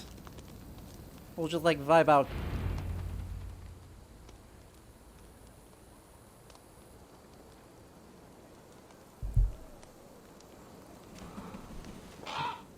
Hello. You can Far from home. Mind me. For another city of strangers. When did our lives become a saga, Sunan? Yes. I know the day. The very day when Mother and Father died. Do we get a flashback? Count Odo will not hear reason. Charles plays games. I cannot trust the lives of my people with such men. The Queen now. She I could trust, but she lacks power.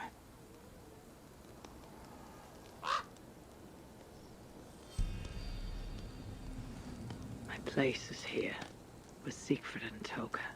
Come what may. This is not a good idea, Eivor, but that's fine.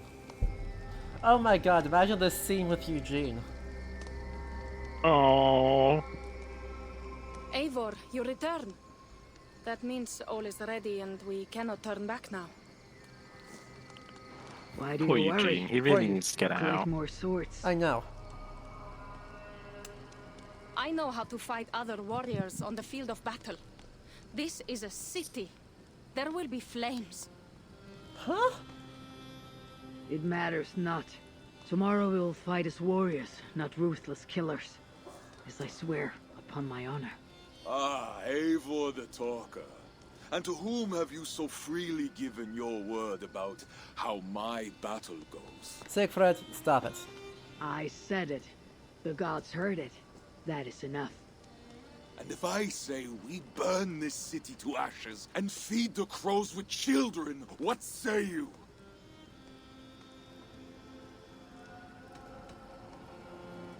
Unfortunately, the answer to that question is most people.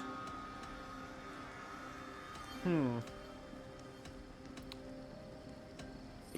I would say, mind who is first to feed the ravens, lest it be yourself. Eivor does not mean these words. Quiet, Toka. Let the talker speak.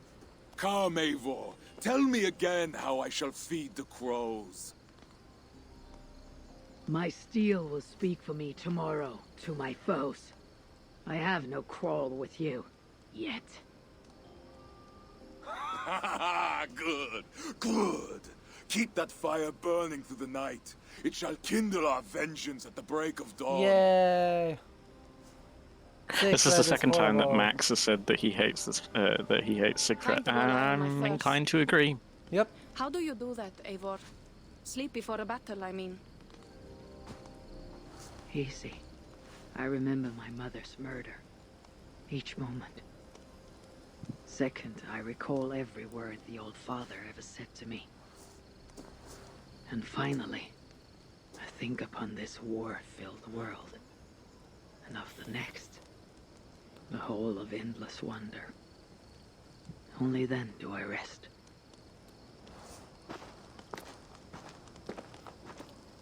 Has she forgotten the main game?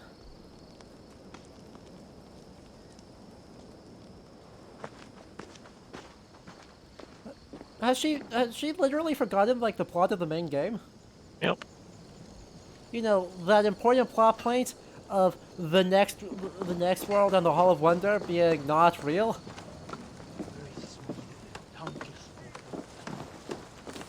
Right, that's like a big plot point.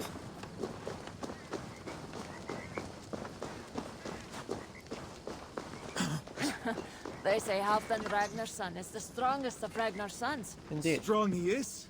Once he took an arrow in the shoulder. He tore it out and shot it right back. He hit that Saxon through the eye of his helm at 300 paces. A true tale. Indeed. But Peter, this literally cannot be before the end of the main game. They gave us a date for the end of the main game. It was 878, 7 years ago.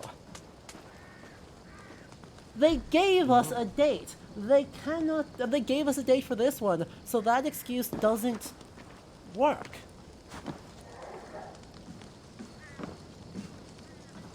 Eivor exists in a multiplicity of universes. You can't linear time. Yeah, she experiences time as a non-linear construct. Sadly for her, the rest of us exist. Yeah. So, you cannot possibly declare that takes place before the end of the main game, because they gave us dates that definitively prove that is not the case. So... Today, warriors! We shall take that city! You slept with your armor on? Oh, yeah, no. we do that every time. It's it never works, but we do it every time. Friends, we shall feast in Odo's palace, or in Odin's hall, with the choosers of the slain. Yeah, fine. Now is the time of honor, the hour of our glory. Also fine. It's not poetic enough, but it's fine. What is this sheep? Or a stag, I guess? Birdie. Why is there... Day of vengeance! That was awfully washed out. It's a deer. Well... Perhaps it's supposed to be his dead brother? I think so. I think it's supposed to be his dead brother. Hmm. Well, I wonder how quickly they're going to burn through this siege, because we've only got an hour and a half left. Ish. Well, probably can go a hair longer than that, but within the next 2 hours, and we've got a year of a siege to do. We have. Oh, we're already on the city walls. That's fab. Well, that didn't take long.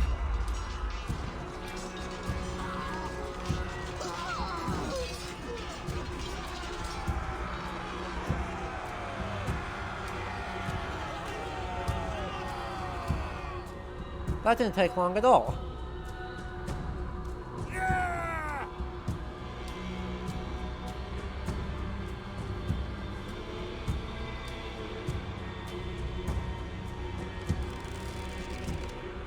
Oh, God. Kaboom! 3, 2, 1.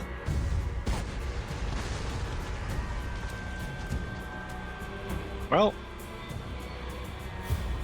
Ground. Wait, we blow up the bridge, and then we lay down a new bridge?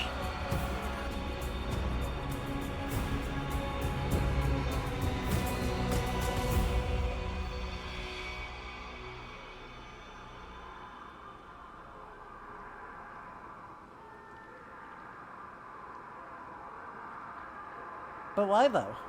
Who is the King of Glory? The Lord is strong and mighty. Is he going to use? Is he going to use?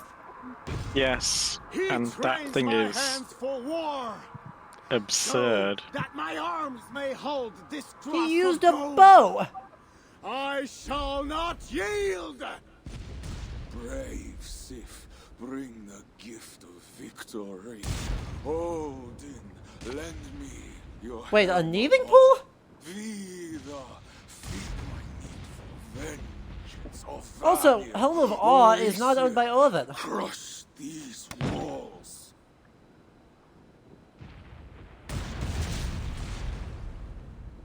Hold up. The Helm of Awe is owned by Fafnir. It's the Ægishjálmur, which is arguably the Galdr stuff painted on the forehead, but could also be read as a literal helm. I am the gates of Paris. Oh great, you're gonna be a chump.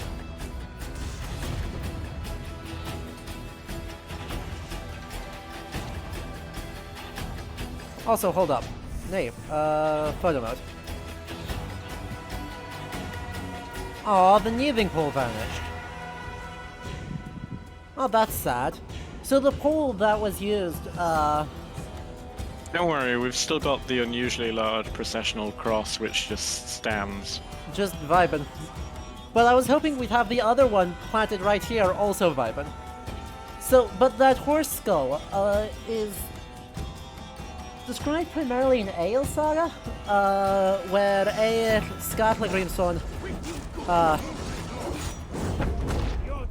uses it to mostly irritate Eric Bloodaxe.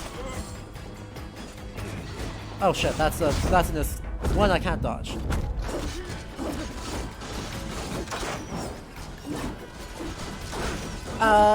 Basically, the point of it is a curse to say you shall not have peace,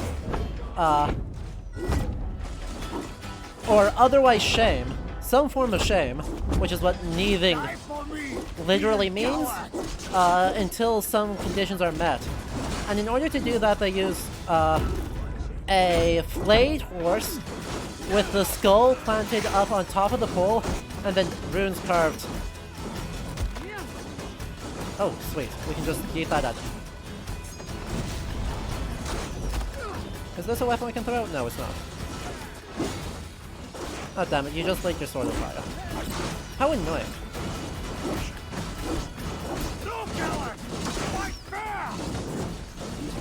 Ow.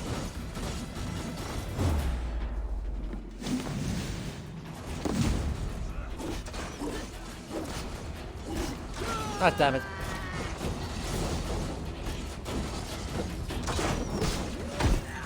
Ah, so close. I was so hoping I could just kick him off the edge. I was so trying to kick him off the edge. Darn. Show that we are more French than them by using Joyeuse and Durandal.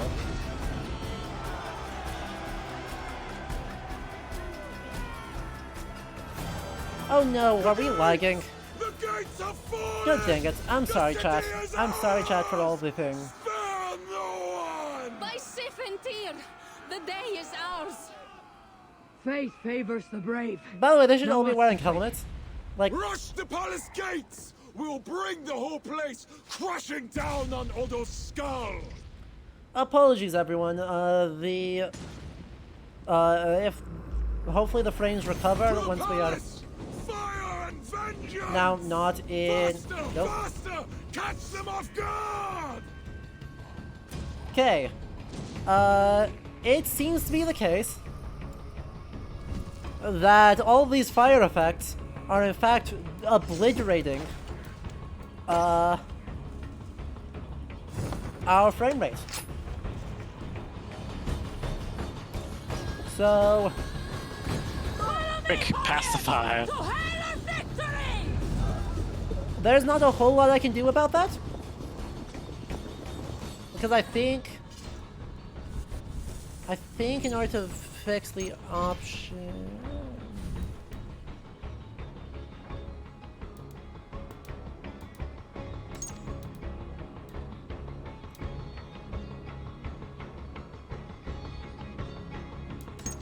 We'll see if I can adapt to that. Clutter low. Metric clouds are minimum. Low, low, low.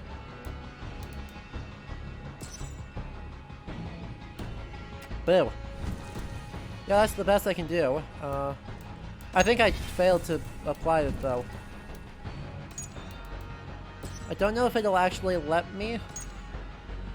Cool, it let me do that without restarting. So hopefully this helps. That's the best I can do to help it.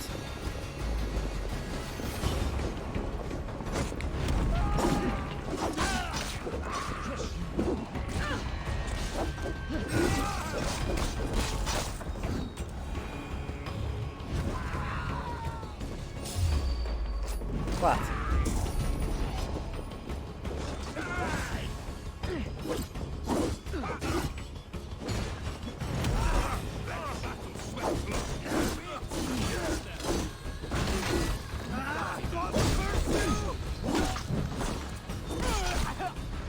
Time has come for you. You will feel wrong.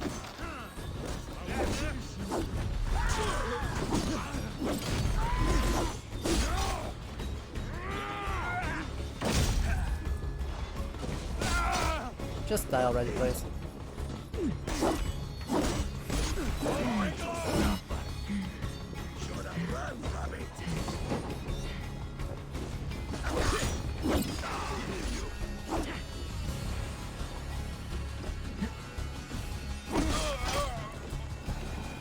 Voila.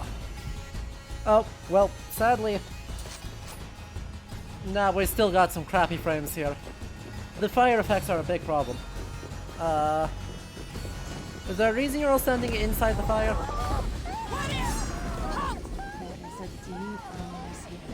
Yeah, you're 100... They are all Norse. These guys are all 100%, or good here is 100% Valkyrie. Where are the Frankish dogs? The silence gnaws my guts. Shields up and close ranks! What shields? Literally no one here has shields.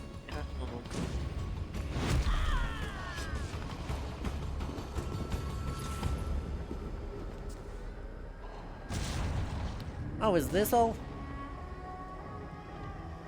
Well, we not that fell many- for this one. That's not very many people.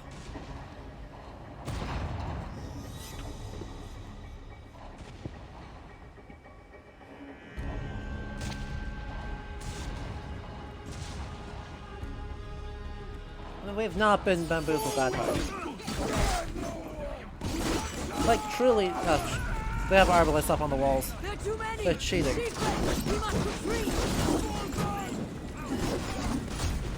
Ow, ow, ow.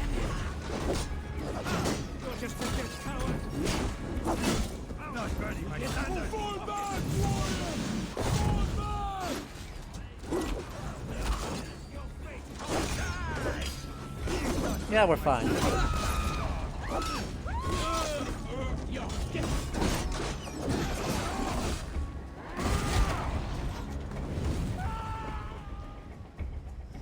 We've been hoodwinked, betrayed, and quite possibly even bamboozled. Come fight me, cowards! Okay. Well, By Valkyrie. am I supposed to be upset about this? They're cutting us down. Do you think? Fall back! Am Fall I? back! She did nothing but insult us the whole time. Am I supposed to be upset by that? Made it all the way to the doors of the Oh, palace. gods! I walked right into Odo's trap like a healing elk. Do not lose heart, Siegfried. Battle is a fickle goddess. Uncle, it is worse. The scouts report that warrior priest, Ghislain. yes, he rallied a large force of Franks in the east, in that church. Damn the gods. They will crush us out in the open. What do we do? Our catapults could hit that church, but they have no way to aim. We should light signal fires on the towers. That will give the catapults something to target. Yes, do it. I will get the wounded out and alert the catapults before rejoining you. Good. And I will take down this warrior priest Ghislain before he rallies the Franks. Okay. Well then. Apparently we are now going to be killing Goslan. Abbot, by the way, this is Abbot Hugh Erasure.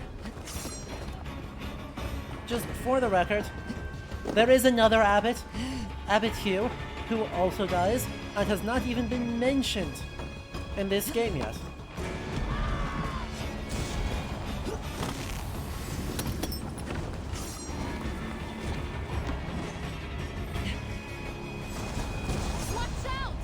Ah, don't worry about it. They wouldn't hit us. It's a video game. Nothing to see here. It's a video game.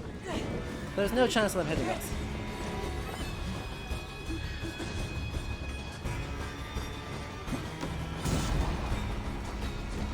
Well, up we go.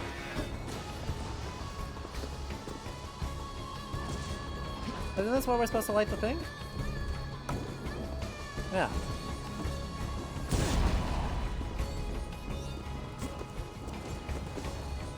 No, you just stopped moving because I got too far ahead of you. Why?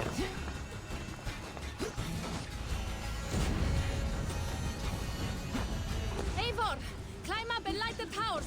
I will take out the guards below.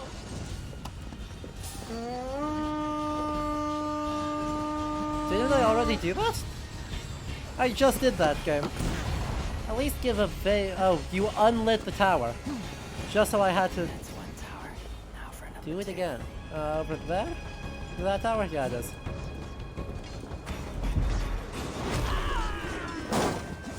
Point. We.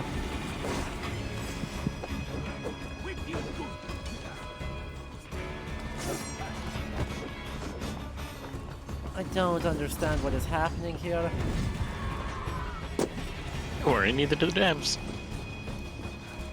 Fair? Fair. Like, we appear to have broken the siege in a day.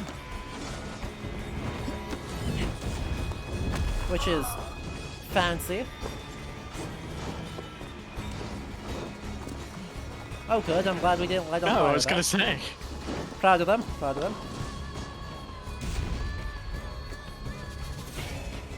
And we are... The gates are down! Charge! Really? Really? That's how we're doing this? Assassinate Goslan. Okay.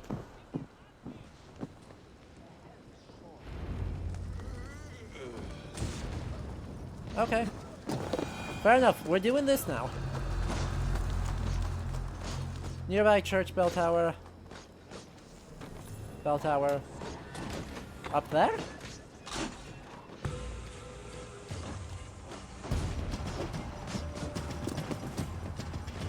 Up there.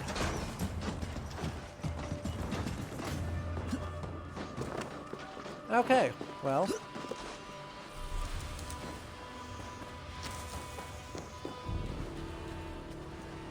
I mean, I'm all for fancier ways to kill people.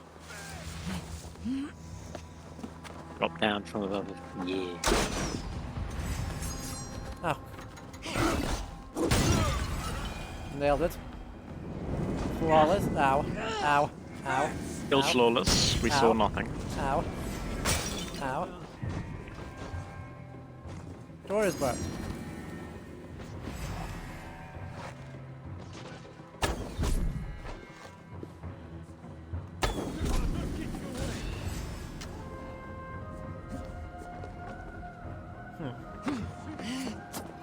Ow.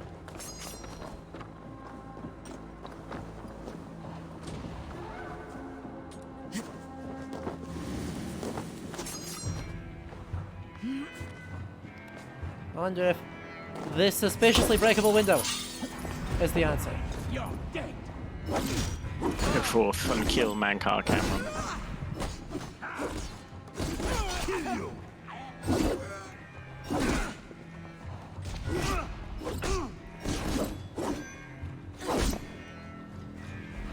Ah, suspiciously breakable.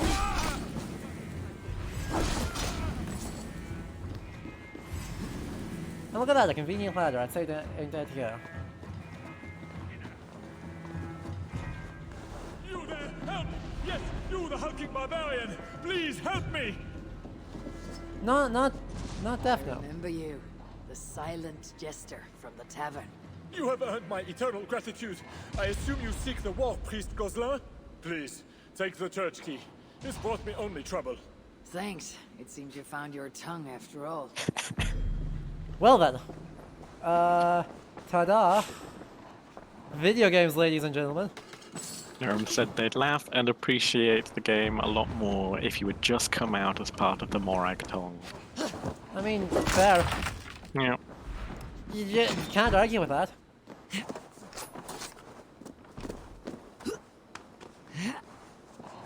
Can you imagine attempting to assassinate King Charles and then he's like, well, you can't do this? And they go, well, actually, I have this written, therefore it's completely legal. Have you not read up on Morrowind law? Exactly. The big cross moved. It wobbled. Perhaps it was a sign. Fear not, brethren. We are safe behind these stone walls. Safe in God's house. No one saw The a thing. Northmen have broken through the city gates. And ran Jesus right Christ, that into a cross. trap. Even now, our warriors scatter from my devastating counterattack. We will trap them between the towers and the walls. We will slay them all and burn their villages. Now, pray with me, good people. Pray to God and all the saints to deliver us from this plague of heathens. Pray for what? A quick death? You failed us, Bishop! Kaboom.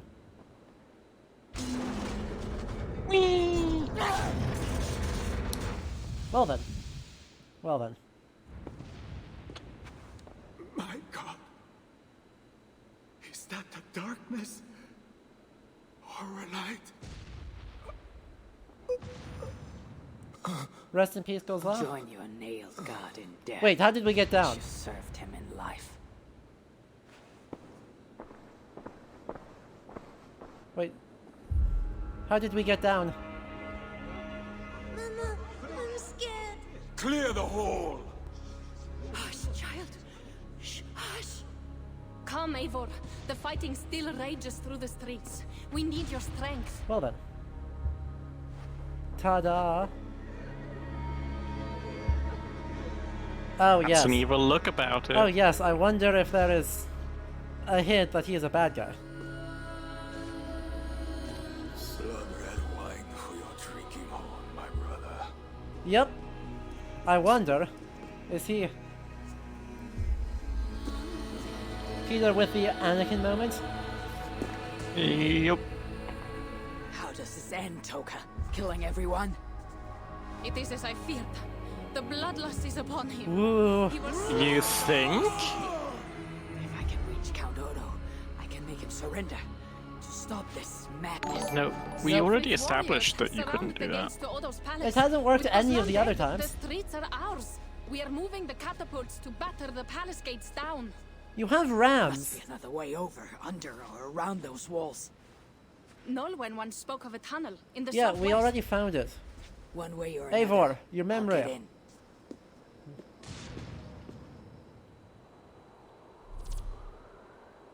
Well, and thank you, Ben Kelks, for the follow just now. I appreciate that. And yes, we are once again against the siege. So, we need to just get to Count Odo by any means necessary. Fair enough. Really? That was the entire siege.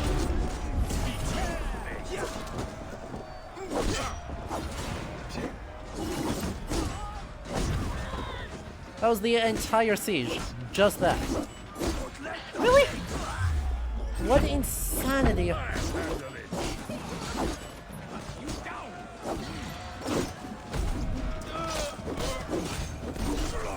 I mean, the video game version is more efficient. I guess, but the word siege? Yes, I mean...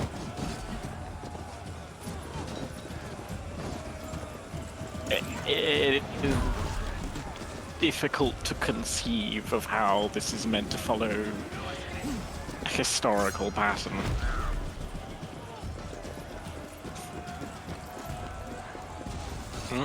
Be careful you don't get fire circled again. Ah, yeah, I'll be fine. Fire doesn't hurt that much. Mm-hmm.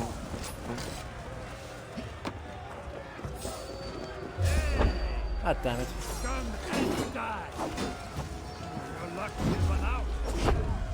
Has it though? Has it really?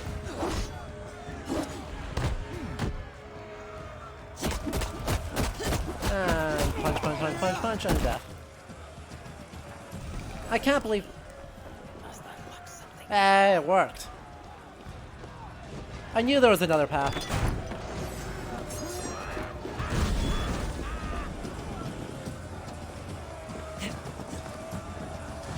We can go up here and then slide over the walls there.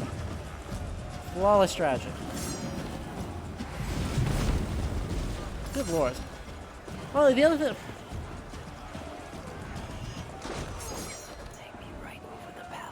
The other thing that stands out to me is their perpetual insistence that the aesthetic in AC Valhalla is Roman, right? Yeah. Really doesn't serve the siege well. Right, the reason this is also dangerous is that everything is built of wood and thatch. Yep. It all looks... Well, that building's a bit late, but it's all closer to that building right there. And far less like these buildings. I mean, we saw it in the original as well, like... Yeah. Everything is I don't know Roman. whether it's... Yeah, I don't know whether it's intended to be like a grounding effect for... to read it, almost as though, like... something can be completely anachronistic or ahistorical, but as long as somehow gives something that the player, I suppose, in this sense, is familiar with, to offer some sort of authenticity or to ground the narrative. Yeah. But I don't because see they're how... certainly not grounding the narrative in what's written historically. Yeah, but right, there's such a... I don't know, it's like... There were some things where they did what I expected, you know, when we've got like 15th century castles. Yeah. Or, sorry, not 15th, 13th century, 13th, 14th century castles. Yeah. Just bumming around. Right, that's what I expect. God damn it. Someone blocked most of... Oh, jeez, he just took off like a shot.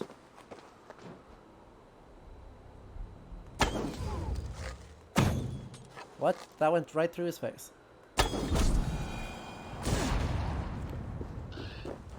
So, I don't understand why Roman material culture is the one they went Yeah, for. ended up as the. Yeah. We're so far away from Rome, and the fact that we are not Rome is like the point.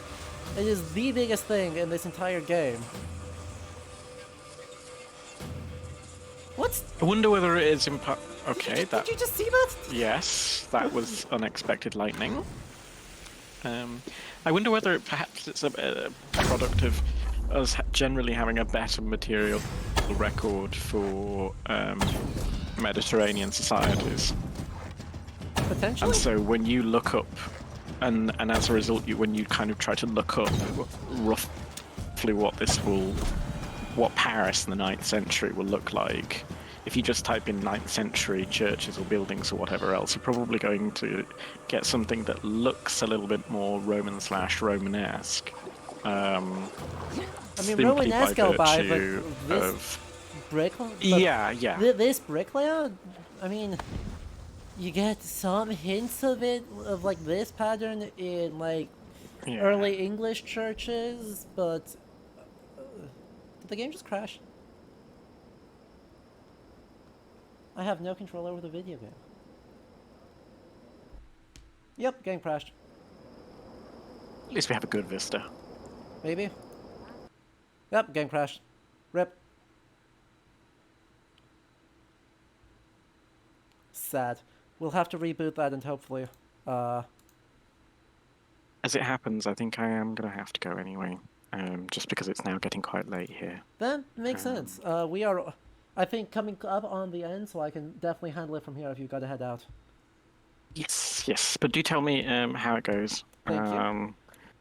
I was hoping that I might see the interaction with Odo as he suddenly becomes perfectly reasonable again.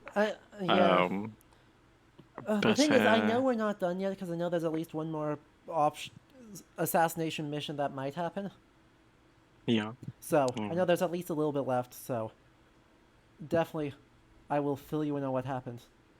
Absolutely. Well, thank you very much for having me. As always, it is just a pleasure. Thank you so much for coming on. Everyone, chat, emote spam, to a moderate extent, to celebrate Liam coming on. Thanks for keeping me up. And I will. I hope you enjoy the rest of the game. As I say, tell me more about what goes on. I'm going to get some food. Yeah. Sounds all right. good. Have a good evening, folks, or I suppose afternoon? ? Yes, afternoon for me. So. Take care, everyone. Yep. Bye. See ya.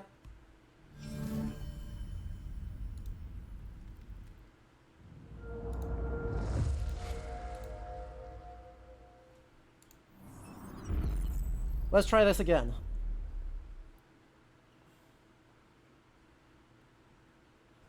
Let's try this again. Oh, did the gas camera not turn off like it was supposed to? There we go.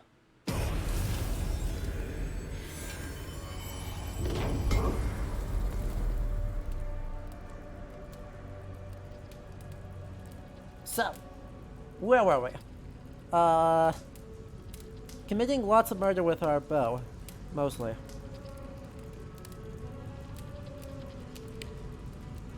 Yeah, to continue that thought, since we were there.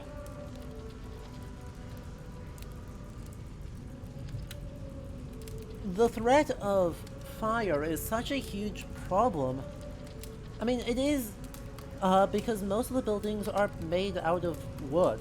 And even in Roman times, this of course was true. Most of the insulae of Rome itself were just wood and caused great problems because they burned down like every other year. And it's a problem.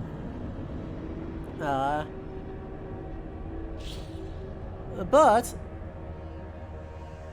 when all of our medieval cities are made entirely out of brick, it gives this like weird sense of this simultaneously hyper urban society and also a society that doesn't understand anything of what it's doing. Right? Like, it just...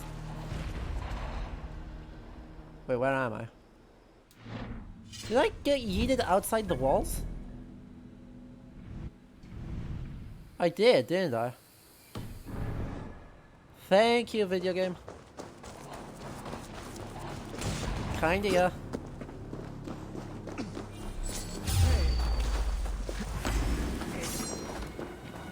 What?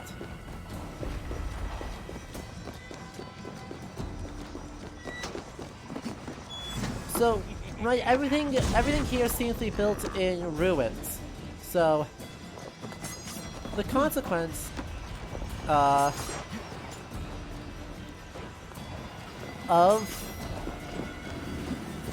this material culture and architectural style gives the sense that simultaneously, right, these places are all properly heirs to Rome, but also they all have, like, no idea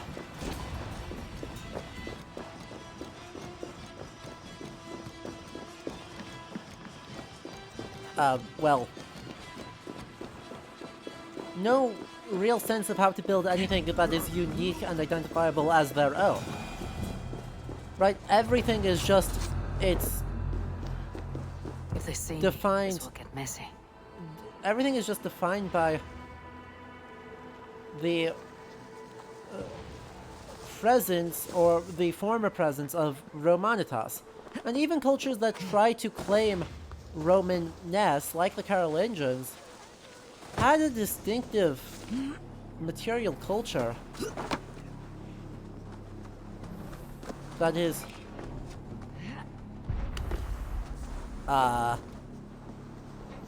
very, very identifiable and very much not the Roman architecture or late Roman architecture that we see here in the game.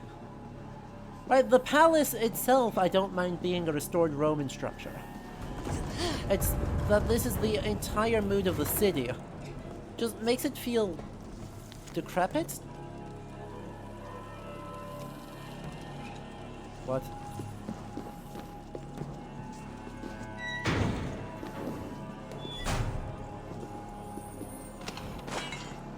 It makes the whole thing feel even less impressive than it ought to be.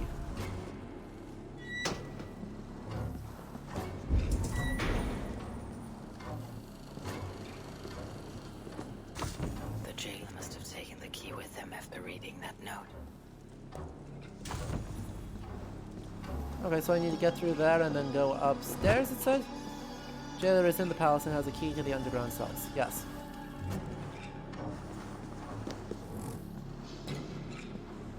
Don't mind me. You're fine.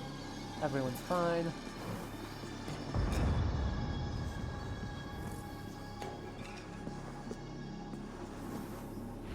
Now that I'm inside the palace, I need to find someone to point me toward Odo.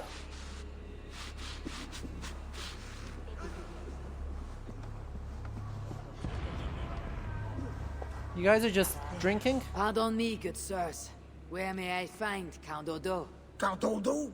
Who cares about Count Odo? Where is our good friend Walter de Sens? Why? Who is Walter de Sens? A great warrior? Oh, just Walter, immediately forgot a the... warrior? No.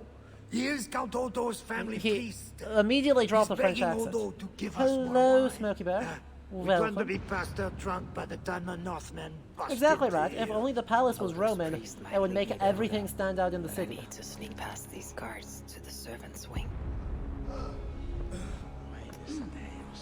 Okay, so we've got the jailer somewhere. We've got Voltaire somewhere.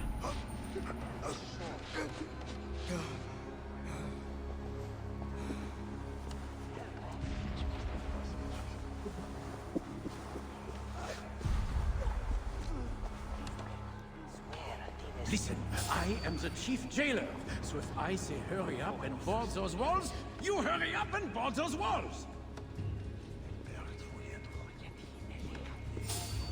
Oh, damn it.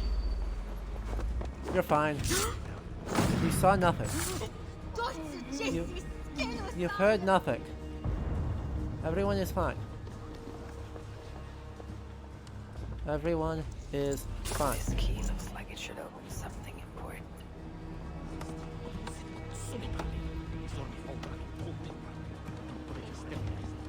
No one saw anything.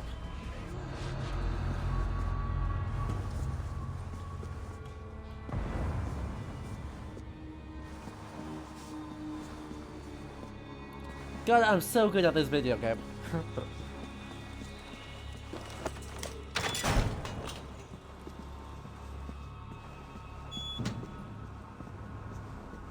Sneaky, sneaky.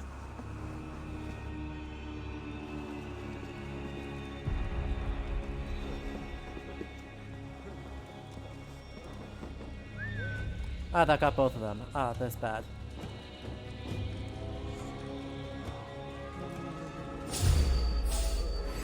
That's quite bad.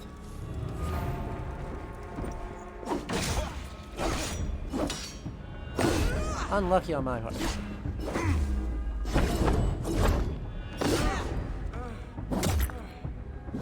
Oh well.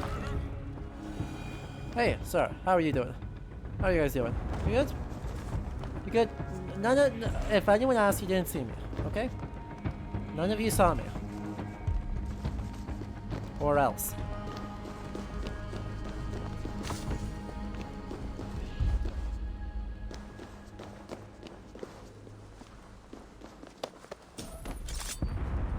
Well, sound... Look.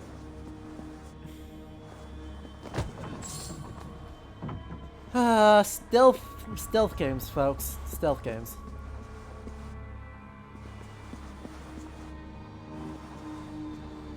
Won't be gentle. Oh, my lady, why the Count will not attend to you, I will never know. The mother of his children, to think it's so stubborn at Odo. And that pathetic Walter Dustance, too drunk to give last rites. A travesty, that one is. Uh-huh. Aww.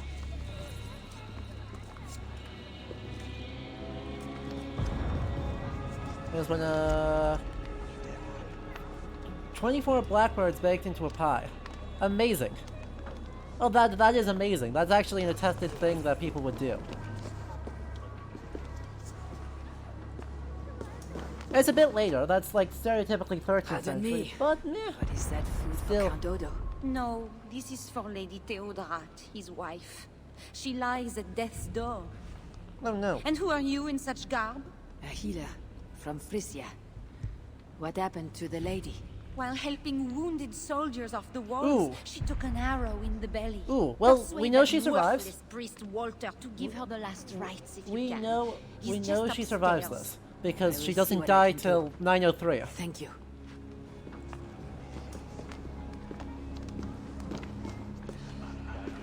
She doesn't die for quite a few years yet. So we do not need to.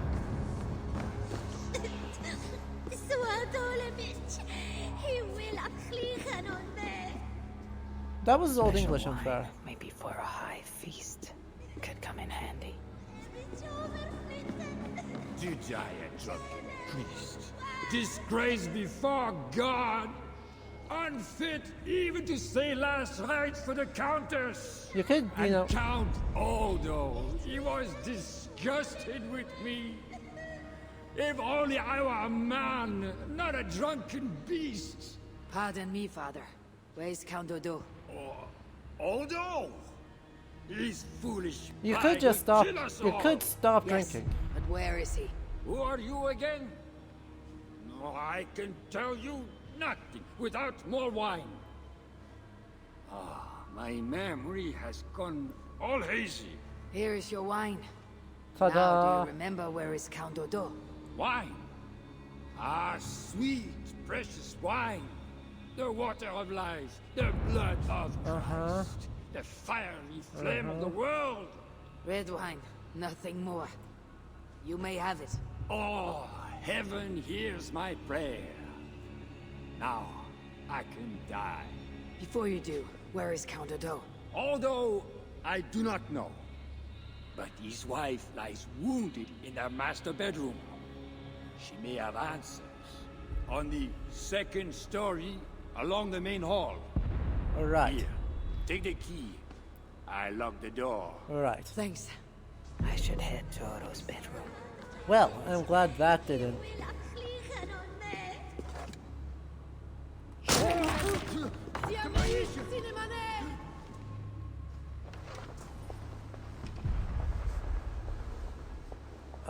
This is fine.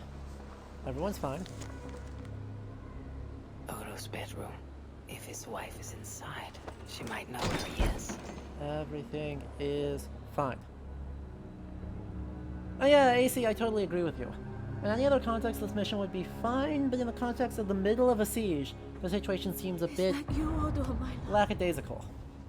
That's an understatement, but the minimum valid. Are you the priest?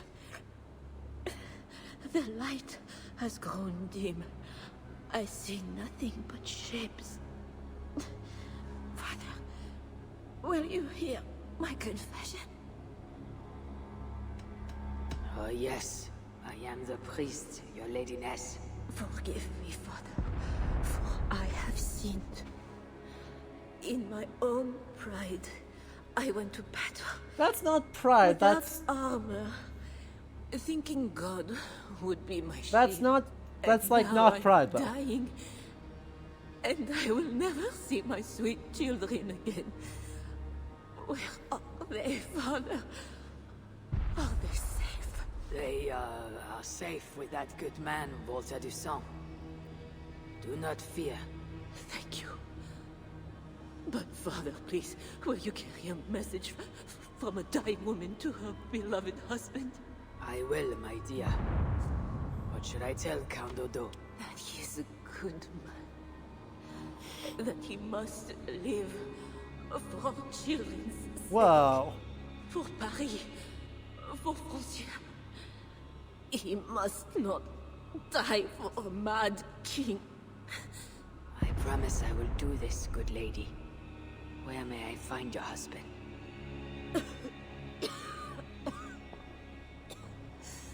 Odo remains locked in his sanctum. His sanctum? Up the landing and across the hall. My husband still hopes Charles will ride forth and save the city. Locked in, you said? There is a key in the bureau. Take it. Yeah, she is in fact going to die. Any way you can. Death creeps upon me now. The historical figure Theodorata lives to the year Like 903. a shadow at day's end. Some 17 years after So these events. Mother, where are you? Farewell, good lady.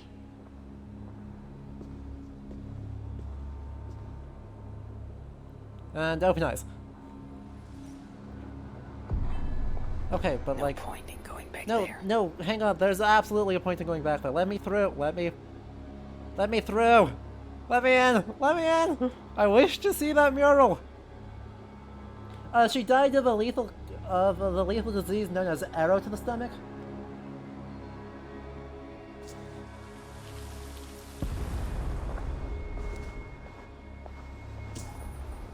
Which, you know,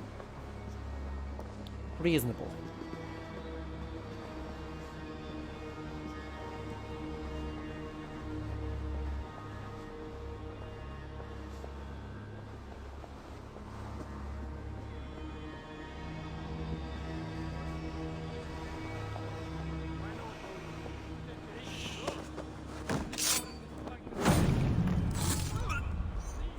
You all saw nothing.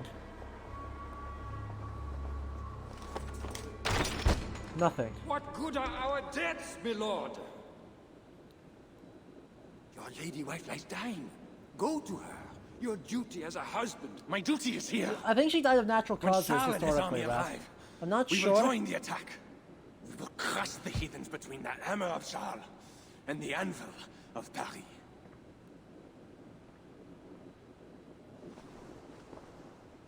Leave, Walter. Go comfort my wife as best you can. Yeah. It God, doesn't. it seems, has chosen a different fate for me. Doesn't say. The priest but... is right. Lay down your arms. Save your city. Yeah, she just. Oh, look at the tapestry. Is not death in battle the best way to die? Come. Share a glass of wine with a doomed man. I have heard many a warrior cry out for their mothers as their life's blood feeds the ground.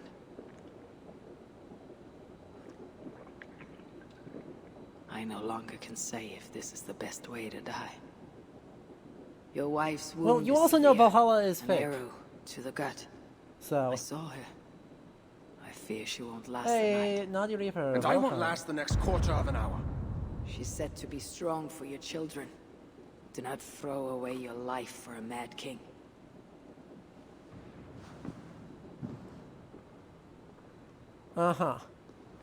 We don't actually know if they had kids. these works The of sources stained are all glass. like 12th Delicate. century that say it. Priceless. Oh. She didn't look well, very alive. Years, crafting each piece. Hey, Evroy actually has a Wondrous workshop. works. I grant you that. Amazing. We brought them here for safekeeping.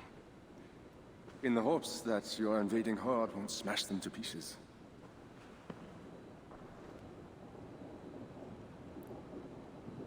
You tell me to surrender my Hooray. city? Abandon my honor? You tell me to live out my days as Siegfried's prisoner? What would you do? I would fight. And someday I will die with steel in my hand. No, you won't. You'll die in North America, and there will be no signs of violence on the corpse. But today is not that day. And if I put you on your back, bleeding out and crying for your mother? Oh, please, let's break the Evroy stained glasses. Come on. My mother is already dead. Come, Northia! Leave for Paris! Sorry, I have Joyeux. I am more king than you are. I have the right sword.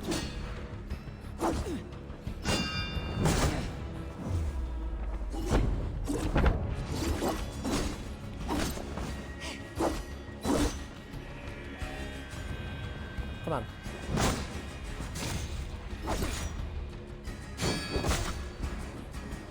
Yeah, alright. Respectfully, I'm going to punch you in the face.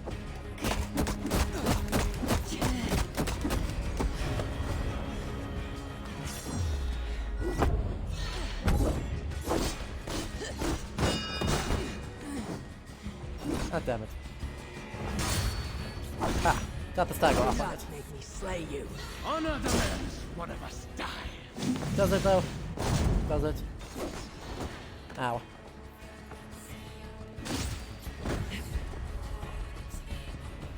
He uses the exact same moveset as one of the... Ow. As the Zealots do. Just as a by the way. Little note. Punch, punch, punch, etc., etc. So many... Oh, there went Evroy's stained glasses. Glad we made a big deal about those.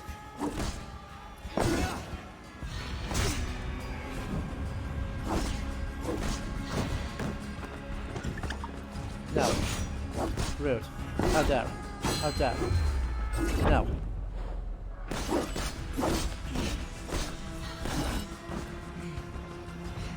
Yeah, let's just do this again. Broke the stained glasses one more time. Easy. So, Odo...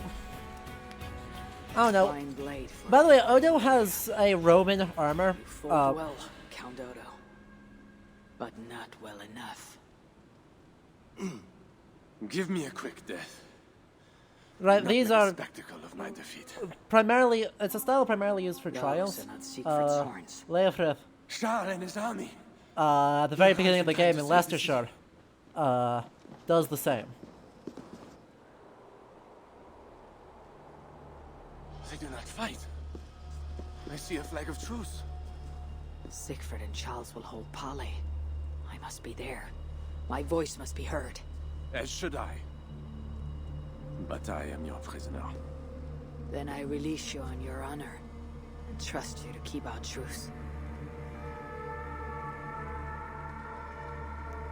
Thank you, Eivor. I shall. Hey, I only healed once, Peter. It was almost honorable. And now we have skipped to November, well... Yeah, I think it's September 886. Right, we went from November of 885 to September of 886 in a very short amount of time.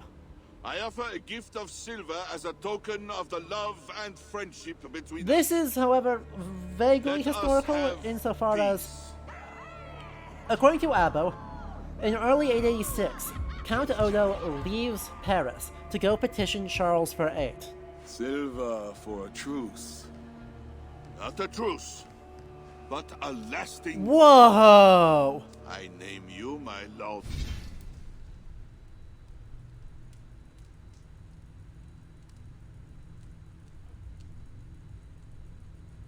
Shit!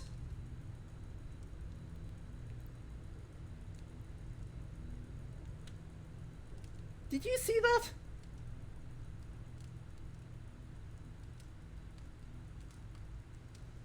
Chat. Tell me I did not hear that correctly. Go on. And you bend the knee to your king. I did not. He I did. do not kneel to wooden gods, let alone living men. Did he But just no say matter. that he was making Let me Siegfried take counsel. the Lord of Rouen? Eivor! Chad, I Thank need the you to be gods encouraging live. me here, Yes, to you. not Good. discouraging me. I made it inside the palace. Odo would have surrendered the city, but... But Charles showed up with his mighty flag of truce. Aye, and you. After we split up, I took my thanes and secured the bastard prince. He's Okay. nearby. We're safe. gonna talk about this after the Eivor. cutscene. The gods do. Yeah, favor siege is the over now. brave, the lucky and the brave. Ah, so it is said. And Charles he offers us a hoard of silver. Ah, indeed. And all we have to do is sail away. He brings enough treasure to make every war thing here No, wealthy no, it was like beyond 400 dreams. pounds. It wasn't that those much who silver. lived. Gambling our lives for silver. that I is think, our Niram, I way. think you've seen the wildest thing Now, possible at this point. do So take his enjoy. Why Farewell. look, his bloody balls, yes. And call him king if it makes the old troll happy.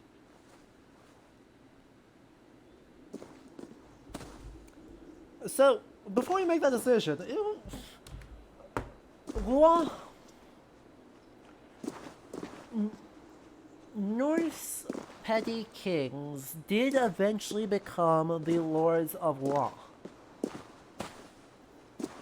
The first one in 912, so, you know, what, 86, 96, so 25 years after the events of the siege,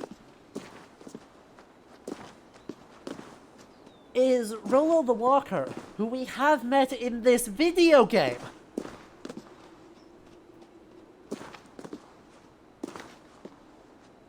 We met Rollo the Walker in the Essex arc of this video game. He exists. He is the first Norse Lord of Rouen. His descendants are the Dukes of Normandy. And they give it to fucking Siegfried?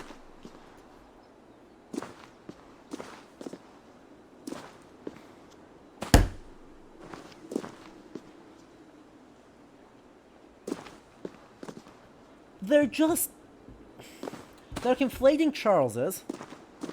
912, that should be Charles the Simple. Let me confirm that.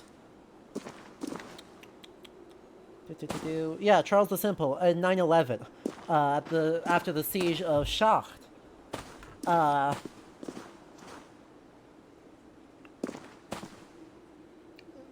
Is granted Rouen. So they're doing the same thing. but 25 years earlier, with a different Charles and a different siege. Why? I legit cannot figure out why. Like, this erases a massive amount of what happens in between, including the siege of Mo, and the slaughter of the people there, Odo's wars, the establishment of a stronger Brittany for a little while, the moving of Norse raiders back to England to make Alfred's day miserable, and then they return back to Francia under the next generation, which establishes the Dukes of Normandy. I don't understand it. Your battle, Siegfried. Your choice. Now, I am here to forge my own truce with Charles. Charles is undoubtedly not Never fear, not Eivor. trustworthy. Charles must put his kingdom back together. He cannot attack England after today.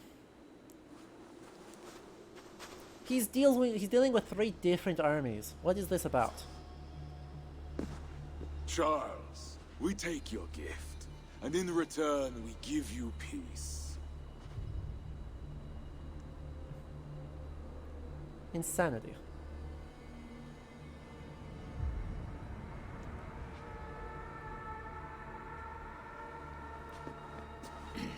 Siegfried. This man, Siegfried, swears to be my loyal friend and protect our lands in Amiens and Rouen.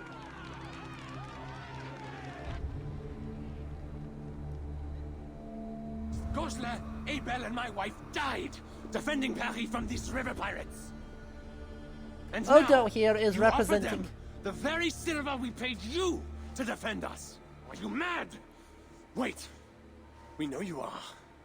Let me ask instead. So, Odo here Are you a is coward representing or a fool? dominant thread. Siegfried swears to protect our lands in the north. If you surrender my birthright, you are no king of mine. So he's representing here the dominant strain of thought after the Siege of Paris among the people of Paris.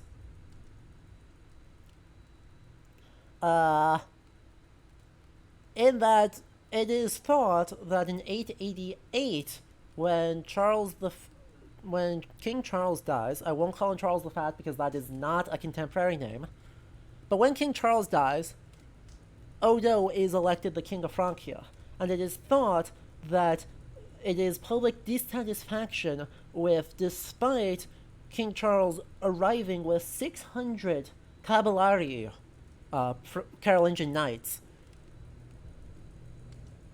and having the ability to utterly crush the remaining besiegers, who are exhausted after a year of this. Half the army has deserted, and are already just extremely worn down by continually failing to take the city. Because, by the way, the city walls are actually never breached. It gets real close a couple times, but the city walls of Paris are never breached in the siege. So, it's thought that Odo rides that wave of resentment against Charles of choosing to pay them off instead of crushing them, despite this probably being a practical play on Charles' point of he really needs to get back to the Rhine Valley. Like, the Rhine Valley is also being assaulted and is far less stably under Royal Carolingian control. So, he's got to get back there. He needs to deal with this fast, so he decides to pay them off. And then, even so, the dissatisfaction with that choice is enough to get Odo here elected to the kingship afterwards. Count Odo, I bested you in battle and spared your life. Honor the terms of our truce. This heathen knows more about honor than my king. Today has been a good day, but I tire of long speeches. We will take our silver and go. You Franks may stay and pursue your own quarrels. Wait. A final matter. Eivor of England, bring forth my son, Prince Bernard.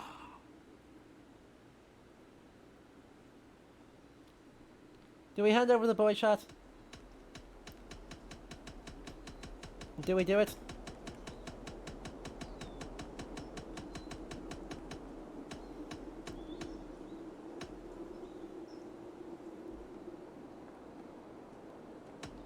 Don't do it. I mean, the premise of King Charles attempting to attack England is so absurd that we're gonna say no. I cannot hand over the boy to one such as you. He is free to go where he wills. You dare defy me? Do you want battle, King?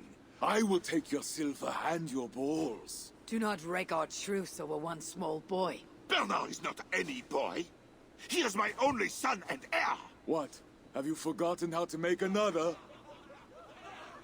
This is not over, Eivor of England. Ah, we have won a great victory and a great treasure. Come. No, Charles wasn't going to kill Bernard anyway we slice it, but I hope. It would be foolish, but...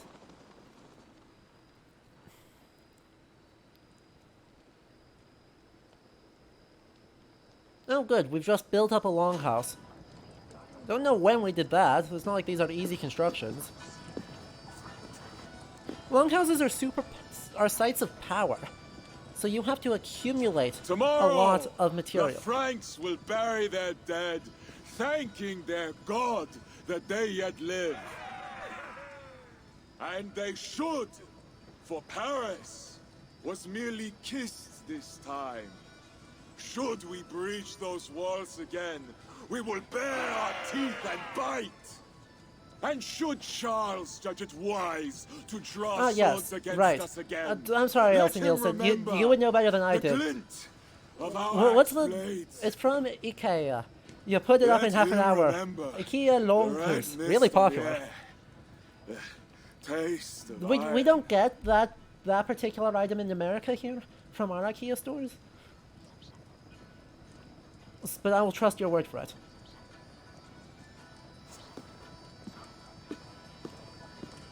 Enjoy the feast all! A purse full of silver to any who can drink more ale than I! Skål!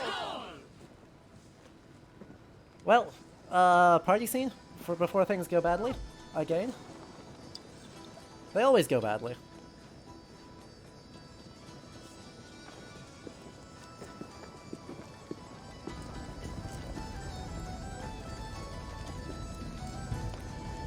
Oh, good. Eivor! Come here! Have you ever seen something like this?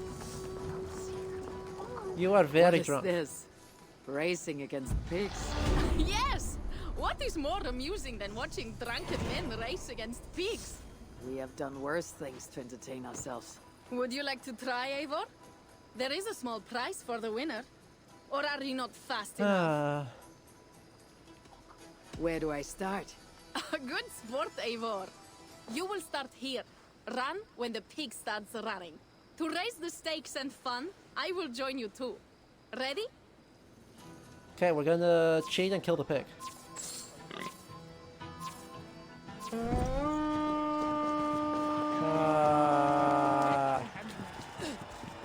Get out of the way, pig.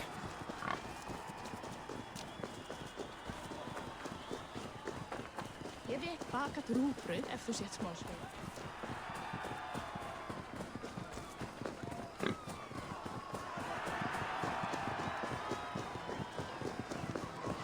Dang, pig's fast.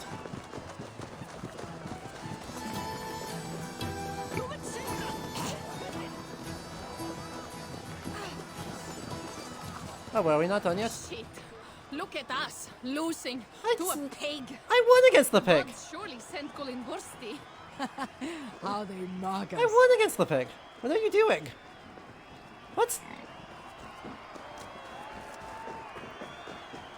What the heck is happening?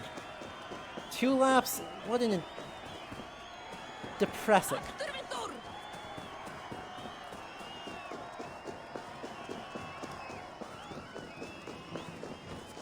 Utterly depressing.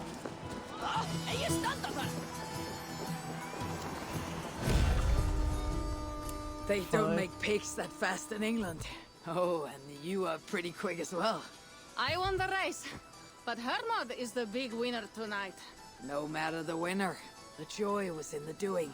Indeed.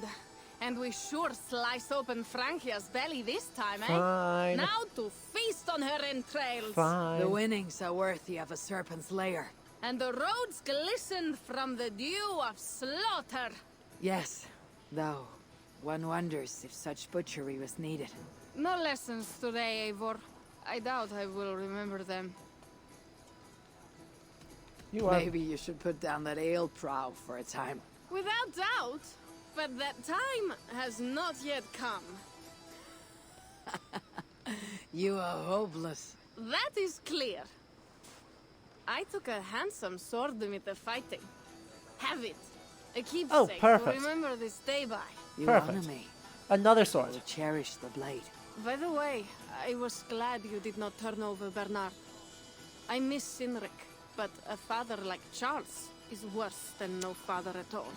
I could not doom the boy. It's not a price I think my clan would have me pay for their safety. Perfect. New sword. Let's take a look at this new sword. We'll replace the Durandal for a bit to see what this new sword is about. That's the Durandal again. There it is.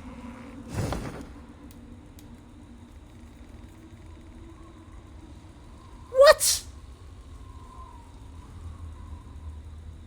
Sorry. Louis the German sword?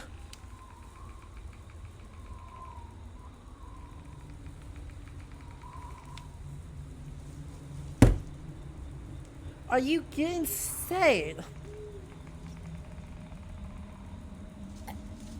Louis the German is King Charles's father? And I think. He's King Charles's predecessor. I don't remember if it's his brother or his father. But he was the king of East Francia.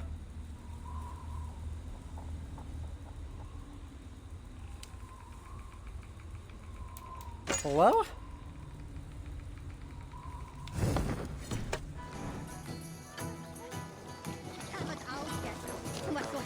What an insanely... Just a wild thing for a random Here is ring something sword. even you have never done. Tossing food for sport. Cheese throwing. The most pungent game of them all. Nastier Why than are we- Charles why- himself. Brother, thank you. Enjoy this. I prefer to eat the cheese, but who am I to question the games of the people? So, What? want to toss some cheese? What? I guess? Will not hurt to try. Should be easy. Just try not to hit anyone. I guess we shall eat the cheese? Does it say where we're supposed to, like, throw it at? Are we trying to clear the wall? Hit the shield? We'll try and hit the shield. Well, we made it past the line. It's something. Bravo, Eivor! Yay. These are some hefty Good cheeses. throw, Eivor. Never underestimate the cheese. Did I underestimate the... You definitely earned a prize, so here, some stray silver from the spoils of Paris. Got it. You Thank you, Rat. expected a different Charles the outcome. Bold. I thought you best for rallying a siege. Yeah, okay, and Charles the swinging Bold a is his sharp brother. stick. The Was not king sure how you would toss of some West cheese. Francia. There is Charles the much about Fat me you is... don't know, Pierre. Oh, Yes, that genealogy pray is tell, correct. What else should I know? No. Worry not about what I might teach. Right. Plenty to celebrate about this night. Don't let me spoil your fun. Go on. Uh-huh. Something was amiss with Siegfried earlier. A little ale may have lifted his spirits by now. Good. Random rolls for parkour's sake. And please, let's proceed with this darn story. Because there's so much story left. Hang on. Paper. Back.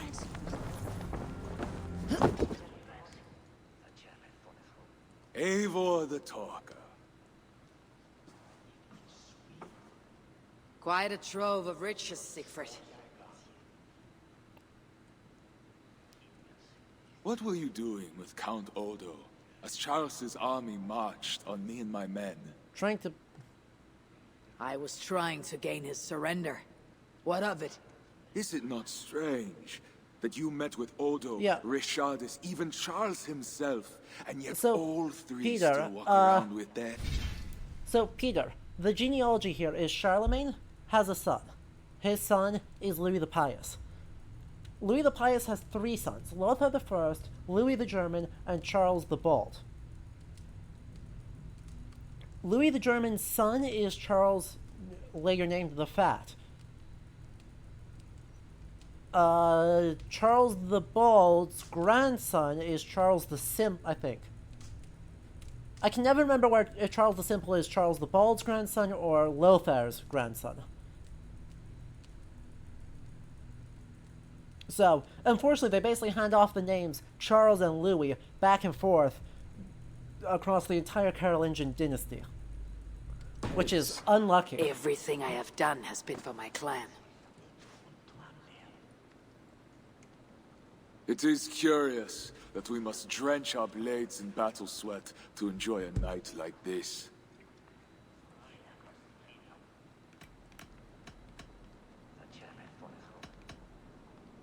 Wait. Louis the Young... If Louis the Younger is not referring to Louis the German... Is he even alive yet? Let me look this up. Because my Carolingian dynasty is a mess.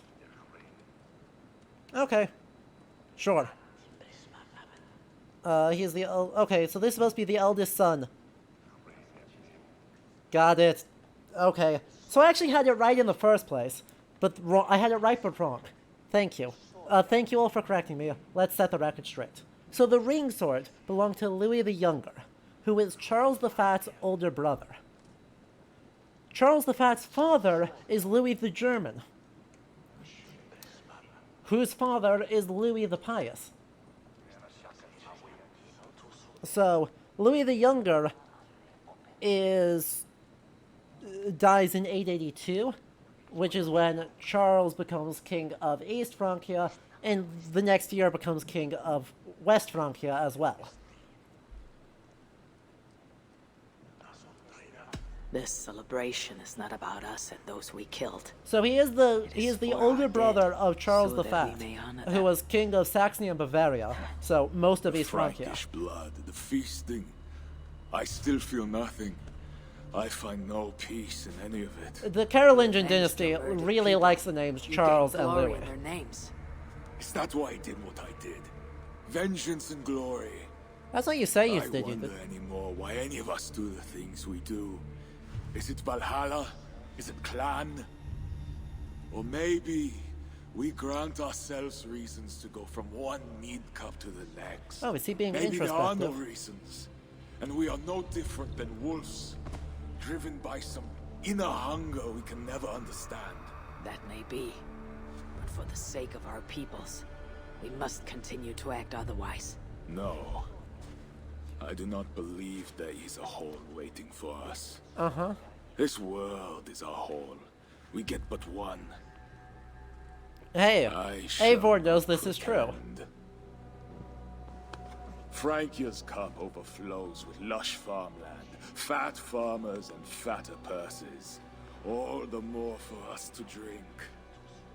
Tomorrow, we quit this place and head south for greater bounties than even a king can grant. We gave Charles our word. Our word? You are the one who failed to return his son Bernard. Have you forgotten? That was different. Charles would have... Fuck Charles! We spared Paris today, but tomorrow we march for Burgundy. And after that, all of Francia. So this is actually... How did you do it, Siegfried? This is actually what Siegfried does. Then stop me. Right, this is... So... historically, after the Siege of Paris, they retreat back to the Loire, and eventually will go over to... I need to go after him. Will eventually result in raids in Burgundy, including the city of Meaux, which gets totally obliterated, and Odo does literally nothing to stop it. He's a bit tied up, to his credit. He's doing other things, but yeah, he it is the beginning of the end of Odo's popularity. Is when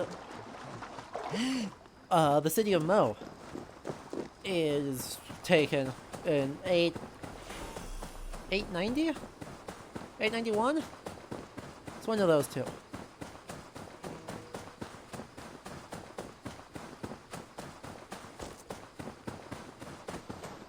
Ooh, opal. Mine. Sunan, guide I actually me. expected you to be right here.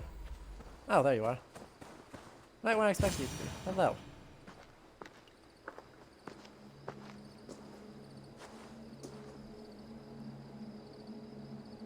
Will it be a Holmgang then, Wolf-Kissed? I only ask that you honor your agreement. What does a crow staffer like Charles know about honor? I owe him nothing. Uh-huh. And he owes me everything. No amount of Frankish blood will bring Sinrich or the others back. Some wrongs can never be made right. All this talk of right and wrong, honor, as if we can judge. It has no meaning. Can we explain all the blood on our hands, Eivor? Or are we two jesters on this Frankish stage, awaiting our final performance? Don't quote Macbeth at me. Dry your weapon. Don't paraphrase Macbeth at me. If you want to find peace, this is not the way. We must build fresh bonds. Look forward to something new. Look forward, look back.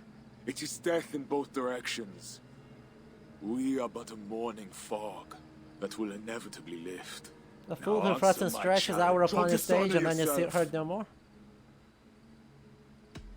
Your sorrow will linger if you do not face it directly.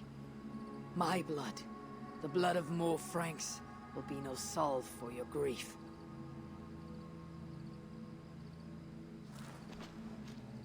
Murder the deer. It is as if you speak with Sinric's voice. I have been at sea with no stars to guide by since he died. And if your brother were here, what would be his counsel? To move forward. To live. My time here is over. My kin are dead. The ones who remain must decide what is right for themselves. Let it be Toka's time. What will you do? Leave this place. Ask different questions. Forget everything I know and find a new way. Alright. Fair enough.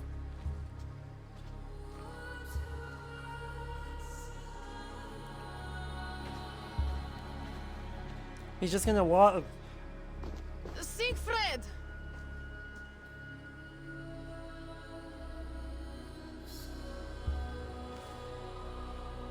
Just not even gonna say anything. Nope. Just gonna Where leave. is he going? Away. Then I am going with him. No, Toka. Your clan needs you.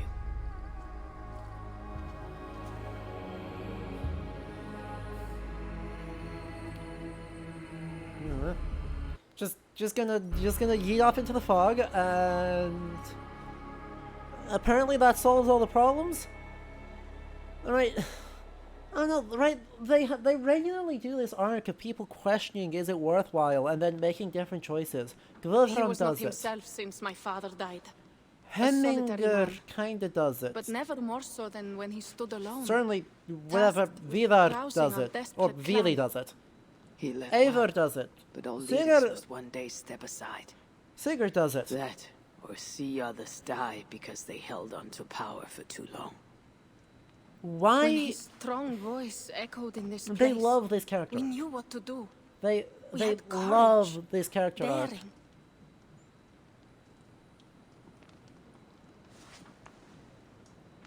But it seems to me to fundamentally, right, be a step shy of what they want it to be. And his fire still burns in your folk. Skull. Skull. So, right, they seem to want this to be some condemnation of the ethos of the Viking Age, right? The honor, the I lack a warrior taste for aristocrats. mulled wine. Sometimes a leader must drink the thing they wish not to. I have word from Count Odo. What does he want? An audience with Eivor. It is urgent. He says the queen may be in peril. My spies confirmed this. Charles has been hunting again for her and the boy. What do you think? One more fight. Would not lie. If he says it's urgent, I must go. I owe the queen a What a debt. shock. Things go bad one more time because Charles is horrible. Then go. You have fortune's favor. No one could have guessed this. No one could have possibly guessed this. Let's finish this thought though, as we walk out in the rain. 1900 meters away. I believe this is the last quest of the DLC. Right. This isn't...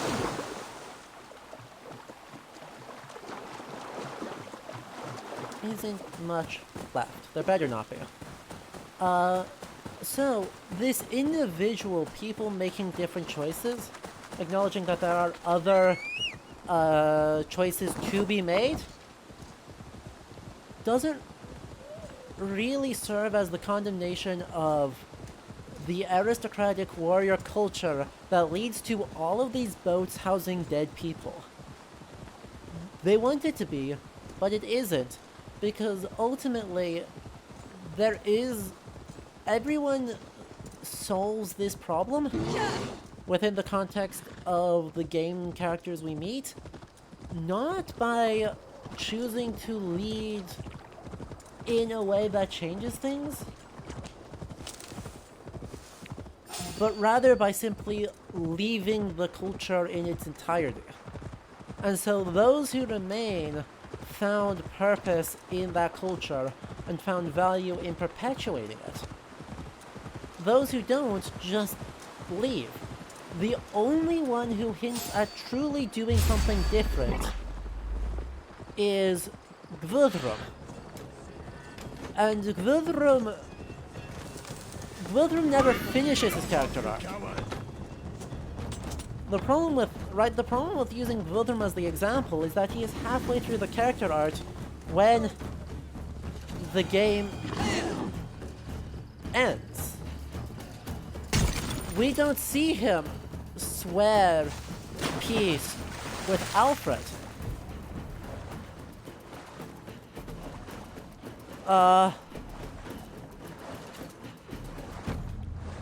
We see him merely questioning and open the door to swearing that peace. And so they want this ethos to really be challenged. This is good, by the way. Let me be clear, the fact that they're challenging this ethos at all is good, because the ethos is fundamentally a violent one, an environmentally destructive one, and one that chews through people of great talent because they cannot let go of their grievances. This is one of the main things sagas love doing, is questioning this ethos by revealing that all it does is get the best people in Iceland killed.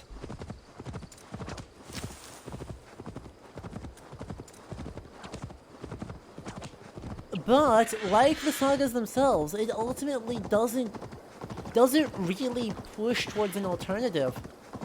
Something like Njál Saga comes the closest, where Flossi and Kauri eventually just give up. They both say, yeah, we're done, and forgive each other on Christmas Day, about 1016. and just say, this is... We've had enough. Let us sit and feast together and marry into each other's families, and we will be done. You And sent yeah, for me. ultimately, The Queen was in peril. I did. The ultra-violence, Come with me. the hyper-masculinity of this ethos, the thoughts that there is vengeance and honor in violence, is one that white supremacists love. So good on them for questioning it. Working happily, working with pride. But they don't go far The beauty of enough. my family vineyard depends on them. The quality of the wine is their doing. They are not beasts of burden. It's- They take as much pride in these grapes. Hey, they're as I actually do. pressing Not wine. here to admire your vineyard. No. But this is more than a vineyard. It is a vision of Francia. A vision that cannot exist under Charles. Ah, pluck the grapes Yeah. right on time, Roland. Yeah, Très bien. although you don't do any better, I'm Dependable sorry. as always. So, These grapes produce the wine that my vineyard is famous for. it I does... admit there is an uncommon beauty to these lands. Indeed. Come. I am slower than I once was. My physician says the wounds you have delivered should have taken me. You chose to have that fight. And you fought for your people and for your honor. I do not hold it against you. Any true leader would have done this. Right, Odo now You are starts to like suggest the something trust of different. Leo. And I will carry the scars to remind me. Odo represents this contradiction actually super well, because he is warrior elite I feared my aristocracy. message would not get past Who? Siegfried's many axes. Siegfried has left these lands. Those axes belong to Toka Sinriksdottir now. That should be cause for Yeah, celebration. yeah, Elsie. I fear I agree Toka with is that. yet another devil There's a in the basic problem with the Toka fact that has the learned gameplay much itself from depends Siegfried. on the ethos Some of being what she has learned is how justifiable, not to be. which makes it hard to seriously question things hope in a you're credible way and indulge Your in them. message The said game, Rishadis was in peril. the game's narrative works Is against that its really why you mechanics. sent for me? These men represent the growing rebellion against Charles the Fat.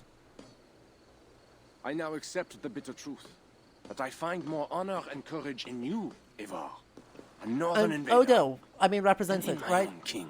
Narratively, Honor he's is not representing a bound chance by at country peace. or creed. Indeed.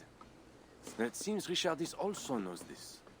She and that bastard Bernard are more than mere pawns in Francia's future. Bernard. A part of me wanted to hand him over to Charles. What grace you possess prevented you from condemning the boy to a hell in this world. He is better off with Richardis. Where is the Queen? She's hiding in a tavern in Amiens, guarded by my men. But those men have not reported back in too long. I will find Richardis. I am duty-bound to return the aid she once gave me. And she is my friend. There is one more thing. This rebellion will succeed. And when it does, my path to the throne will be well charted. No, there is no rebellion. Servant to Francia, to Charles, By the way, there and isn't. to God. Odo doesn't lead a rebellion Charles to claim has the been throne. exposed. You want a Frankish Odo, king who will never march on Charles England? just dies. I am that king. If I kill Charles for you. If you killed Charles for Francia, we would not forget. No. Murdering Charles on the hope it will bring security to my clan is not the kind of deal I want to make. I misjudged you, Eivor. You stand before your Exactly. people's best hope. Enough. You offer a promise you cannot keep, Odo. I'll go to the tavern in Amiens and find Richardis. Fine. Bonne chance, Eivor.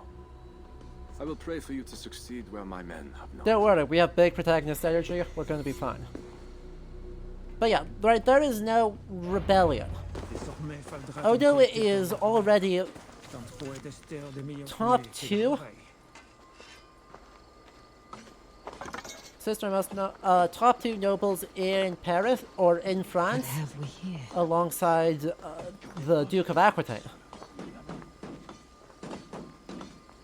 Met direct fede comme ces ballonnets tête. Huh? At means to sense the Villa Falls. I do not know who this is. It must be Pierre. I mean, he named himself Phantom. I don't know. I don't know what is expected then.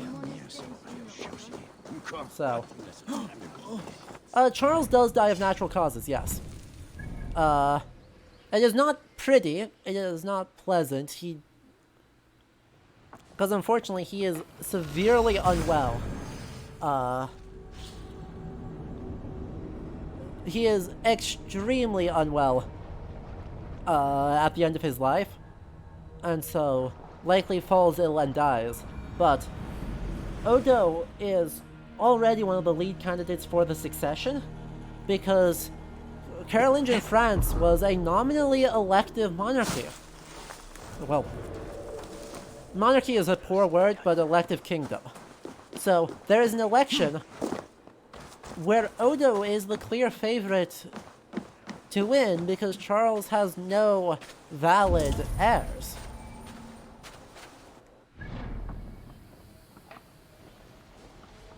Like, Charles has no valid children. Bernard is not a legitimate heir. He would have needed a papal dispensation, and Charles never went through with that, though he appears to have thought about it. It was a massacre. Mon Dieu. Bodies Well, that's not a scattered good like sound. children's toys. They say it was a demon. Some say the queen, she... My, what vile witchery has befallen us. There's another Diablo now. We should go. Well, I guess we should find a way inside. Shouldn't we? These men must have been the Queen's guard. Hmm. Tavern keep. What happened here? Hide! I am not sure it has gone. The monster, so much blood. Just hide! Better to look around myself. Well, huzzah.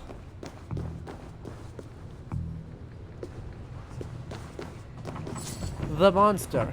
So Charles has gone full... I'm going to assume that that is just Charles. But... What if demon?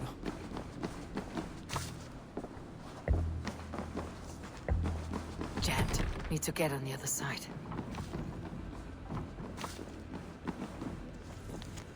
Trust you and your charge are still safe. In the absence of communication, I have to send a trusted ally, a northern warrior named Eivor, to your location. Pass those you have been guarding into this northern's protection, etc. Go home to your families. Stay safe. Oh, that was the most obvious of guesses. I don't even get points for that one. Was this how the Queen escaped? Or the way her enemies got to her? More of Odo's men. They failed to safeguard the Queen. A monk. What was he doing here? A red poppy. Yes, these are Odo's men. Thing two. A scroll. It has an odd marking. Could have been a part of Bernard's studies. The tavern keep may know something about the scroll and its markings. Okay.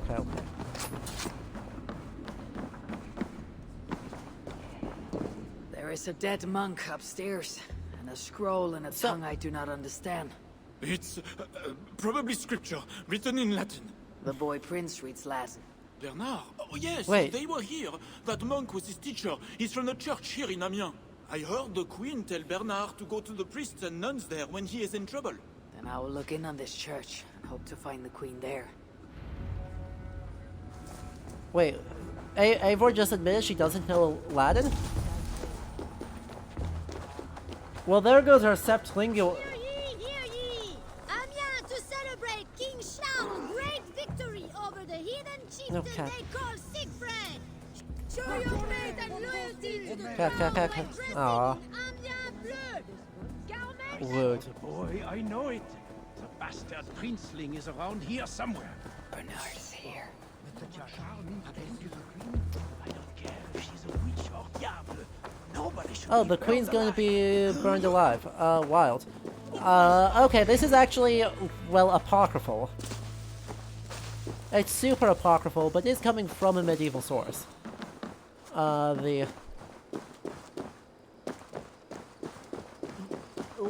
Supposedly, Charles did attempt to have Richardie burned alive, according to her saint's life. And she was miraculously saved.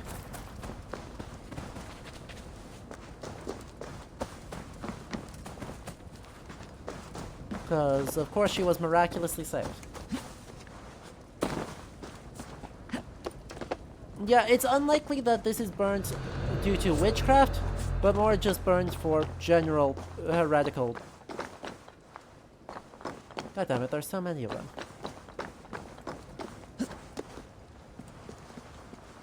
Right, because unfortunately burnings were still an extant punishment, even if they were rare and rather less widely practiced.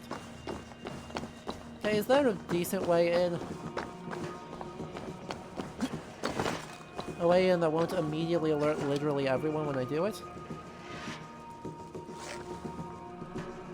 We'll see if this works. You guys heard nothing. You saw nothing. Nailed it. Ah, crap.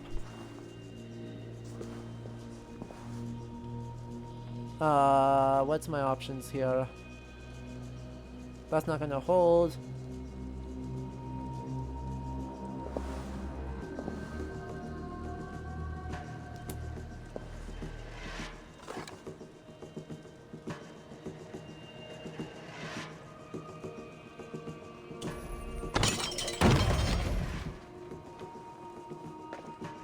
That's not gonna hold.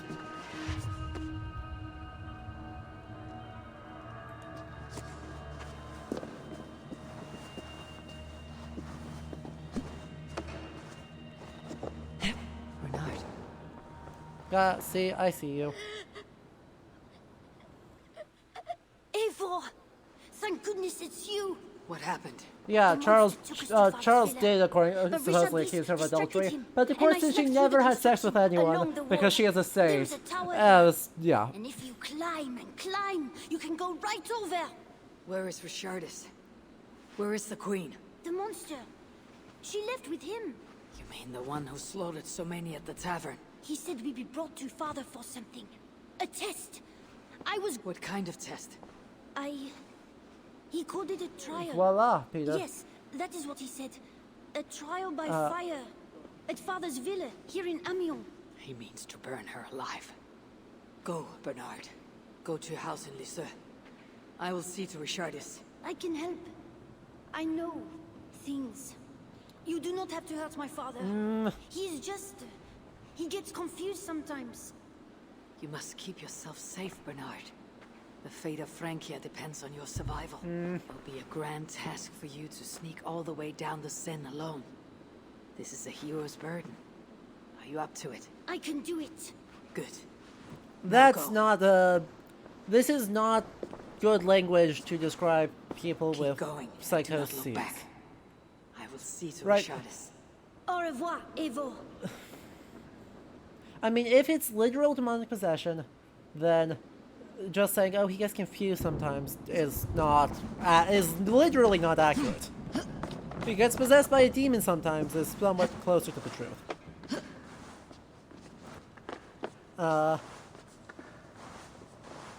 If, however, this is meant to be some sort of psychosis, confused is not language that I feel super good about.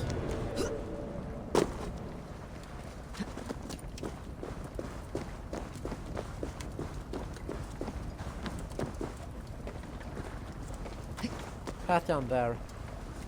That'll work. Yeah. You don't usually think you'd have to specify that. Ah, damn it. Oh, there's a...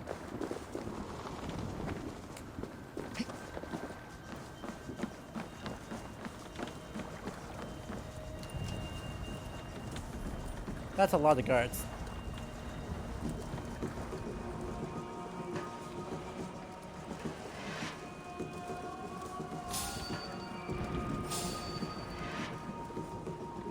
You're fine. Damn it. Fine. You'll deserve what you're about to get.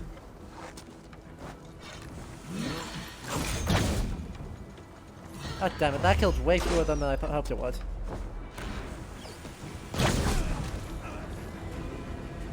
Merde! me! You're another Ygritte. Shit. I hate fighting double Ygrittes.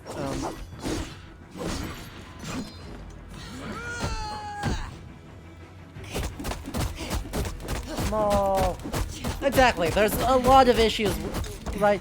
If we're reading this as mental health, anything. Oh. Ow.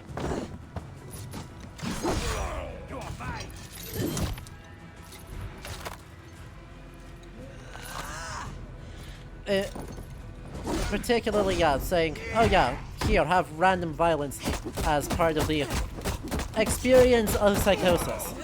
Which is real bad. Don't do that.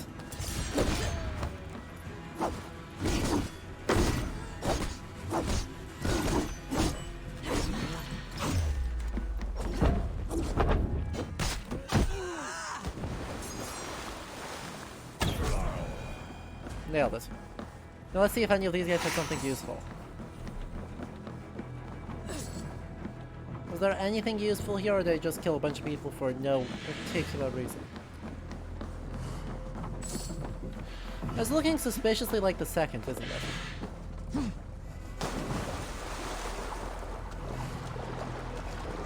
Darn. Sorry, folks. Oh, did I grab a key? Okay, I didn't see that I actually managed to get a key.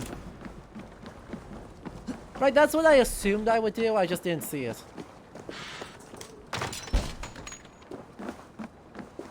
My feet ache. The renovations better be worth all these double shifts. They won't be. You won't get to finish that thought, I'm sorry. We're in a hurry.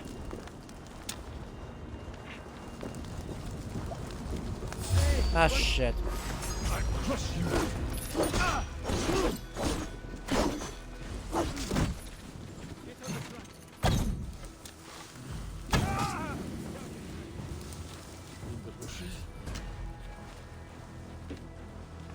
It's fine. We're fine. All fine.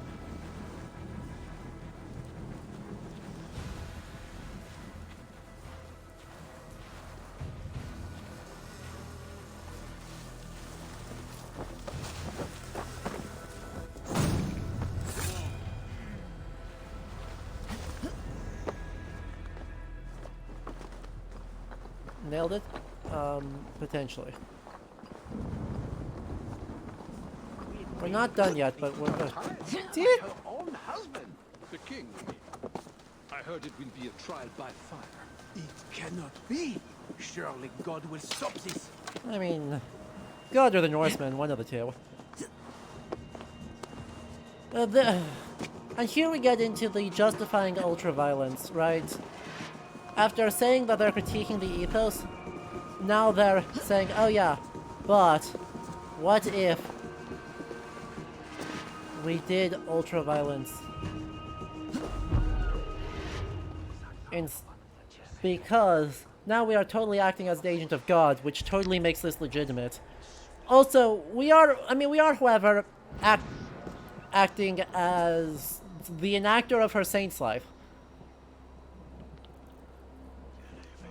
Which, by the way, after Charles dies, Richardis retires to a convent and lives quietly out the rest of her life. God himself is here to bear witness to this trial. May he show infinite mercy on the innocent. And if one is guilty of lying, scheming, committing adultery, may his holy wrath finish your wicked soul. I have nothing to fear from him. It is you, Charles, who must seek his forgiveness.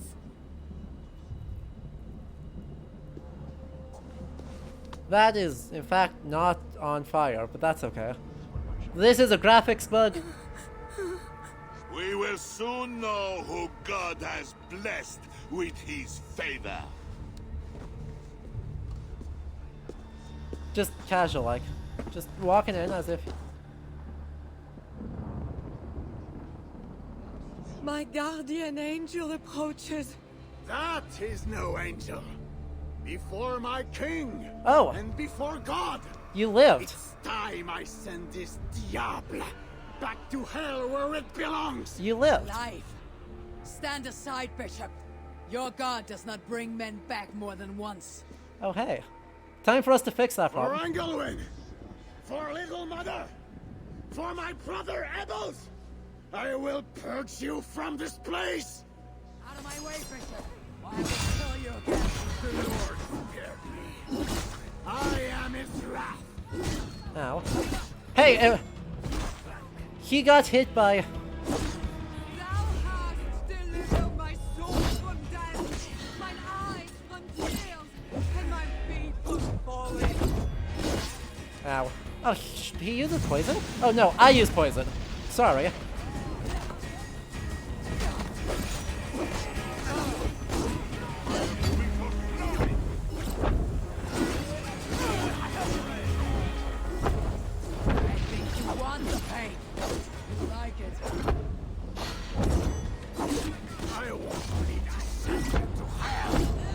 Come on, let me poison him.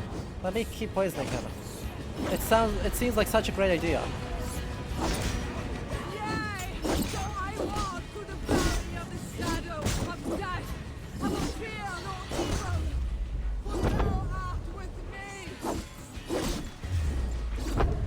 Come on.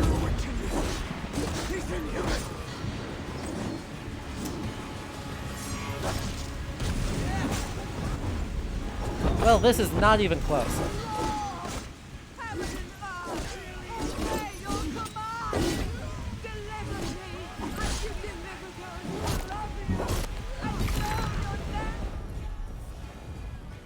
Joyu does poison. Now,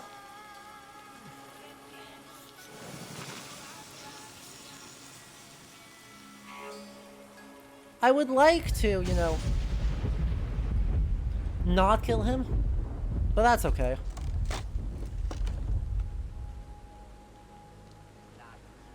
Hey, look. While we were doing murder, there is in fact a miracle. Miraculously pours. Yeah, I am legit happy that they kept it possibly a miracle instead of just we untied someone. You love to see it.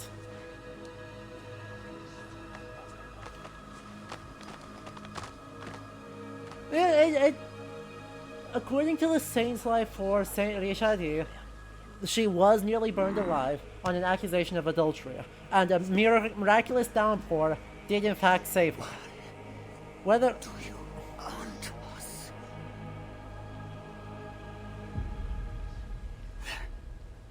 Bellatores. Oh, you're one of the Bellatores. Well. Well, never mind. But yeah, like, there are other reasons to burn someone other than they're a witch. I sent him back to the house in Lisieux. Once again, he uses you. You radiate God's grace, Eivor. You mistake grace for the flush of victory. Poor Bishop Guzla. I will pray for his soul. He served the Lord the best way he knew how. As definitely not pagan. Charles and I need to talk. It may be the last time he talks to anyone. No. He is a wounded man who was tortured as a child, burnt and burnt again. His whole life is fear. Fear of fire, fear of God, fear of disloyalty. He deserves mercy. Not a moment ago he was to have you burned alive. What would you have me do? Spare him. Subdue him somehow. I can take him to a remote cottage in the east, where he will receive priestly guidance. There, we can live out quietly while I continue to prepare Bernard to succeed Charles. I assure you, he will grow up to be a ruler without ambitions for England. Spare Charles, and your people will be safe.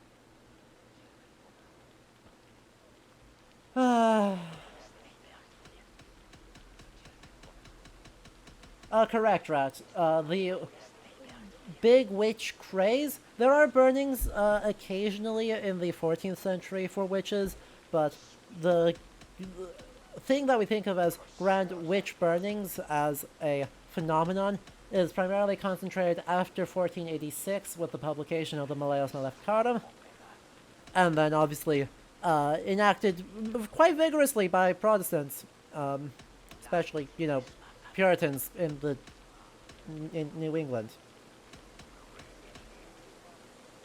Oh good, this decision doesn't matter. Charles dishonored all of his Sweet. allies and his people. I will not swear an oath to spare him. This is folly, Eivor. Killing Charles will not assure the safety of your people. If not, let it avenge all the Norse he has felt here in Francia.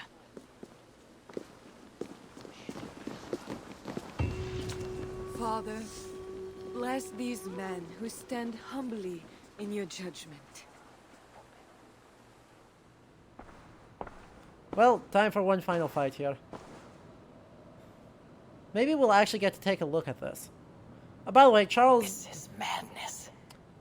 Look, there is no way in hell I am going to spare Charles right now. Because this game's depiction of Charles doesn't merit being saved. What have you done, Charles?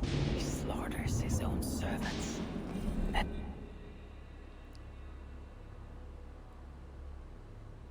That's not... Right.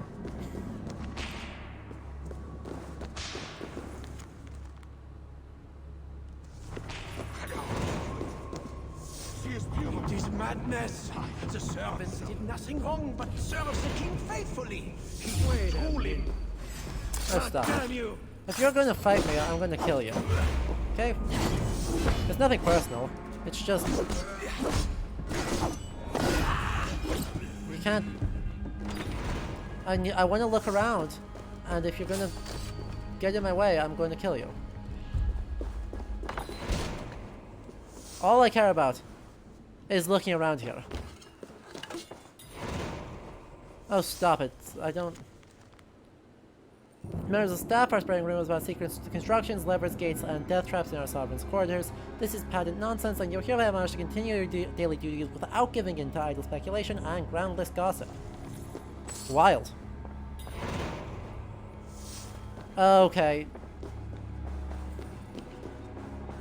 When they schemed and lied, when they cheated and attacked, who was there for you?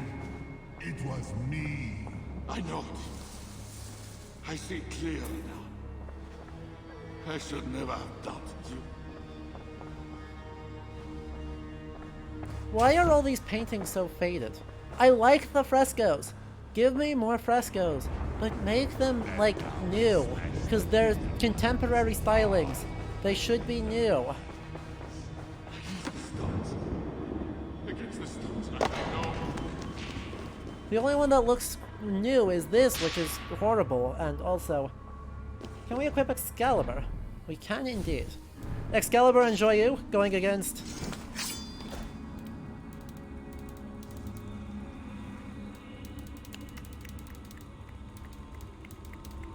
Where is it? There you are.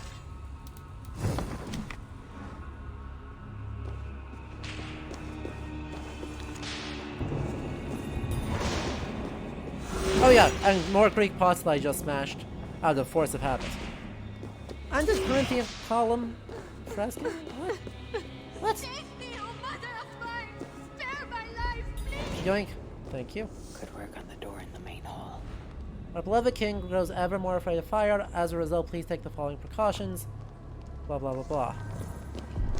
He's afraid of fire. Just apparently is something worth noting. And we'll just roll with this. Key of Devils acquired.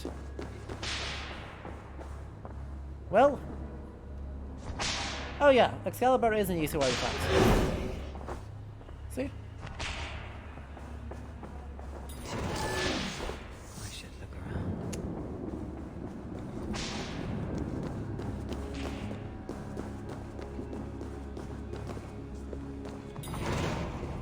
And I'm sorry for the pop-up, this is a bug that they have decreed fit to not fix. So, we're just gonna get quest accepts for a long time and there's nothing I can do about it. Accepting the quest doesn't actually, or tracking the quest, doesn't actually solve the problem. Uh-huh.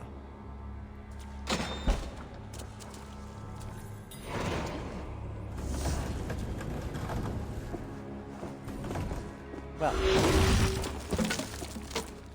what would become Bernard's room in other circumstances? Hooray. I do not like it here, but it's better than staying with father. He has changed. He's quiet sometimes and seems normal, but then he is angry again and speaks with that strange voice. I don't want to be king at all. Okay. Wait. Bernard hasn't been here. Why is there a letter from him after he's met us? There's our Greek pots again. Also, Roman art. Huh. Funky.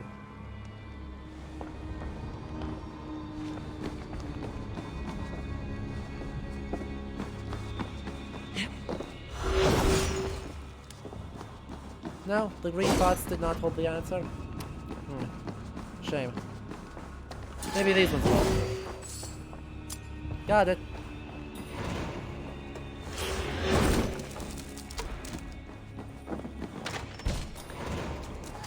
I have 2 keys. The question is, will they work? If not, we have a little bit more around here to look.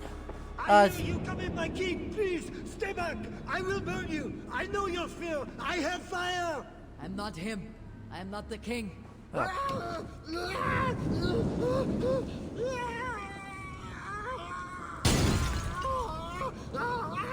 Gods. Well, that was grim. Kitty. This kingdom is riches beyond my wildest mushroom-capped dreams. The bedroom of the king and queen. Like it has never been touched. Kitty.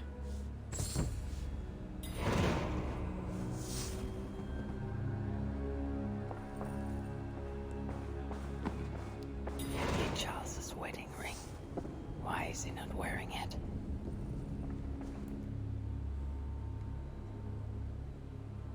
Okay, those are fine.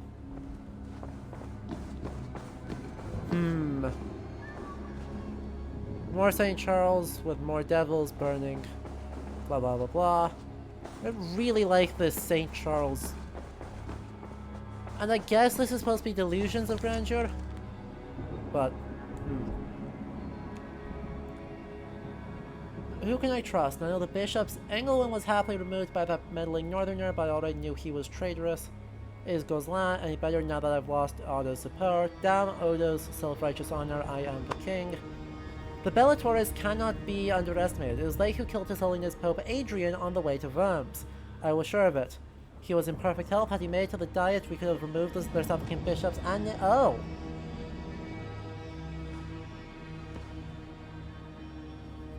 Wild. So they're saying that the reason why his petition... They are saying that his petition to get papal dispensation for Bernard was not switched because of him, or because he changed his mind, but because the Bellatores murdered the Pope. Holy book. No key inside. Apparently no paper inside. Either. All this is not entirely Charles' fault. The devil has tormented him since he was a child. Who could bear such a thing? No, I do not know. There's the key. Key of devils, key of angels. Gee, I wonder if we have... subtext? No, I'm kidding. We don't have subtext.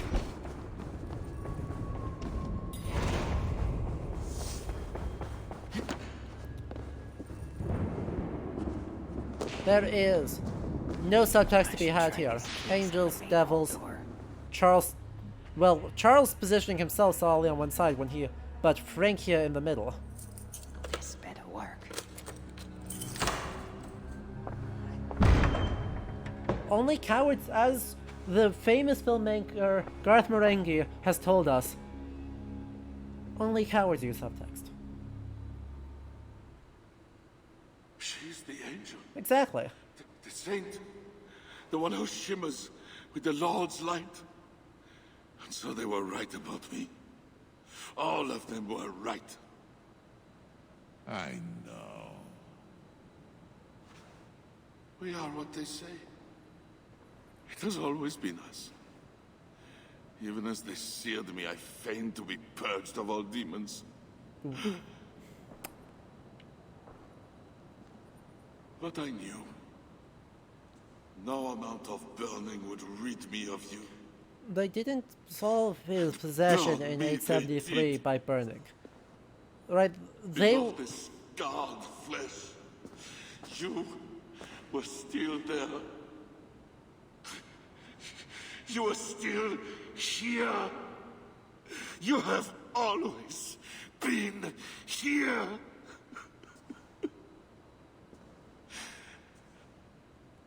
I embrace you, demon.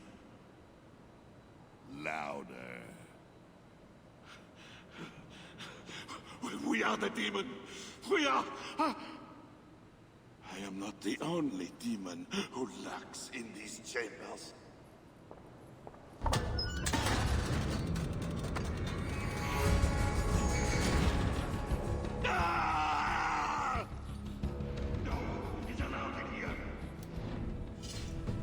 Sorry. Come closer to me, please. Close enough.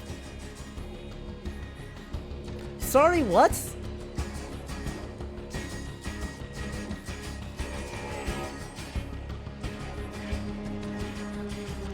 Yes. Angel statue, wait, angel statue. Roman statue, Roman statue, Roman statue. Roman statue. Angel statue.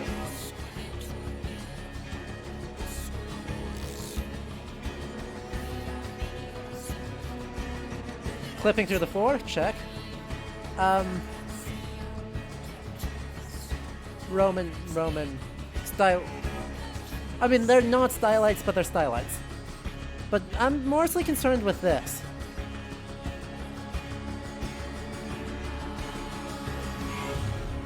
They really have knocked it out of the park yet again. It's a two-handed morning star, given the spikes on it, but it's also, you know, vaguely crouched. It reminds me the most of the ceremonial mace of the town of London, which is, I don't think, medieval. Let's find out.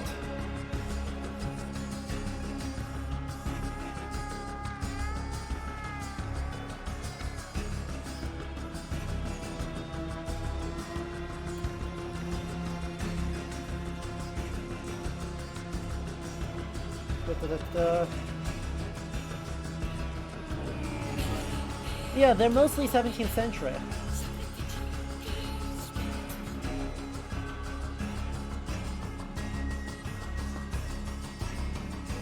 The ceremonial maces, I mean...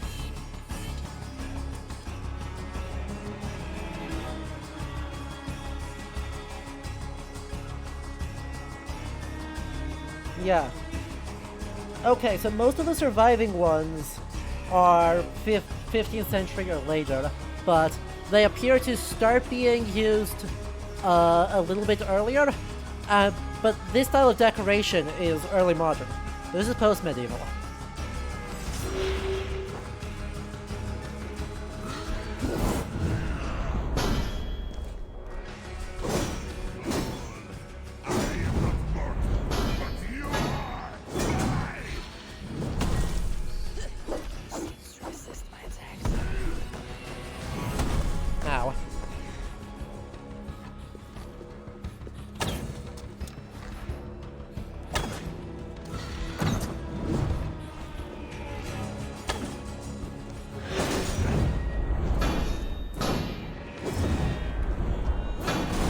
Kaboom.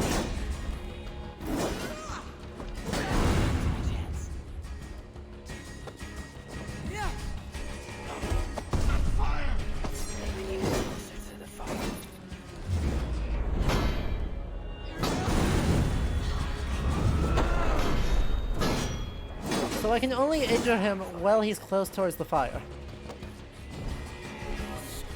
And presumably if I do this, it's gonna hurt him quite... killed him before. Maybe he will rise from the dead again.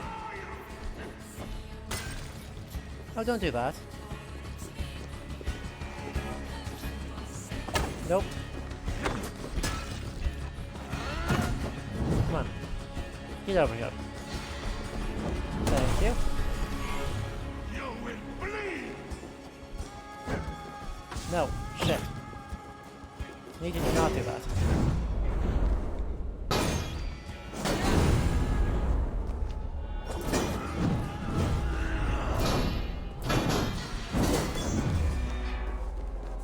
Sir? You need to drop. Oh, I can just hurt him.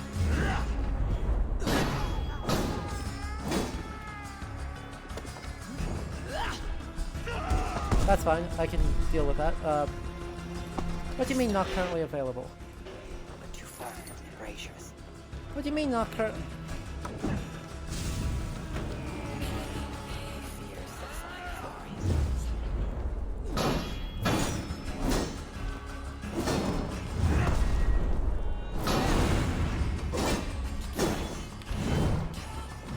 Ow.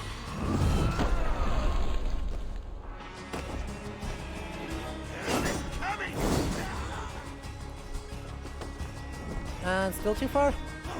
Still too far.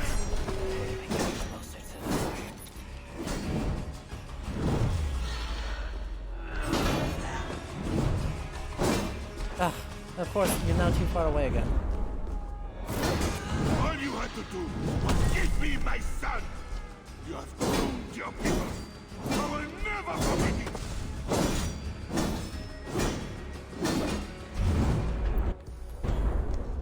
Ah, we like this. Good enough. That's what I needed. Honestly, I don't hate this boss design. Quit your wailing and fight me. I legit don't hate the boss design. It's not amazing, but it's not.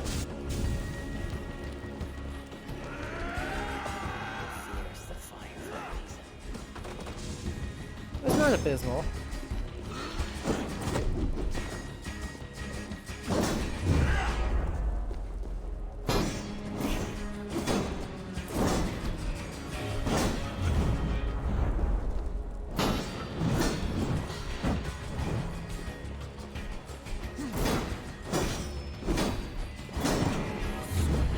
I am noticing that holding the torch out is remarkably effective.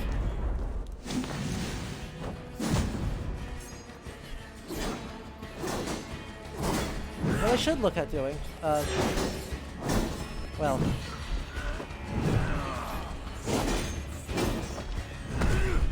seeing if I can get, that doesn't do anything. God. That makes rushing him back way harder.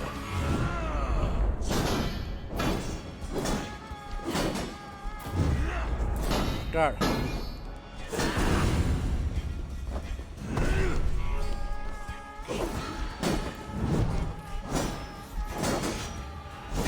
Kaboom! And push him this way a step, but it's so far away. I need to fight, make sure I only fight on this side. Get over here.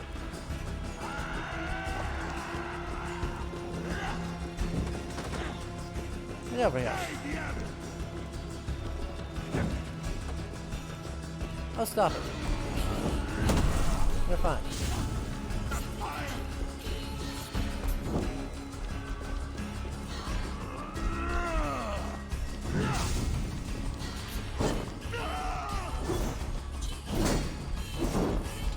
Boom, and... Okay, relight, and push. Done. Game. Yeah. In the context of a historical medieval game, it makes this feel kind of very questionable. But yeah, he just... Oh, symbolism. Symbolism. No! Oh, Charles! What have they done to you? What have I done to you? It did not have to be this way. His death is payment for the many he has killed, and a mercy for those he was yet to. I agree with Speak Eivor not for a of change. mercy while his blood is still warm. What you have done was driven by selfishness and anger. Richard, Not mercy. stop it. Charles was a threat to my clan. He was mad beyond reason. And should your clan be a threat to one of your neighbors, I hope God grants them the wisdom you lack. Now leave us.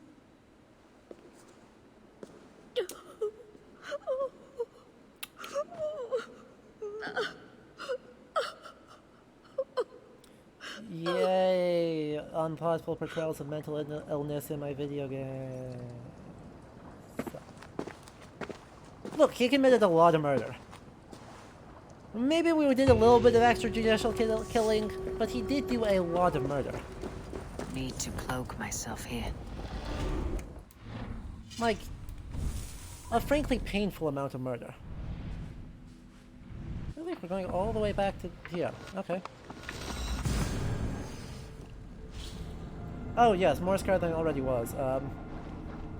So, obviously, this is frankly absurd. And this is absurd in a way that's a complete contradiction of historical fact. Except for the part where Bernard is not actually the heir, right? Charles wanted him to be, maybe. According to the game, he did, and pretended he was, but wasn't actually. And now I believe we have fully paved the way for something is happening. Count Odo to fully take over.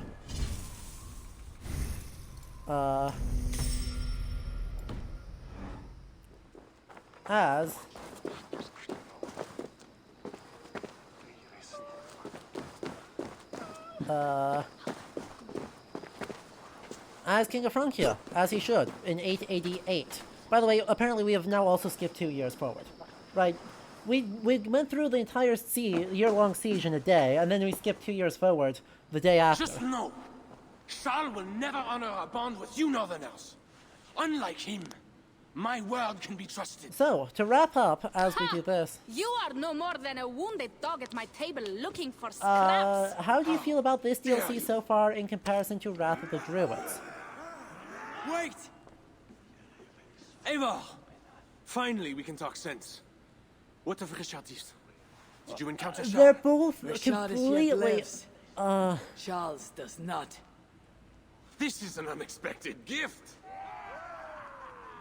That makes today a day for celebration. Wrath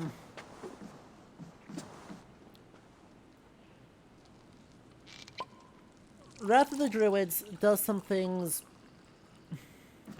interesting, but in a horribly pop cultural wrong way. That is dealing with a relative lack of resources, or relative.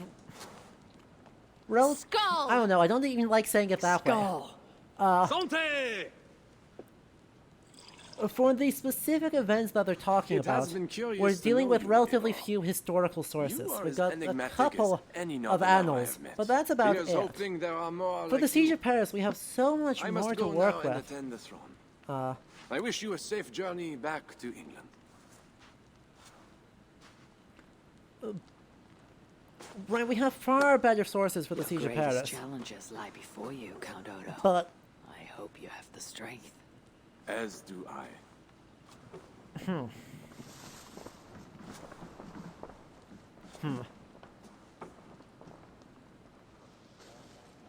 So,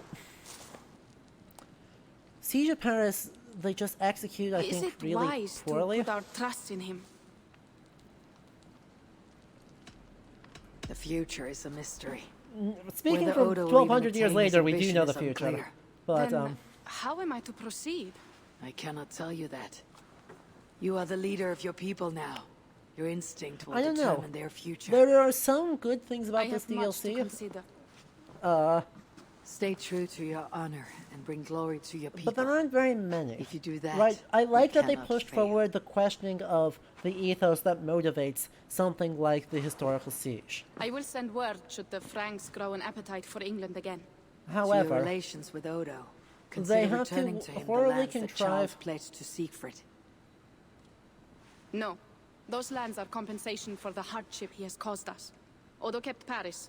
That is enough. You sound more Jarl-like all the time. Right, they have to trump up a reason for Eivor to want to even be here. And now I must think of my own And then people, they screw up whom the I've been timeline away in a from way for that too makes long. no sense. We could have walked into a siege, into an ongoing siege, and had some really interesting political drama around the siege, and whether Before or you not go, people like it, whether or have not this. people don't. It was my Instead, father, Sinrix. The second best leader and teacher I have known. instead, we transform It has an been my over a year of I hope siege to lead as well as you into do, Eivor. a If ever single you day. hunger for more Frankish cheese, And end up I will be happy to collapsing share. as a total of probably about 5 years of historical time Farewell, into Toka. a couple weeks, maybe? And given that we're counteracting a detailed eyewitness account, even one as sometimes dubious as Abbo of Carnuis can be, it just makes no sense to me.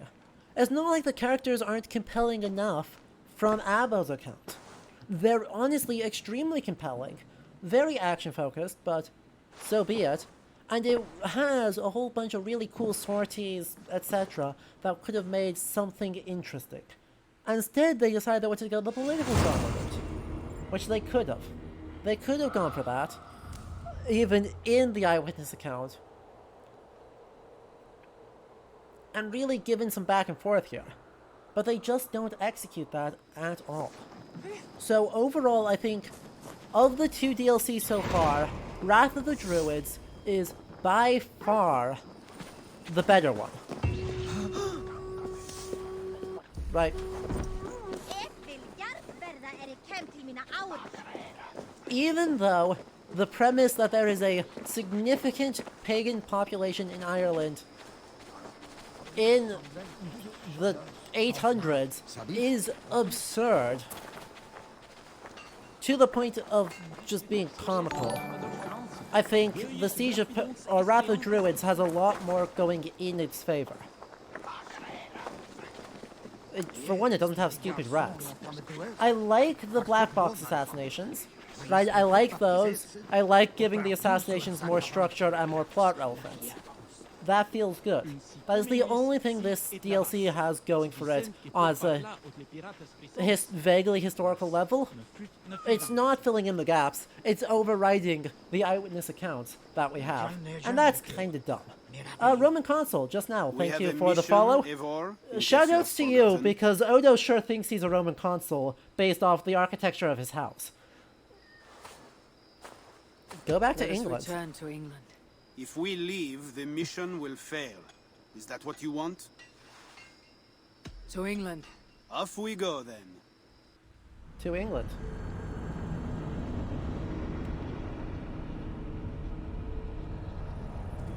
So, this basically wraps up the stream. Roman Consul, I'm sorry you followed here at the very end. But if you enjoyed this, the VOD will be here and on my YouTube channel where all VODs go.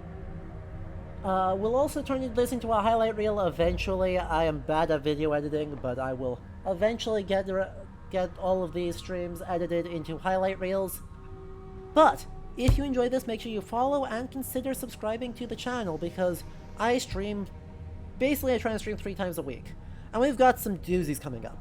You know, yesterday was the launch of Amazon's MMO New World, which is going to be really interesting to dig into, because it makes some strong choices that are colonialism sims. And thank you, Roman Consul, for that tier 1 sub right there. I appreciate it. Eivor! Also, since it's about to be October, we are going to be streaming Castlevania Symphony of the Night all of October in order to celebrate Halloween. Are we safe? It will be many winters before Frankish troops land Also, you on can join the English Discord. shore. I'm there all the time to talk to. It did. But the situation is thornier than that. And we will be I killed the returning. Mad King, Charles the Fat. Odo, the Count of Paris, means to take the throne. As the cutscene plays. Is that good for us? Time will tell. But Odo is an honorable man, and he has a kingdom to rebuild. That is comforting. We also have a hardy ally in Toka Sinriksdottir. As they wrap up here, a quick study. She'll do right by us. So, this will not be the last time we are in Assassin's Creed Valhalla, even this came month. Home with bounty, glory, and some Frankish foods. I can ask the raiders to keep their tails because they will say everything. October 19th. Afraid so. Is the launch of the Assassin's Creed Valhalla Discovery Tour. It is a standalone historical mode that has consulted with several British cultural heritage institutions, the National Museum of Denmark, and a few other places. So, I am frankly looking forward to it. I am looking forward to how they try and explain everything we have seen in the last 150 hours of streaming this game. Over the past year, we have seen a lot of very weird stuff. I am very curious to see how they tackle that in the Discovery Tower mode, and so the day it launches, we will be streaming it again. It launches on a Tuesday, so we're just gonna take that Tuesday and dive in, and as soon as it's up, tune in here, because we're going to be taking a look at it. So I hope you all follow and look forward to all of those streams coming up, and hopefully some other things coming up soon. And I will see you all on Friday for the start of Castlevania Symphony of the Night. Until then, have a good rest of your weekend. And once again, cheers for Liam. Cheers to everyone who gifted subs, or subscribed, or followed. Everyone who tuned in, all of you make this possible. So, look forward. We got a whole lot of cool stuff coming down the line. Farewell, everyone. Farewell.